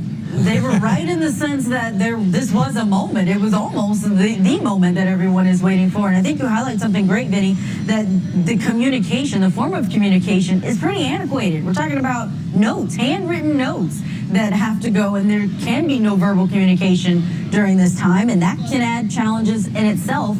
I understand that Matt Johnson may be available. Let's see if we can go out to him, see what he is seeing from his vantage point. Matt Johnson, your reaction to us getting these double knocks from the jury? The most unpredictable trial of the century. I mean, this doesn't help with the call from this community for transparency and light. There's just going to be more questions. And all of these supporters that believe in corruption and that there was a cover-up here are looking very confused at this point in time. There's something happening here at the courthouse in front of me because all of the police officers are still talking amongst each other. They're pointing to things on the backside of the courthouse. We know that all parties have been asked to remain present here on the property as this deliberating jury jury figures out what they're going to do. I mean, to knock on the door and say that they have a verdict, and then to knock again and say that they don't, I think that now some people are wondering if a jury member had cold feet, if they changed their initial vote. There's a lot of confusion out here on the courthouse steps, but we're not seeing Reed's vehicles leave like we normally do. And there's a lot of movement out here in front, including from a lot of law enforcement that are here near the steps, a lot of media on the move too. Just a lot of silence and a lot of confusion, to be honest with you. I want to bring in Ted, who's here with me in studio. Ted, do you think that this could mean, even if we do have a verdict, all the way up until polling the jury, after a verdict, after everything's entered, that we could still see some problems? I mean, we'll all be leaning in for the polling of the jury, which we usually kind of sit back for, ignore, but... Yeah, I mean, this is just, you're thinking about all the different scenarios. Is there an unwilling juror who then changed his or her mind after that initial note was passed along that we do have a verdict? Was it the foreperson going, oh, oops, I mean, we didn't? Some communication issue within the jury room? Was the communication issue between the jury foreman and this bailiff? What's in the envelope? Is it one note or two notes? Is it a verdict form? A lot of questions, and you wonder if the parties are going to demand to be heard at some point here as time goes by and everybody's just sitting idly. Talking about the time that's passing, Matt Johnson, do you know if Judge Cannoni is going to extend the day? I know she has been a stickler about ending the day early, 4 o'clock. Yesterday it was 3:50. With the weirdness of this situation, do you think there's a chance she will extend the day? Let this go into the late afternoon or evening? Because it seems like they're certainly on the precipice of a decision. Yeah, I think 100% there's a chance that she will extend the day if we don't get a verdict within the next couple hours. She told all parties be present, because what happens is at the end of the day at 4 o'clock, when the jury is usually excused, she sends in a note with the bailiff asking if they want to work late. Then she works with the courthouse to keep security on present. But we're in like a Friday verdict type of scenario, because you have tomorrow being a dark day because of the holiday, Juneteenth. So that may move things along too, and we could see this courthouse stay open a little bit later than normal. It better be. I mean, come on. We got to get to the bottom of this thing, right? Sometimes rules are rules, and it feels like there are days that she should have let them go longer, pushed them to go a little longer, especially yesterday. I think yesterday they wanted to leave. They sent the note that they'd had enough, and then they were sent on their way. But what's going on in that courtroom? This is insane. Let's see. Do we still have Vinny available? Because I do want to ask him about what could happen to a holdout juror. Vinny, if there's a juror that is yanking everyone back and saying, I changed my mind, I don't want to come to a decision, and they have to then retract this verdict, what can happen? What are some of the options? Because we have seen situations where some jurors refuse to deliberate. Right. If you refuse to deliberate, the rest of the jurors can send a note out, and there can be an inquiry. And if you're not participating in it, you can be taken out of the jury. It's an extreme measure. We've seen it in high-profile cases. Scott Peterson, a juror, was removed. I think it was the foreperson. It was a mutiny. But let's not go there quite yet. Like, it's always in Massachusetts. It's all about the verdict form, right? Was the verdict form signed and filled out? I don't know. If the verdict form is signed and filled out, that's supposed to be the verdict in Massachusetts. That's why counts 1 and 3 couldn't be dismissed last time, because they didn't fill out the paperwork. Could this be the inverse, where they filled out the paperwork and now we're saying we don't have a unanimous verdict? How do they deal with that? Last time it was the paperwork that won. Will the paperwork win this time? It's strange, but it's a possibility, right? You fill everything out, knock on the door. Because are you going to knock on the door before you fill out the paperwork? I wouldn't if I was the foreperson. I would make sure, all right, we've got it. We've got the votes. We fill out the paperwork. Massachusetts, all about the verdict slips. We fill it out. We sign it, da-da-da. Put it, knock on the door, give it to the bailiff. And then we knock again. Wait. Give us back the papers. Is it too late? Well, you remember... Because the other way around, it was too late. At the very end, while Judge Cannone was talking about this, she said, we have a verdict, we don't have a verdict. But then she says, as we all know, it's not a verdict until it's published. I think there is a verdict form in that manila envelope, and she's saying it's not official. Not on the record. Yes. In front of everyone. Wow. And so they can pull it back. I am looking back at the notes from our producer inside of the courtroom, and she did say that the form was handed to the deputy and will be sealed. All right. Okay. I'm hearing everyone in the street is saying verdict is in, guys. Is it a new, or is this what was The word on the what was before?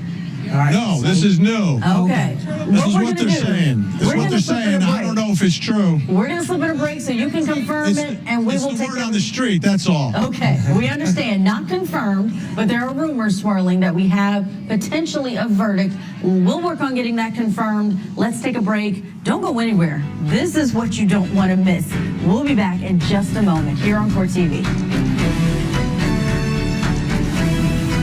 Tonight on Closing Arguments, it's Verdict Watch in the Karen Reed retrial, and we're live outside the courthouse. We'll be unpacking the pivotal moments as deliberations continue.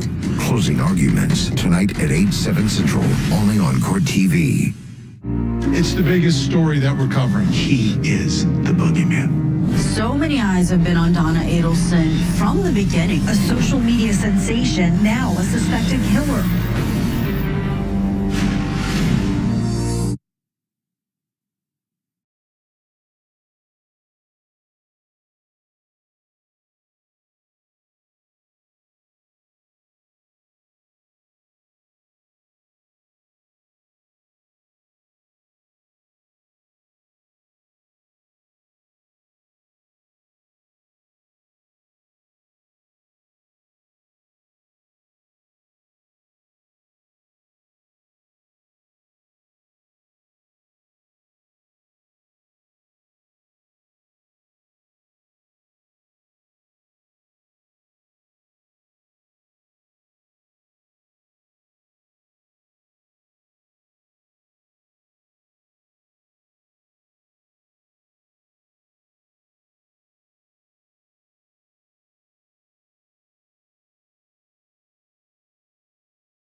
Yeah, if it was sealed in an envelope, they would have had to hand it to the bailiff, and that would have been a verdict.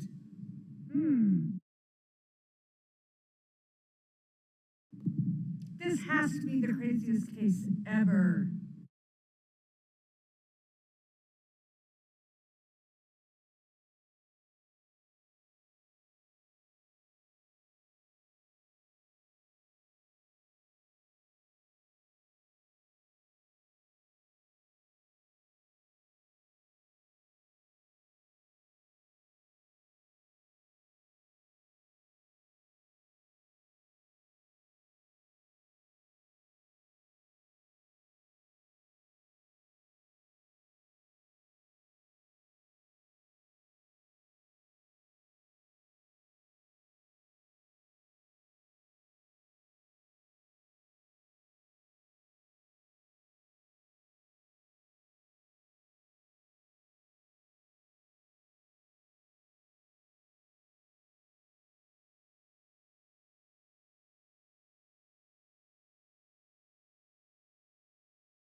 Verdict is in.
I am so excited for this verdict.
Well, I don't give refunds, Dave.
You are unmuted.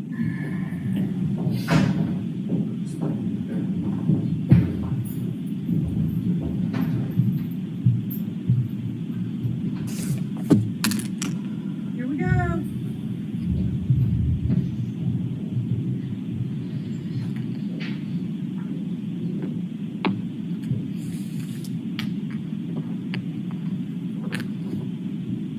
The deliberating jurors remain standing, defendant remains standing, all other parties may be seated. Your Honor, may the record reflect that 12 deliberating jurors and 6 alternates are present. Yes. May I inquire? Yes. Mr. Foreman, members of the jury, have you agreed upon a verdict? Yes. Thank you. May I see the papers? Mr. Foreman, have the verdicts been placed in this envelope and have they been in your presence ever since? Yes.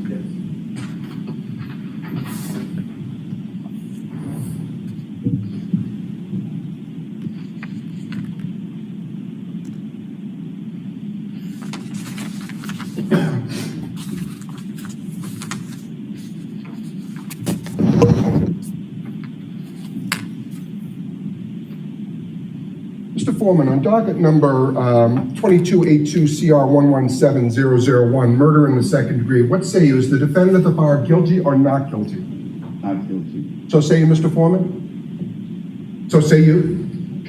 No. Do you agree? Yes. Do all of you agree? Yes. Thank you. 002, what say you? Is the defendant at the bar not guilty or guilty? Not guilty. Of. Not guilty. Is not guilty or guilty of that charge or any lesser included charge? Thank you. Specifically, number 5, operating under the influence of liquor by operating a motor vehicle with a blood alcohol level of 0.08 or greater. Correct? Yes. So say you, Mr. Foreman? Guilty. So say you all? Yes. 003, what say you? Is the defendant at the bar leaving the scene after accident resulting in death? Is the defendant not guilty or guilty? Not So guilty. say you, Mr. Foreman? Yes. So say you all? Jurors, hearken your verdict as the court records that you upon your oath say the defendant on 001 is not guilty, on 002 is guilty of operating under the influence of liquor, and 003 not guilty. Thank you. All right, jurors, everybody please be seated.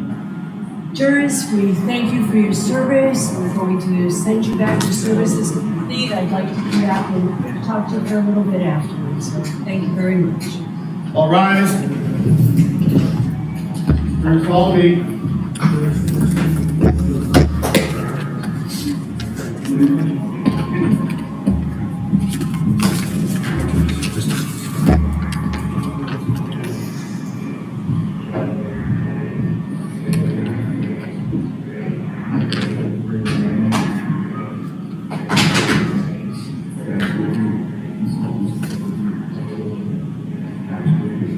Please exit the courtroom immediately. Karen Reed? Not yet. Tony, Hold on, everyone. Karen Reed. Ms. Reed, can I have your attention? As required by statute, I must inform you that the records regarding the charges that you have been found not guilty will be sealed by the Commissioner of Probation by the court unless you notify the Commissioner of Probation in writing within 10 days that you do not want these records sealed. To request that these records not be sealed, you may use the Request Not to Seal form, which is posted on the trial court's website on mass.gov. I cannot accept the form here in court. You must submit it to the Commissioner of Probation at the address provided on the form.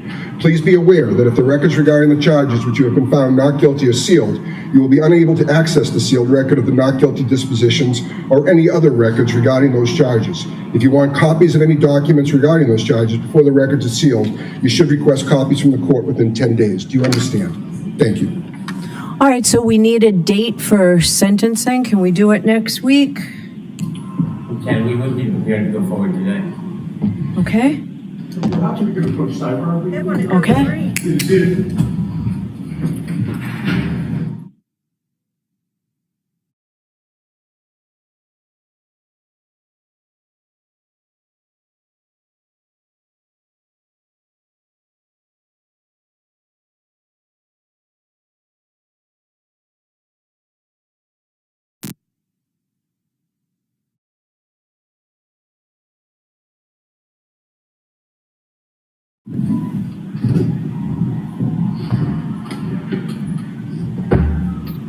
All right, so Ms. Giannetti, you ready to go forward today as well? Yes, please. Okay, Mr. Brennan, what's the Commonwealth's recommendation? Your Honor, the Commonwealth moves for sentencing. We recommend probation, 1 year, 24D program. So the standard that everybody else gets on their first time OUI? Certainly. Okay. We ask that she be treated no differently, no better. So I'm happy to do it. All right, thank you all. 1 year probation, 1 year probation on docket number 002, the lesser included offense of operating under the influence. 1 year probation. Thank you. The 24D program is. Thank you. All rise. Goodbye. Everybody have a great day. See you tomorrow. I don't know what we're watching, but I'll see you tomorrow. Have a great night.